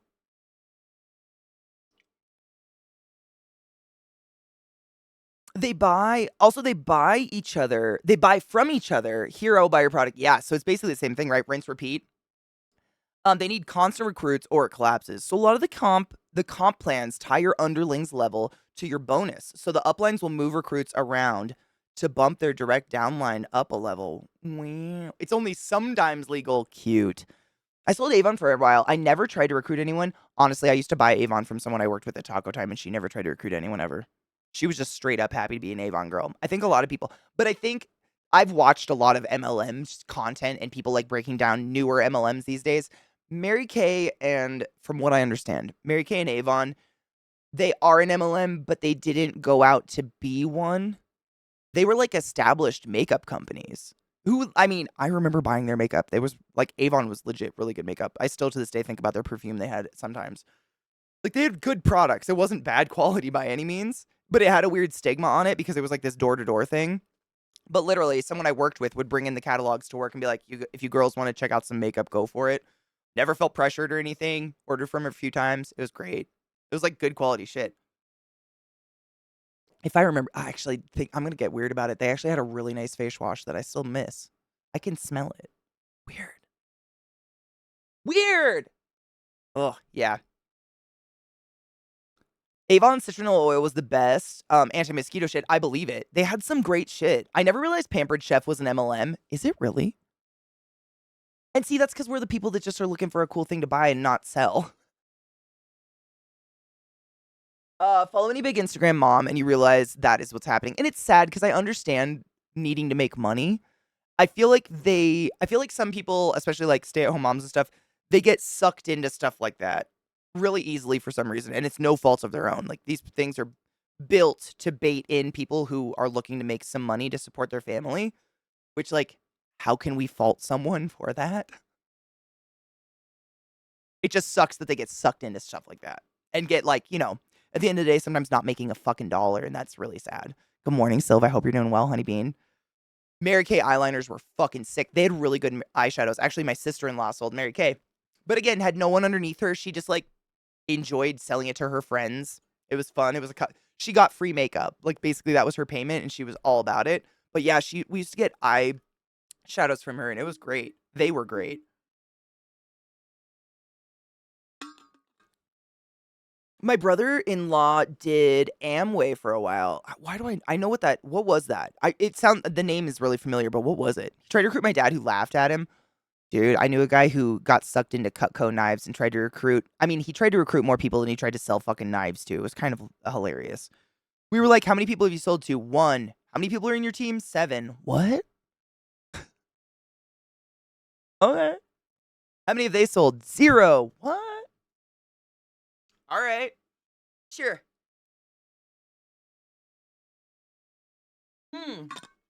When I was introduced to Amway, there was a limited depth to the pyramid. Once you're successful enough, you start working direct to the company. You earn a reducing percentage of profit made by people under you. It works, but the graft is in recruitment, not selling. That's honestly, I'd prefer that. I always hated working for sales numbers made me feel dirty. I pulled up that TikTok that Danica sent us of you know what? I think I'm just gonna put it on. Hold on. Don't play. I'm trying really hard not to get it to autoplay. I want it to be a surprise. I think it's gonna be funny. If it's unopened, if it's powder, it's probably in perfect condition, honestly. The only thing I'd be wary of is liquid stuff. Oh my god. I follow some makeup news channels because I'm a girl. I know. Feel free to go. Surprise. And there's this chick who's been in makeup drama forever named Jaclyn Hill. And recently, people that were buying like the end of her stock because she's going out of business, they bought concealers that I fuck you not, curdled like cottage cheese. That's a quote. Like they went to use it and it was cottage cheese texture. My dudes, I don't care how cheap it is. Don't put fucking expired makeup on your face. What? If it's liquid, it's trashwid. I don't know. Make a rhyme for it. Yeetus the wetus. I don't know. Make a rhyme. Help. It can't. You got to get rid of it. Every 3 months. That's how often you should be changing any product in your makeup routine that is liquid. I've told the stories and you don't want me to do it today. It'll ruin your time. Do you want me to ruin your day? You don't want Katie ruining your day. Katie will pull up class and I'll fuck up your day. You think you don't sleep now? Change your makeup. So lipstick is a funny one. Lipstick is one of those ones where I've actually talked to not organic chemists, microbiologists. I asked one of my friends who's a graduated microbiologist about it, and she said if you have a lipstick that's like like a wind up wax lipstick, literally if it's touched a mouth like it's been used before, just take a razor blade and cut off like half centimeter or whatever, millimeter ish of the top, and then dip it in rubbing alcohol, spray the fuck out of it with rubbing alcohol, whatever, and you should be fine.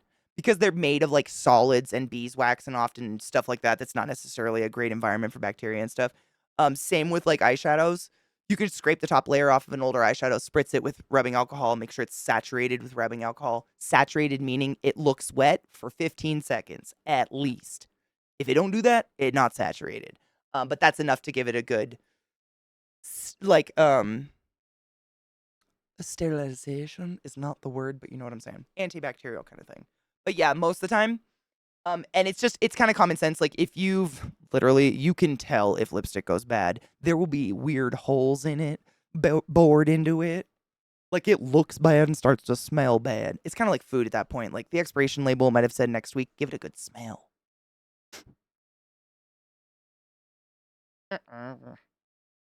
They go that way. Jay Hill be too busy feuding with women who are sleeping with her exes and shit than paying attention to what she puts her name on. Don't forget stealing brands from smaller creators. #cozy. What a piece. I used to watch her religiously. She has some of the most beautiful eyes I've ever seen in my life. What a piece of shit. Makeup community letting me down. Over there and talk to you. We've been there. You don't got no excuses. Like, if you can't afford a new one, time to just suck it up and not wear makeup. It's not good for you anyways. Fuck. Stop it.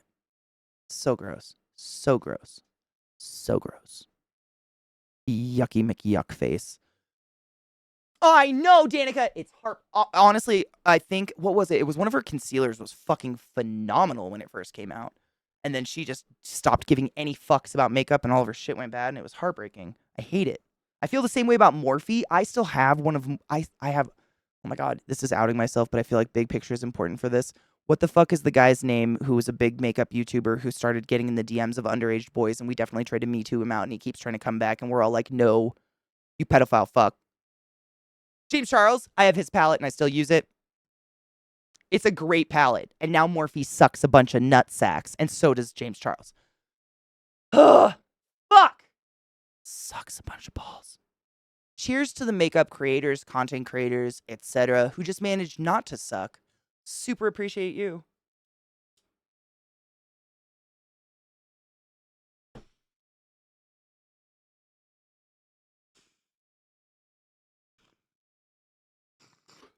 Maureen, honestly, I wouldn't even contest you on that because it's that palette. I own 2 Morphe palettes. One I bought last year and it's fucking terrible. And one is that James Charles one. And it was like, I think what I loved about that James Charles palette is the vibrant colors were truly phenomenal. And it was one of the only palettes that existed at the time where you could get the full fucking rainbow. And they were decently pigmented. Like that or Urban Decay. I still have the Urban Decay electric palette. And I, honest to God, wonder what the fuck I'm going to do with all parts of myself when it's done. Like, what am I gonna do? What am I gonna do? I don't need any more fucking beige. Fuck! I have the naked palettes too. The fuck, dude. They were great. I still don't know why they were called naked, but they were great. 5-year-old, no, ew. 5-year, no. If it's wet, it's gotta go. Mm-mm. That's true. I think Morphe, like, I think this is just allegedly, but I think Morphe thought by getting some big, like, influencer faces on their brand, then no one would pay attention to the terrible quality. And they'd all be like, oh my God, because I love, and they didn't realize that, like, we might worship someone and fucking rip their makeup brand a new asshole. Hashtag Ariana Grande. Selena Gomez fucking did it right, though. That shit is incredible. Rare Beauty's flawless. I don't know what the fuck's up there, dude. If I wore face makeup regularly, that. I miss Shape Tape, but fuck them. Yeah. I can't, like, even being not a person of color, I have a real hard time supporting a company that just refuses to come out with a shade range reasonable for the skin tones of the world. Like, when I go to your website and you have 3 lines of white and there's like 4 tans and 2 people of colors, I don't want to give you my money. I don't care how many shades you got for me. You feel icky. You feel gross. I don't like it.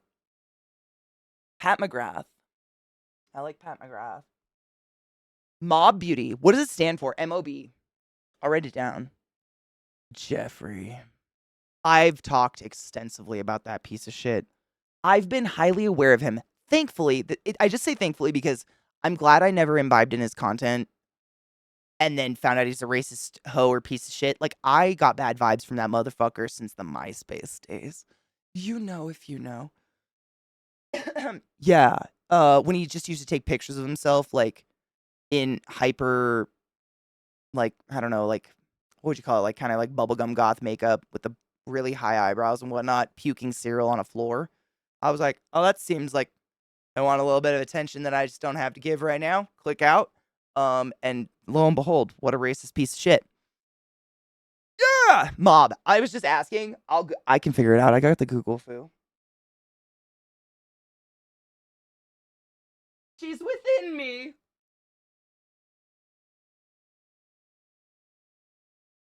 It becomes a job and then it's not fun anymore. And it's like when people depend on you for the job you've now put into the world, you can't just back out because you're bored. Queens, I believe it. I mean, I try not to bitch too much because what? But I cannot find face makeup for myself. It doesn't exist. Doesn't exist. They don't make face makeup for people who are olive. They claim to. I've seen it labeled olive. It's orange. I've never found one. My little sister is so paper pale, she can't find makeup. They don't make one for her. She's like the complete opposite of like looking for a person of color. Olive foundations aren't real. They claim to be. They're not real. When's the last time you confidently wore a foundation that you didn't mix with another color? Raise your hand. That is wrong. Why do I got 2 of everything? Fuck. It's because we're like literally green. Fucking green. They don't make green makeup. It doesn't exist, but it feels so superfluous to complain because like they got 3 lines, 32 shades for white people and like 2 shades for people of color. Like where do I have to complain? Let's be honest. And I don't wear face makeup. But truly, I've never, ever, ever in my life found a foundation that matched my face when I'm just trying to do, a full beat, be fancy for a night out or something. Line. I mean, I'd literally have to blend into my nipples. There's just no way. I'm green. They don't make that. Cheers.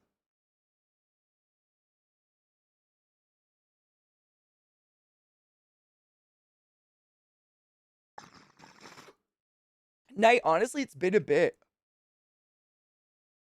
I usually do it constantly during October and for Halloween and ended up getting COVID. I love Trixie Mattel. I want to try her makeup. Their makeup, his makeup, so fucking bad, but poor. But I've heard amazing things about his makeup. Seriously. Trixie Mattel, incredible drag queen. has their own makeup line, and I've heard nothing but good things. Like I watch some of the, and I say this very seriously and positively, gayest podcasts you could possibly imagine. Like the most pretentious, picky people who are they have worked in Sephora and MAC and Ulta. They have worked everywhere. They have tried everything, and to this day they try everything. I have watched them try that shit, and it's great. They say it's great, not a complaint. Like when that's one of those moments you're just like, damn. Like when the people they're looking for something to bitch about can't find anything. That's what I'm saying. Like it just is like, wow. Like some people get like I want to try it. I've heard really, really good things about it.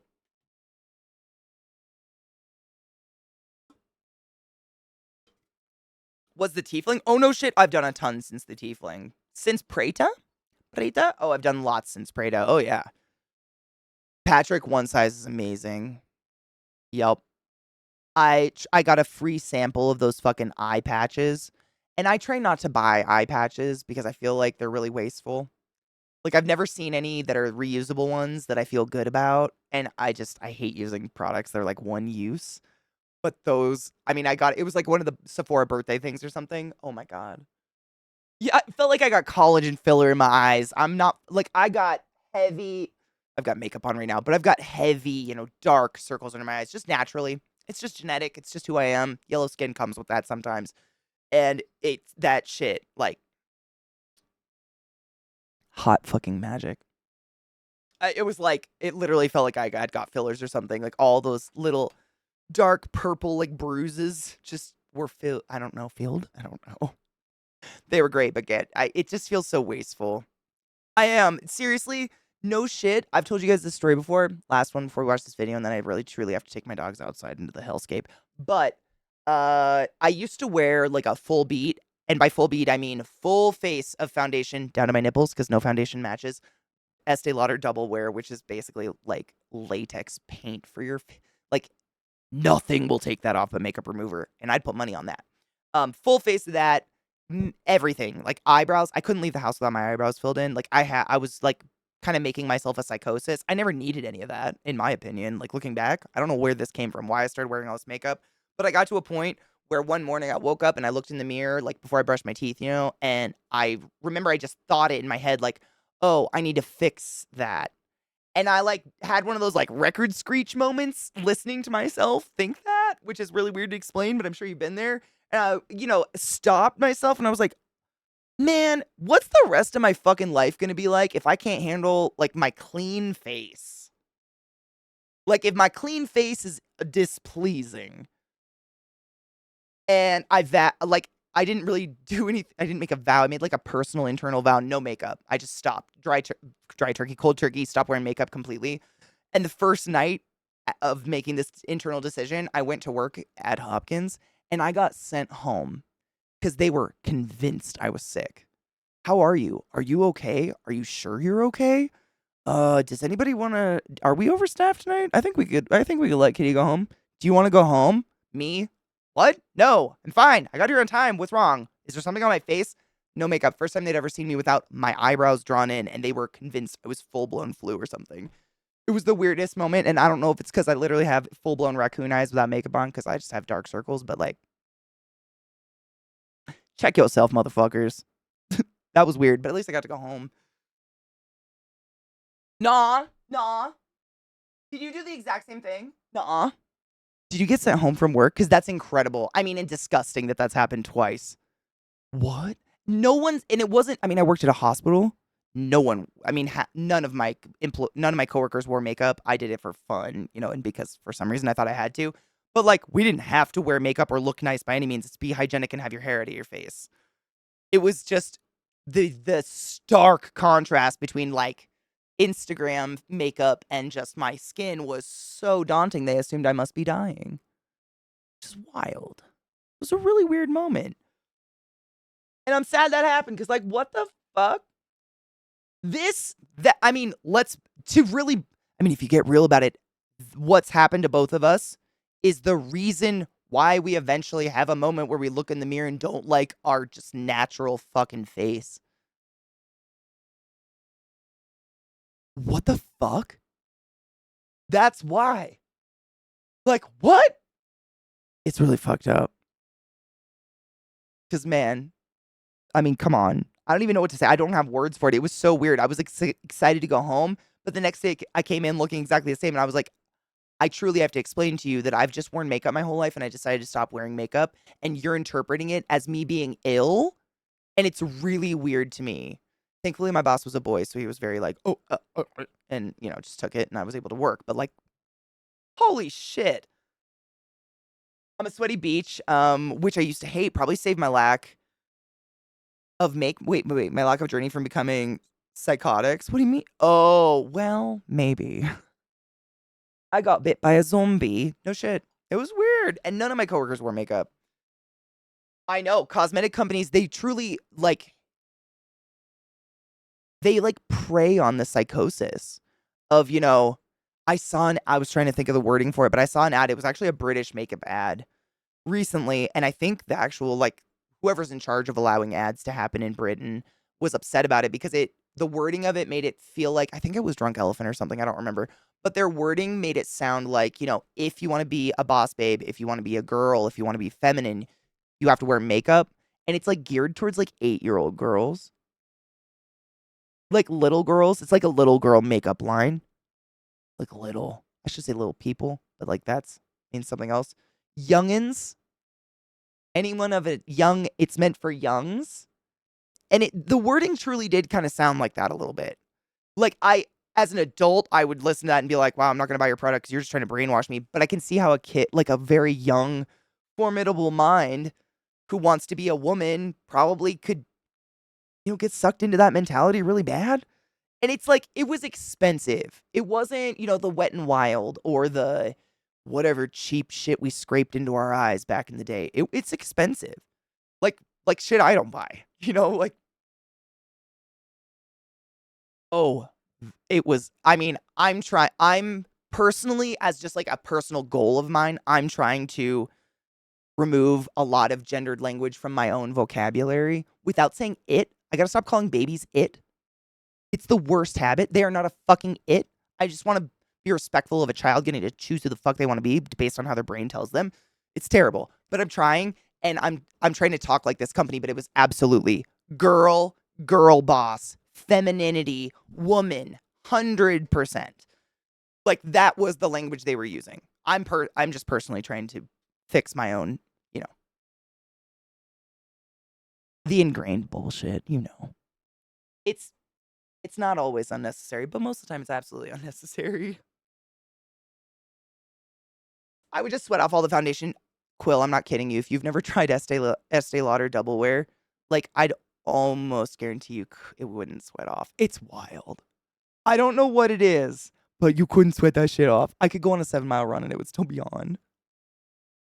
Unless I took a towel and scrubbed a part of my head really hard where it was sweating. It's like lacquer. I mean, I'm not kidding when I say it don't come off ever. It was, I don't know if it's the same formula. Granted, this was 15 years ago, but it was strong shit. Very strong shit.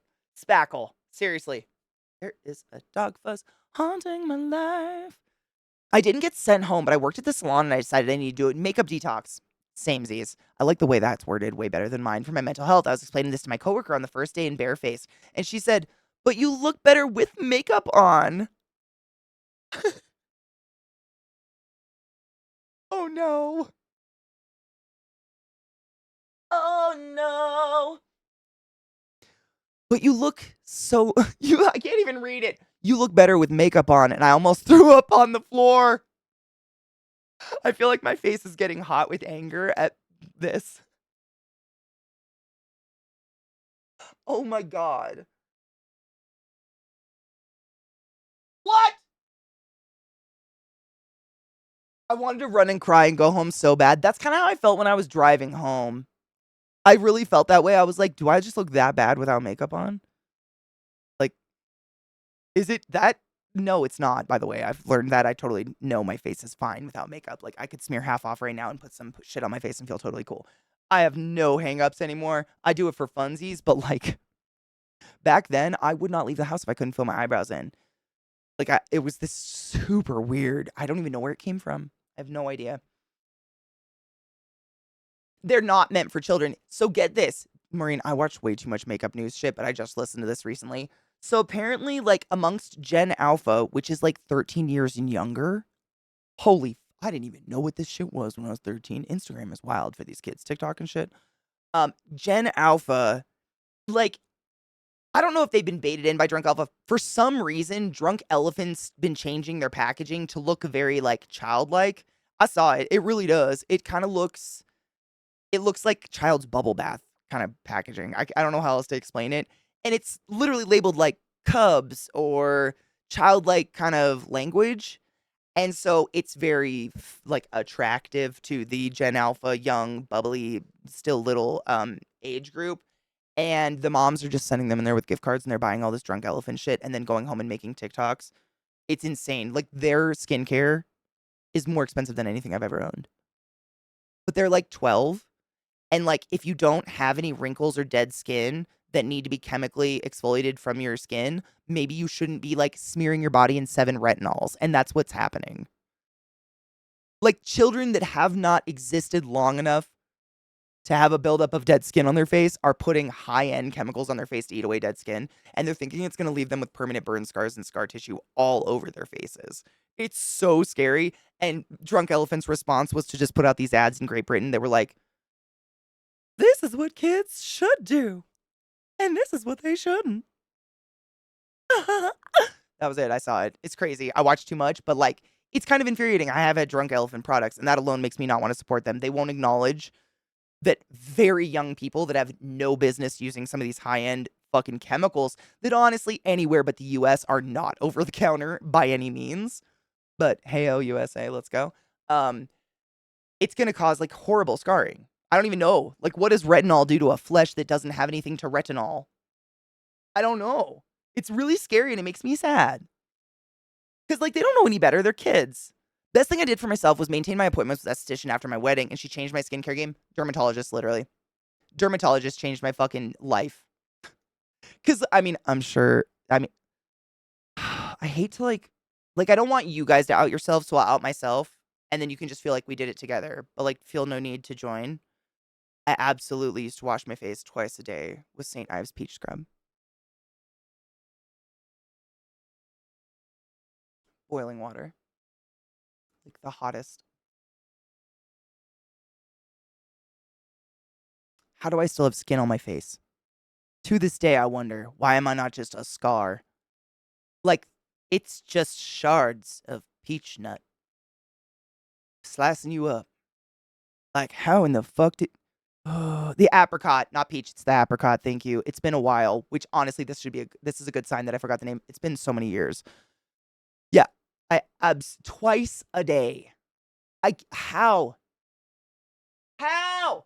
I should have been bleeding. Like, seriously, thinking about it, I should have been fucking bleeding. It's the apricot. It's like made, like the apricot seed shredded up or whatever in there, right? Something like that.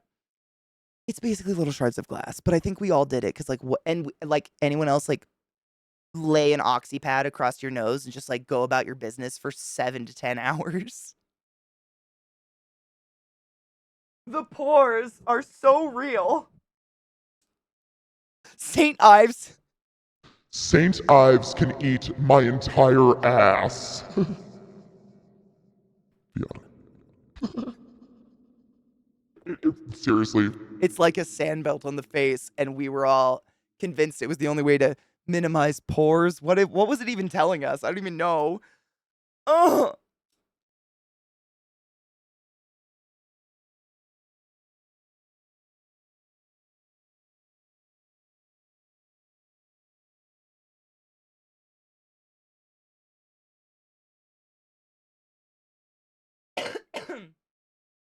I totally get that, Queens. I have that with some music. Like, there's some music out there that I don't hate, but I associate it with moments in high school that were just so miserable I can't listen to that music without, like, emoting that time in my life. Please don't threaten St. Ives the good time. If I can take a sand belt to their gooch, we'll talk about it. We'll talk about it. Korean skincare is where it's at. I seriously, I test new things. I like to try new things once in a while because if you're into skincare or makeup, like you get it. I don't need to explain it. It's crack, whatever. I try stuff every once in a while, but I almost always fall back on Korean skincare. And a lot of the skincare I've been using since I got a dermatologist and started learning about appropriate skincare for my age. Almost all of it was Korean skincare, like Shiseido, that I just didn't even know was Korean. Like before the skincare like whole movement, none of us even. I don't know. Was it just me that I didn't care where my skincare came from? I didn't really look into it. I was just like, I'm gonna try something until it works. And if it burned, it burned. Like we had no other option. There was no place to like go look at people trying it for you.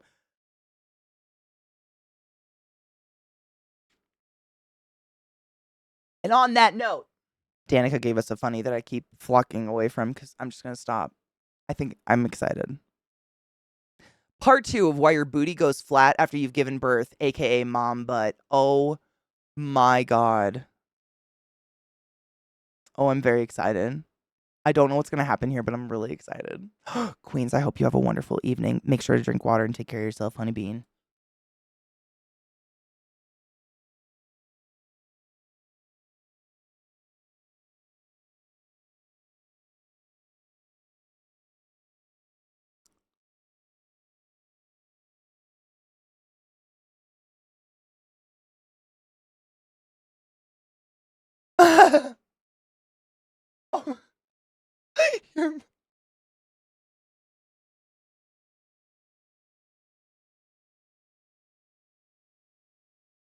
I don't even know what to do.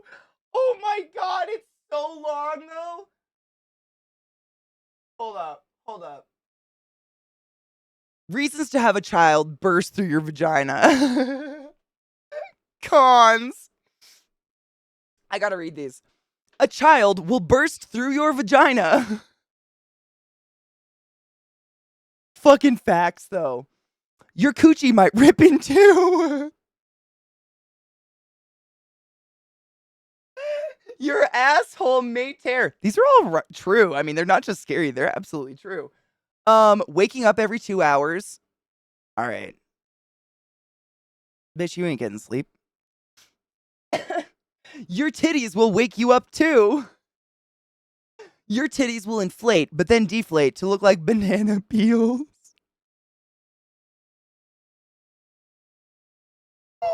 What? Okay. What? Okay. They will learn how to curse at you. They'll work as hard as possible to leave you. Wow. Baby, parasite. Oh, yeah.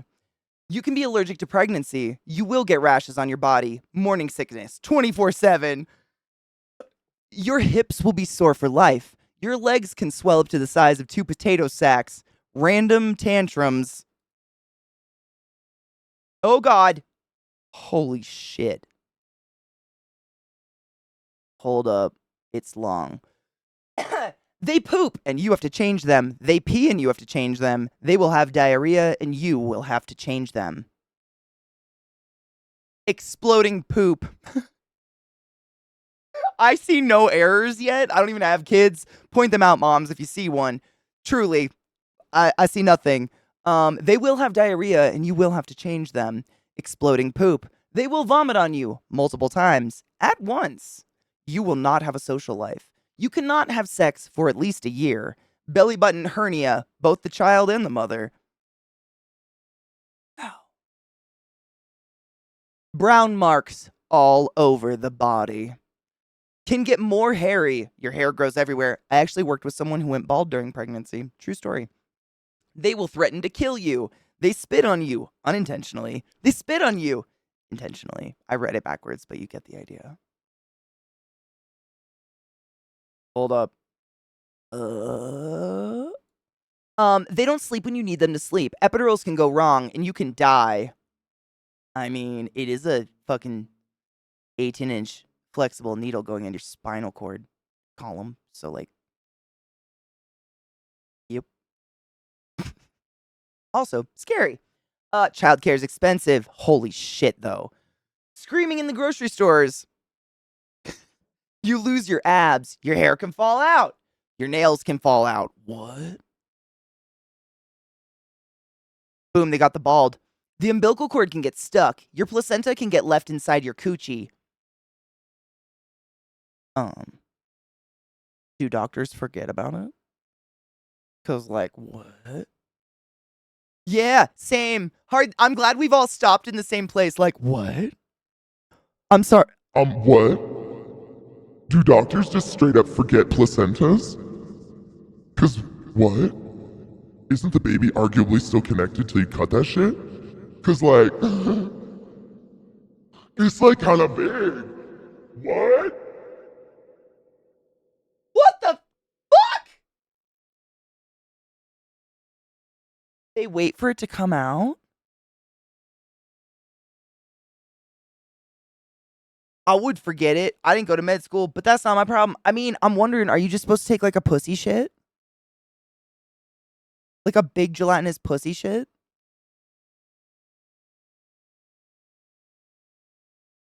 I hate this.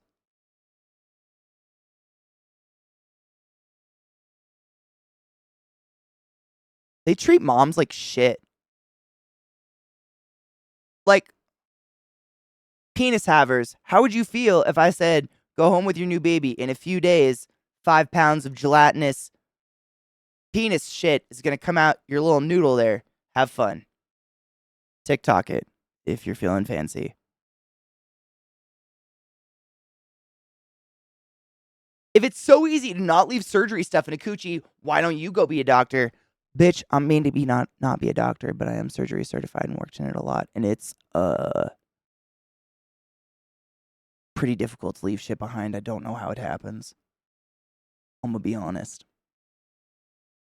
The lengths we go to concerning like every fucking snot out of your face. I mean, it's wild. It's wild, man. It's wild. Wait, did your sister eat it? We count everything and then we actually have, if you've ever seen like my headphones came unplugged. If you've ever seen those, like, it's like a shoe kind of holder that you can get to put on the back of a door where it's like plastic slots that you would like shoe. We have a bunch of those hanging from IV poles all over the surgical center.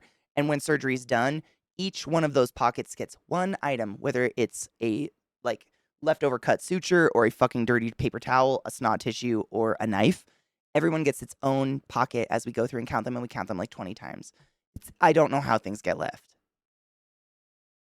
And we count it going, I mean, it's wild. It's insane the amount of counting that goes in that room and like the amount of eyes on all this stuff. I don't know how. Like, I mean, I don't have a baby, but I thought they like massaged your belly and helped you poop that placenta out so you didn't have to go home and do it on your own. Because, like, who wants that? And also, I mean, I know my brain goes to the worst places, but like Irish twins. Are you just headbutting a beanbag up there?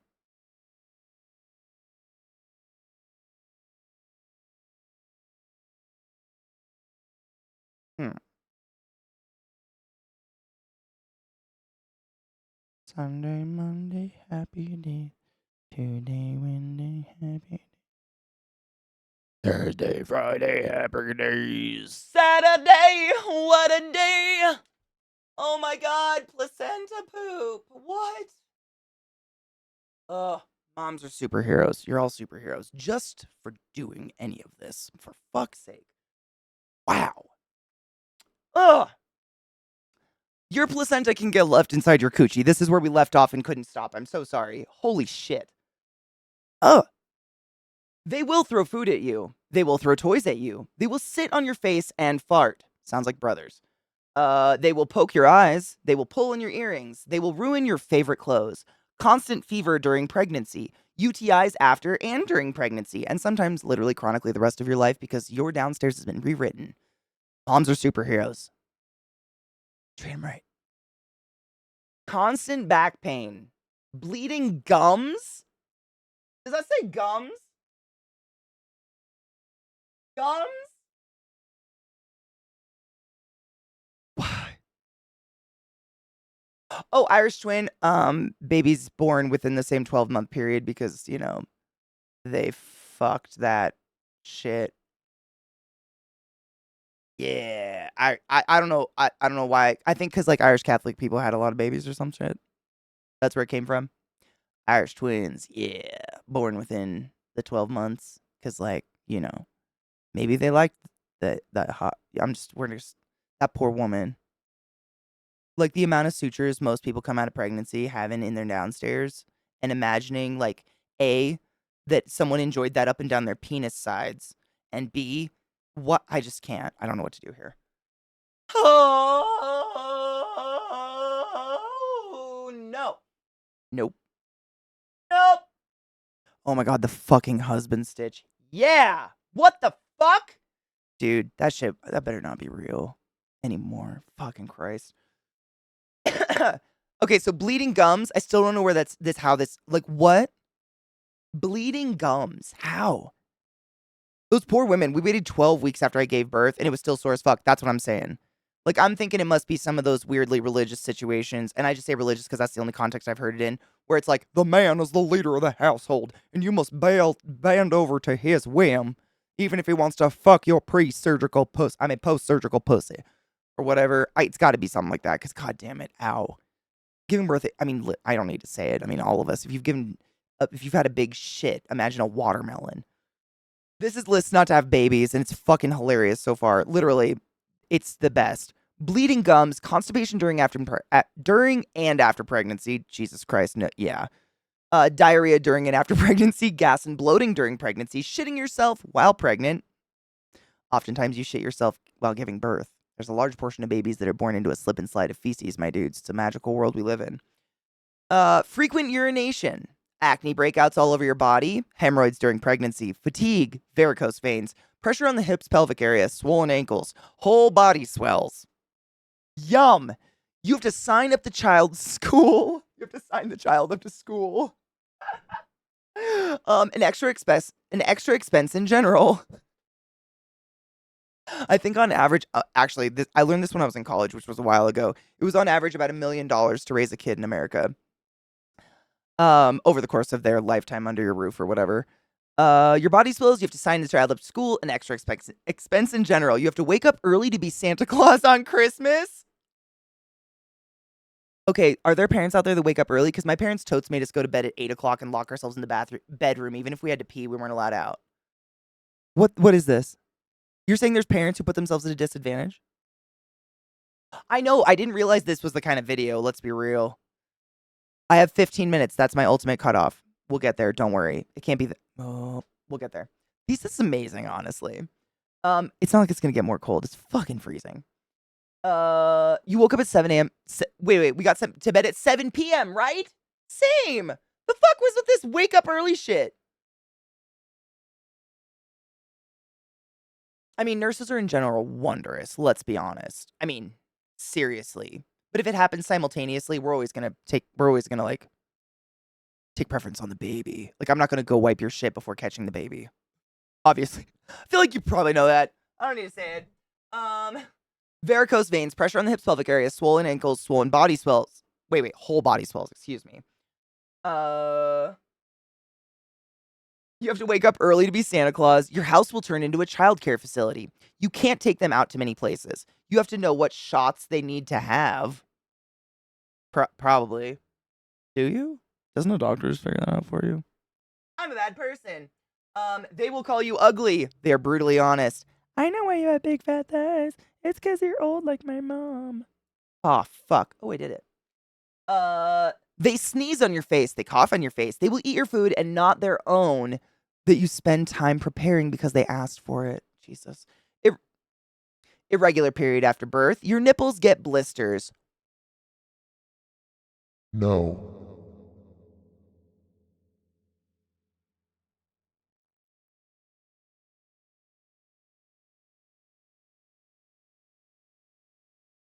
I don't. I don't want to ask. But, like, why do your nipples blister? Is it the baby's literally friction of baby lips? Like, our baby's feeding off of you, but also maybe feeding on you?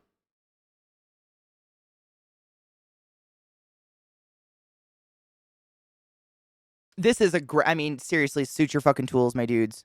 I mean, hard same, Danica. Honestly, I run every day and I've never even gotten bloody nipples from that. So, like, winning. I'm just glad other people have babies so we don't, though. So, thank you all for having babies. I wouldn't be a good mom, let's be real. I got dogs. I would prioritize my dogs over kids. They're just chew toys. Oh, God. Your nips. Oh.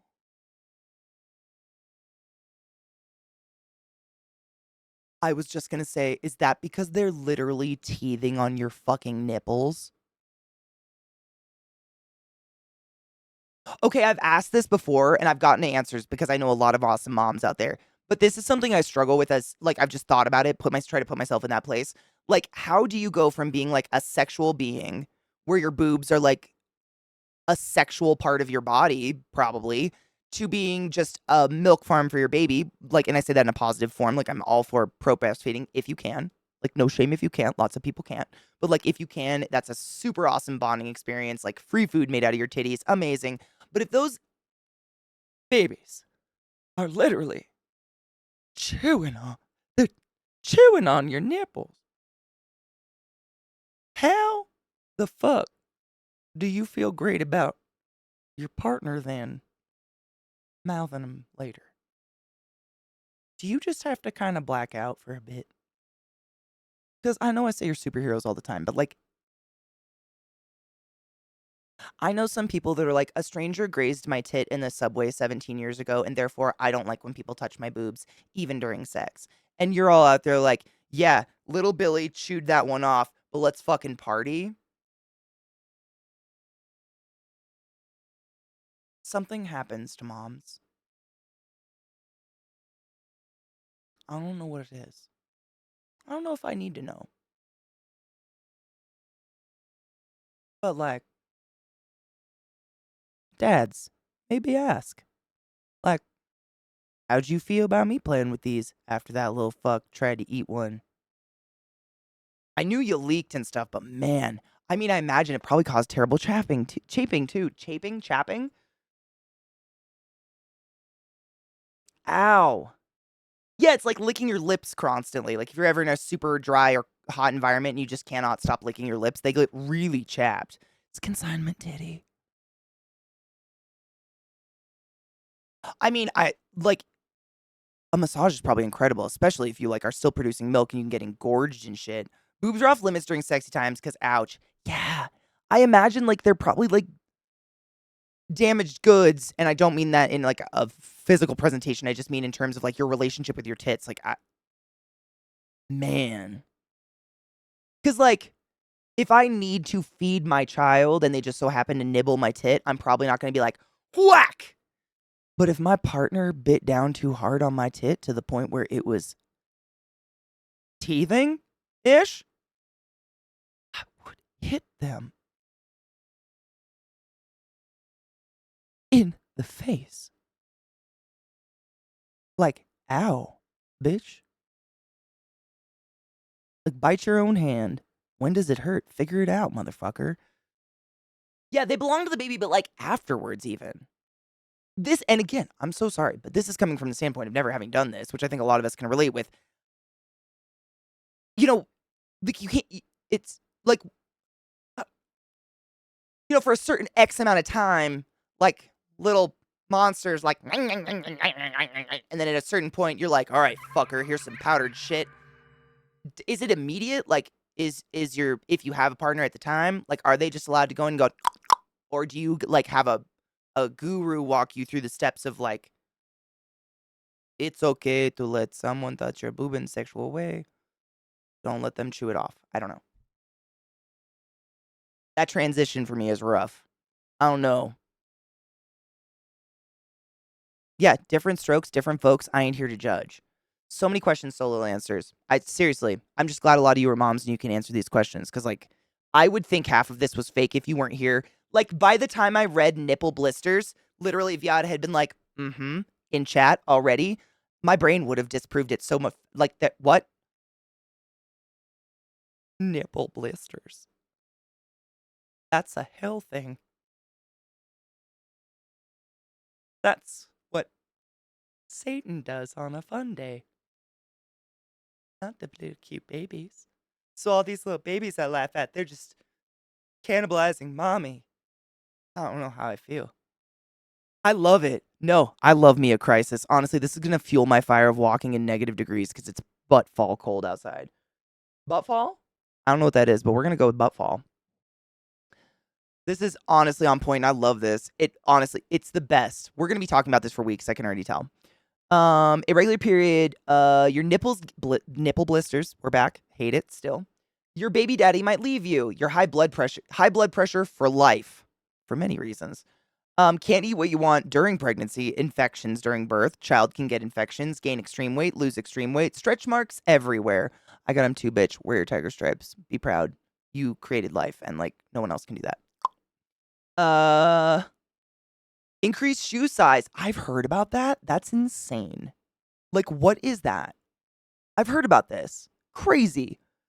Like, not just like a swollen foot size change, like literally length of foot size change. What the fuck? Hold on. Increased shoe size, higher risk of diabetes. They always lose one shoe. They always lose one sock. You always have to carry an extra bag pack. Okay, we're at 85. Oh God. They'll get sick. Your coochie changes shape. Hurts when you sit after pregnancy. You have to pack their own lunch when you go out to eat. A lot of food on the floor. You need to help them with their confusing new style math homework. I've heard so many of you bitch about this shit in chat. I love that. Thank you so much. I feel like a lot of you's assholes just did a little twist at the mention of fucking new math. You need to carry around a heavy ass car seat. You need to buy 3 types of car seats in their lifetime. They actually like the cold and will make you go outside when it snows. Nah, bitch. Nope. No. You have to know when to size up with diapers. Wait, when to size up? Oh my God. Does what I think happen? Is it like those fun Play-Doh things we had as kids where you'd put a ball of Play-Doh in it and squeeze it and it'd come out like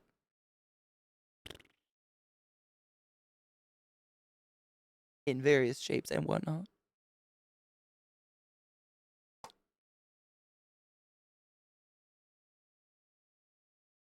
Okay, so it's just a matter of it not fitting, but like we do get some soft serve moments. Oh, that happens anyway. Lovely. Lovely. The next time someone even fucking utters, "Oh, it's Mother's Day, why isn't there blah blah day?" Can we just send them this list? Cause fucking shitter's full.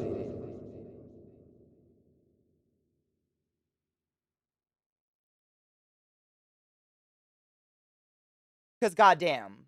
God damn it. Yeah, that's a lot. I You need to buy 3 types of car seats in their lifetime. Gross. They actually like the cold and will make you go out in it. You have to know when to size up with diapers. Miscarriages when trying to conceive. Super fucking sad. Not funny in any way, shape, or form. And I am so fucking sorry if any of you have gone through that.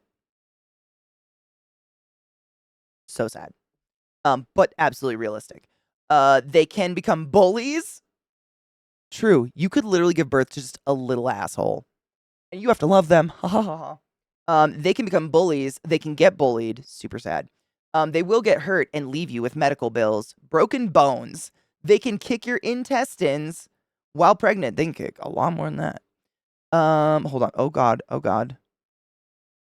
Can get electrocuted. They will break your favorite thing. They will shove tiny things up all their face holes. Barbie earrings. What was it for you?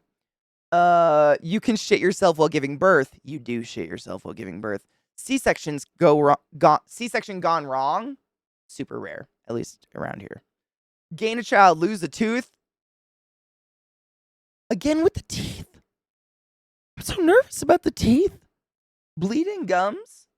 And the tooth. Is it age or does childbirth make you lose teeth? Oh my god, when you don't realize they've blown out their diaper until it's running down your leg. That makes me think there's a scene in a movie, and I cannot for the life of me remember which movie it is, but it's like there's a mom and she's kneels down to her kid and she's like, "What's on your face? Is it chocolate or poop?" And the kid's like, and she like licks it off and she goes, "Chocolate." And her sister's behind her is like, "What if it was poop?" And I don't remember if she even replies. She just kind of goes, Moms. Again, moms. They're not all perfect, but they're all people, and they all like Jesus fucking Christ. They'll break your favorite thing. They'll shove tiny things up all their orifices. C-section gone wrong. Gain a child, lose a tooth. What the fuck? They will snitch on you. Absolutely. They will. Wait. Everyone will know you did the nasty. At least 10 strangers will look at your engorged vagina. Eh. We've seen a lot of engorged vaginas. You ain't nothing special, no offense. Kid can come out looking ugly as fuck. Newborns are ugly. It's facts. They're so squished and red and purple and screamy and gross, and they've got weird, thick white stuff on them that nobody can explain, and sometimes meconium, which is literally just blood shit. They're gross. The child can choke on its own feces while coming out. They breathe their own feces, actually, which is arguably a lot worse. That's the meconium, which is that weird black tar shit they give birth to after you have a baby, if you've ever experienced that. Some babies, unfortunately, make that first poop in the amniotic fluid, and then they will respirate that poopy amniotic fluid, and it ends up a real bad situation. We call them a Mac baby. But close. Sorry if I'm being a nerd, but like nerd stuff. Your hoo-ha burns when you pee. They bite. Pros. No period for 9 months.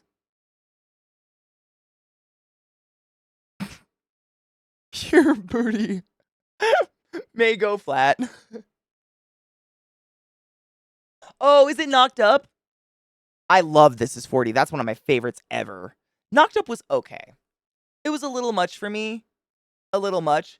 And like, okay, I know this is a stupid thing, but they do show like full on crowning childbirth in the unrated version if you've seen that movie. And they present the most perfectly waxed, pimple free, scar free, hair free, crowning vagina that has ever existed in ever of the universe. And like, I've never known a mom to still full on groom that shit. Cause like, you're uncomfortable no matter where you are, much less laying back in a waxing parlor somewhere and you can't see it, is B. And they were like, "Oh yeah, this is modern moms are just like hairless and perfect and pink." And I was like, mm, mm. But that's amazing. I'm keeping this for all eternity. I'll give it to you guys. Hold on. Hold up. I'll give you the link and you can share it with your friends. But I really gotta run because I gotta take my dogs out before we lose the light and I freeze to death. Why is everyone afraid of bad things happening to their teeth? Because dentists aren't regulated by the health industry at all, so they can charge whatever the fuck they want, and they're raking it in. No one can afford that shit. Why dentist is important? Because even though he's missing an eyebrow, first thing you notice is his smile. Harsh, but true. But also, like, much easier to draw on an eyebrow. Fuck dentists. I agree. They are absolutely I fucking. I don't want to generalize, but like, I personally hope they stub their toes on sharp little Legos every night for the rest of their lives. Fuck dentists. I gotta go take my dogs. Thank you for spending the day with me. Tomorrow's normal day off day. Take your joy. Clean your bog. I don't know. Maybe we'll do a bonus stream or something because I had to take days off from shitty dogs. We'll see how it pans out. But if not, I will see you on Tuesday. There was something. Oh, I want to start Alan Wake next week. Alan Wake and Bake. We're gonna jump back in. I did not continue from the holiday and shit because so many people were traveling and stuff, and a lot of y'all said it was like your favorite game. I've never played them before, so I figure we could give it a couple weeks off. But I'm excited because they're really, really good games. Ugh. In Teeth, if you're not a dickwad, you won't. Who judges dickwad? Is the vagina God? I have a lot of questions. Like dickwad, is so subjective. Like, I don't know. Teeth is scary. I don't want a sentient mouth anywhere on my body, but the one I control, I guess. Although your butthole kind of is a mouth without teeth. Nope, I'm done. Nope. No, no, no, no, no, no, no, no, no, no, no, Elodion. I'm rating Dan. If you don't know Domestic Dan, where the fuck have you been? One of my oldest and longest and dearest friends. Honestly, I think I've known Dan and Danica about the same. Dan and Danica about the same amount of time. We're just old. I hate to out everybody, but we're gonna go hang out with him for a bit. Wish me luck. If you don't hear from me in the next, I don't know, 24 hours, I'm probably still standing by some stop sign, just stuck. Stay warm.